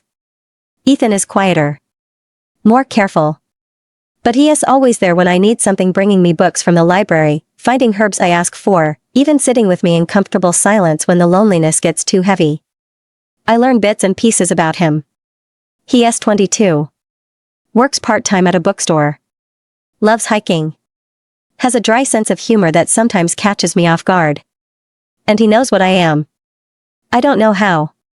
Maybe the way my wounds healed faster than they should have, but one day, he just looks at me and says, "You're a werewolf, aren't you?" I freeze, terror flooding through me. He holds up his hands immediately. I'm not going to tell anyone. I swear. I needed you to know that I know, and that I don't care. You should care, I whisper. You should run. You should. I'm not running, he says firmly. And neither are you. Not anymore. You're safe here. That night, I lie in bed staring at the ceiling. My chest feels tight. The tears come before I can stop them. I press my face into the pillow, biting down to keep quiet. He is the first person who has made me feel safe since the exile. The pregnancy gets harder. My body is damaged from the chase, from the shock, from everything I endured. The bleeding comes and goes. The cramps are constant. And the overwhelming, suffocating fear never leaves. I spend hours reading every medical text Ethan can find. I study obstetrics, emergency childbirth procedures, complications that can arise during labor. I have to know. I have to be prepared. Because I can't go to a hospital. And I can't risk my babies. Yes. Babies. Plural. 3 heartbeats. 3 tiny lives depending on me to keep them safe. Sarah finds out during one of her check-ins. She presses a hand to my swollen stomach and goes very still. Avery, she says slowly. How many? 3, I whisper. Her eyes go wide. 3? Oh, sweetheart. Oh my God. The labor comes 2 weeks early. It's the middle of the night when the contractions start sharp and relentless and terrifying. I drag myself out of bed and stumble to the door, gasping Ethan's name. He is there in seconds, his face going pale when he sees me. Get your mom, I manage. It's time. The next hours are a nightmare. Sarah does everything she can. She is calm and steady and reassuring, talking me through each contraction, each push. Ethan hovers nearby, his face white with worry. The first baby comes a boy. He is small and still. Too still. And he is not crying. Sarah wraps him quickly and passes him to Ethan without a word. Hold him, she says, her voice calm but urgent. Then she is back, her hands on my stomach. Rest for a moment. Catch your breath. I'm shaking. Exhausted. Every muscle screams. But all I can think about is that silence. Sarah, the baby isn't he. Shoo, save your strength. She wipes my forehead with a cool cloth. Across the room, I see Ethan hunched over the table. Supplies rustling in his hands. Still no crying. Please. Please let him be okay. Minutes pass. Or hours. I can't tell anymore. Then the pain builds again, sharper this time. Another contraction is coming, Sarah says. I need you ready. That's it, she coaches. Push when you're ready. I bear down, gasping, tears streaming down my face. It feels endless. Finally the second baby comes. A girl. She cries immediately, a strong, loud wail. Good girl, Sarah murmurs, wrapping her quickly and laying her in a bassinet beside the bed. Good, Avery. One more. Just one more, sweetheart. Still no sound from my son. My chest is tight with terror but another contraction is building and I have to focus. Come on, Avery. Stay with me. Sarah's voice is firm. One more push. I push with everything I have left. The third baby comes another girl. Smaller. Quieter. But she whimpers, a soft, precious sound. Sarah wraps her and places her in the bassinet with her sister. I collapse back, gasping. My son where's? Ethan is still hunched over the table across the room, his shoulders tense, his hands moving frantically over something small. Ethan is helping him, Sarah says quietly, but I can hear the strain in her voice. No. No, please. Then a cough. Tiny, gasping. And a cry, weak but there. Ethan turns, tears streaming down his face. He is breathing. He is breathing. Sarah takes him and brings all 3 babies to me, laying them carefully on my chest. I hold them, sobbing. Thank you. Thank you. Sarah smooths my hair back. You're going to be all right. All of you. I promise. The memory fades, and I'm back in the clinic, sitting on the floor with tears streaming down my face. I press my forehead against my knees and let myself cry for one more minute. Just one more minute of weakness. Then I pull myself together. I wipe my face, straighten my mask, and stand up. My legs are shaky, but I force them to hold me. This is the last time, I tell myself. The last moment of weakness. I'm Drive W now. Professional. Detached. Untouchable. Avery Bennett is dead. She has to be. My phone rings suddenly, the sound jarring in the silent room. I glance down at the screen. Unknown number. I hesitate for a second, then answer. Hello? Logan. The door slams in my face.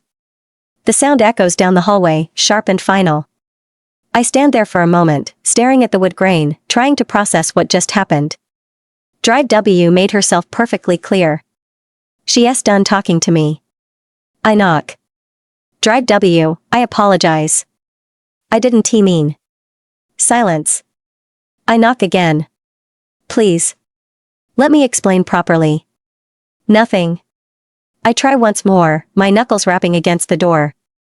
I was trying to keep you out of pack drama. That's all. I wasn't trying to. My wolf's ears catch something through the door. A faint sound. Her voice, quiet and muffled, speaking to someone. A phone call. I step back from the door, running a hand through my hair. She's not going to answer. Not now. Maybe not ever. My chest tightens with frustration at myself, at Vivian, at this entire situation that I somehow keep making worse. I turn and walk down the hallway, my eyes scanning for something, anything I can use. There's a small administrative office 2 doors down. I push inside and find what I'm looking for: paper and a pen sitting on the desk. I grab both and lean against the wall, staring down at the blank page. What do I even say? I'm sorry my fated mate insulted you and your boyfriend? I'm sorry I called my ex-girlfriend insignificant? I press the pen to paper and start writing. Drive W. I apologize for what happened today. Vivian was out of line, and I should have stopped her sooner. You came here to do important work, and you deserve to be treated with respect, not dragged into personal matters that have nothing to do with you. I also apologize for my own words. When I said my ex-girlfriend was insignificant, I was trying to make it clear that her history has no bearing on your work here. I didn't mean to diminish anyone. That was careless of me.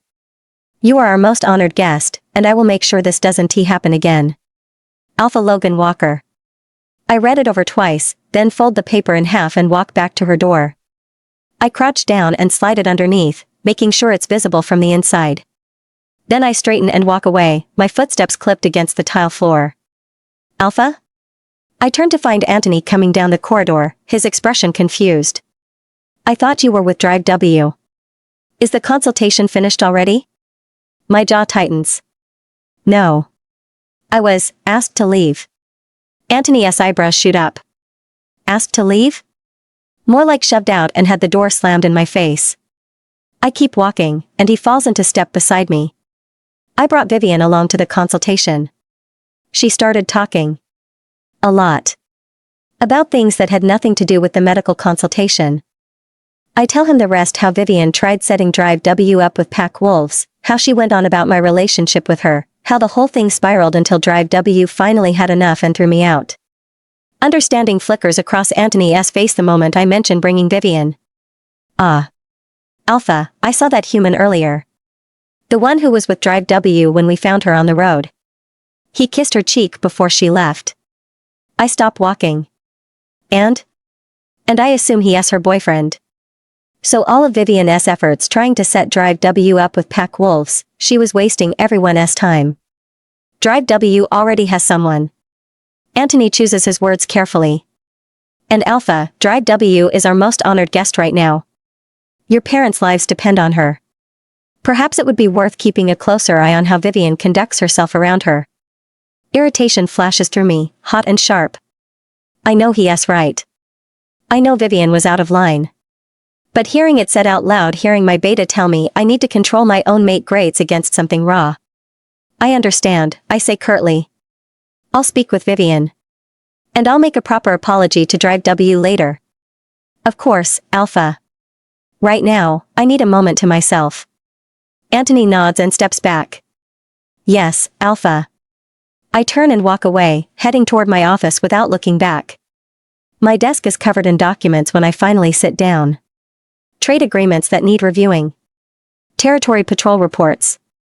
Supply requests from the Pack's human world contacts. A proposal from the council about expanding our forest boundaries. Another proposal about modernizing the pack house. All of it important. All of it demanding my attention. I set down my pen and stare at the stack of papers. None of it pulls at me. Not today. The age of werewolves is long over. That's what my father told me when I was young, when I first started asking why we lived hidden in the forest instead of claiming territory the way our ancestors did. The world belongs to humans now, he said. We survive by staying apart from it. So my pack lives here, tucked away in this stretch of forest, invisible to the human cities just beyond our borders. The wolves around me make the best of it. They smile. They find their routines. They tell themselves this is enough. But I know better. As Alpha, I see what they don't say out loud. I see the way some of them stand at the edge of the tree line and stare toward the horizon. I see the restlessness in the younger wolves, the ones who've never known anything beyond these trees but who sense, instinctively, that there should be more. Just like Avery had, once. She used to sit in the gardens with her medical books, but her eyes would drift toward the forest edge. Toward the road that led to the human world. I'd catch her sometimes, that faraway look on her face, and I'd wonder what she was thinking about. I never asked. Maybe I should have. I lean back in my chair, closing my eyes. There's plenty to do. Stacks of work waiting for me. Responsibilities piling up. I have no desire to do any of it. Avery. Her name sits in my chest like a stone I can't dislodge. I should have stopped loving her by now. 6 years is more than enough time to move on. To let go. To accept that what we had is gone and never coming back. I shouldn't still love her. So why does her name keep rising to the surface, no matter how far down I try to push it? Avery. My phone rings, cutting through the silence of the guest house. I glance at the screen and see Mr. Bennett's name. I answer quickly. Hello, Mr. Bennett. Is everything all right? Dr. Bennett. His voice is gentle, but there's hesitation in it. I hope I'm not disturbing you. Not at all, I say. What's wrong? I apologize for calling like this, he says. But something's come up, and I thought you should know about it. I lean against the desk. Go on. There's a family here in the community. The Hastings. They're quite wealthy, live in that big house on the hill past the park. He pauses. Their daughter has the same illness my Mary had. Actually, it seems even worse. They've been searching for months, consulting specialists, trying everything. Nothing's worked. My chest tightens. I remember Mary's case. The careful combination of herbs and modern medicine that finally broke through. They noticed Mary was completely healed, Mr. Bennett continues. They came to me yesterday, asking, practically begging to know how we did it. Who treated her? I close my eyes. Mr. Bennett. I know, he says quickly. I know it's not my place to call you like this, especially when you've already moved on. But these people are desperate, Dr. Bennett. Their daughter is 6 years old, and she is suffering. I thought maybe you'd want to help. And he stops himself. What is it? I know you've been struggling with money, he says quietly. You've done so much for us, and I wanted to help you back. The words hit me harder than I expect. My throat tightens. The Hastings are willing to pay well, Mr. Bennett adds. Very well. They named a figure. He tells me the amount. I freeze. It's the exact amount I still owe on my debt. With a little left over. Enough to cover a few months of basic expenses while I figure out what comes next. My hand trembles against the phone. With this money, I wouldn't need Logan's offer. I could leave this pack right now. Go back to my children and never look back. But I made an agreement. I accepted Logan's case. I gave my word. The hesitation lasts only a moment. Mr. Bennett, I say, my voice steadying. Thank you for thinking of me. And I'm so grateful that you and everyone in the community care. But I can't leave the work I'm already committed to. Oh. He sounds disappointed but understanding. But I can write down the treatment protocol, I continue. Everything I used for Mary. You can give it to the Hastings, and they can take it to their daughter's doctor. It should help. You'd do that? Of course. You've all done so much for me. It's the least I can do. Dr. Bennett, his voice catches slightly. You're a good person. The whole community thinks so too. We noticed you weren't happy when you left. We just wanted you to know that we care. That this place, these people, we're here for you whenever you need us. The tears threaten again, hot and insistent behind my eyes. I was an undocumented person when I stumbled into that community 6 years ago. No history. No identification. No proof I existed in the human world at all.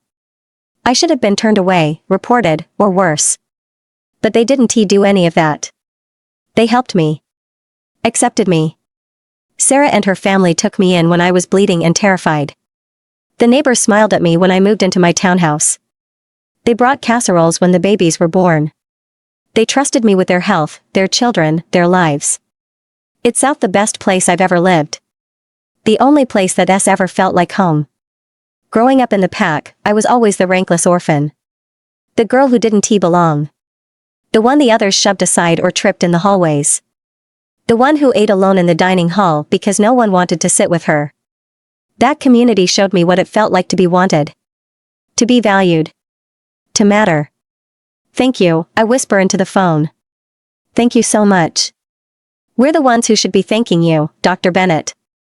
You take care of yourself, all right? And come home soon. Those babies of yours miss you. I will. I promise. We say our goodbyes, and I end the call. I stand there for a moment, phone still pressed to my chest, letting the weight of the conversation settle. Then I lower the phone and turn toward the door. The folded paper on the floor catches my eye immediately. I walk over and pick it up. Logan's handwriting is neat and precise across the page, an apology letter. I read the first few lines. I apologize for what happened today. Vivian was out of line. My jaw tightens. I don't finish reading. I crumple the paper into a tight ball and walk across the room to the trash can. The paper hits the bottom with a soft thud. Good. I turn back and notice something else, the diagnostic report I'd shoved into Logan's arms earlier. It's sitting on the small table near the door, exactly where he must have left it before I threw him out. I pick it up, scanning the pages to make sure everything's in order. Footsteps echo from outside. I look up. A figure stands in the doorway, backlit by the late afternoon sun streaming through the windows behind him. For a moment, all I see is a silhouette, broad shoulders, powerful build, tall enough that he fills the entire doorframe. Then he moves forward, and the light shifts. He is stunning. Not in the polished, controlled way Logan is. Not in the gentle, earnest way Ethan is. This man is wild. His hair is dark and slightly too long, falling across his forehead in a way that suggests he doesn't care much about appearances. His features are sharp high cheekbones, a strong jaw shadowed with stubble, a mouth that looks like it's more used to smirking than smiling. But it's his eyes that catch me. Amber, like burnished gold, with an intensity that makes something in my chest tighten. They're the eyes of a predator, focused, assessing, missing nothing. He is wearing a simple black shirt that stretches across his chest and arms, emphasizing the raw strength in his frame. Every movement is deliberate, controlled, like a wolf prowling through unfamiliar territory.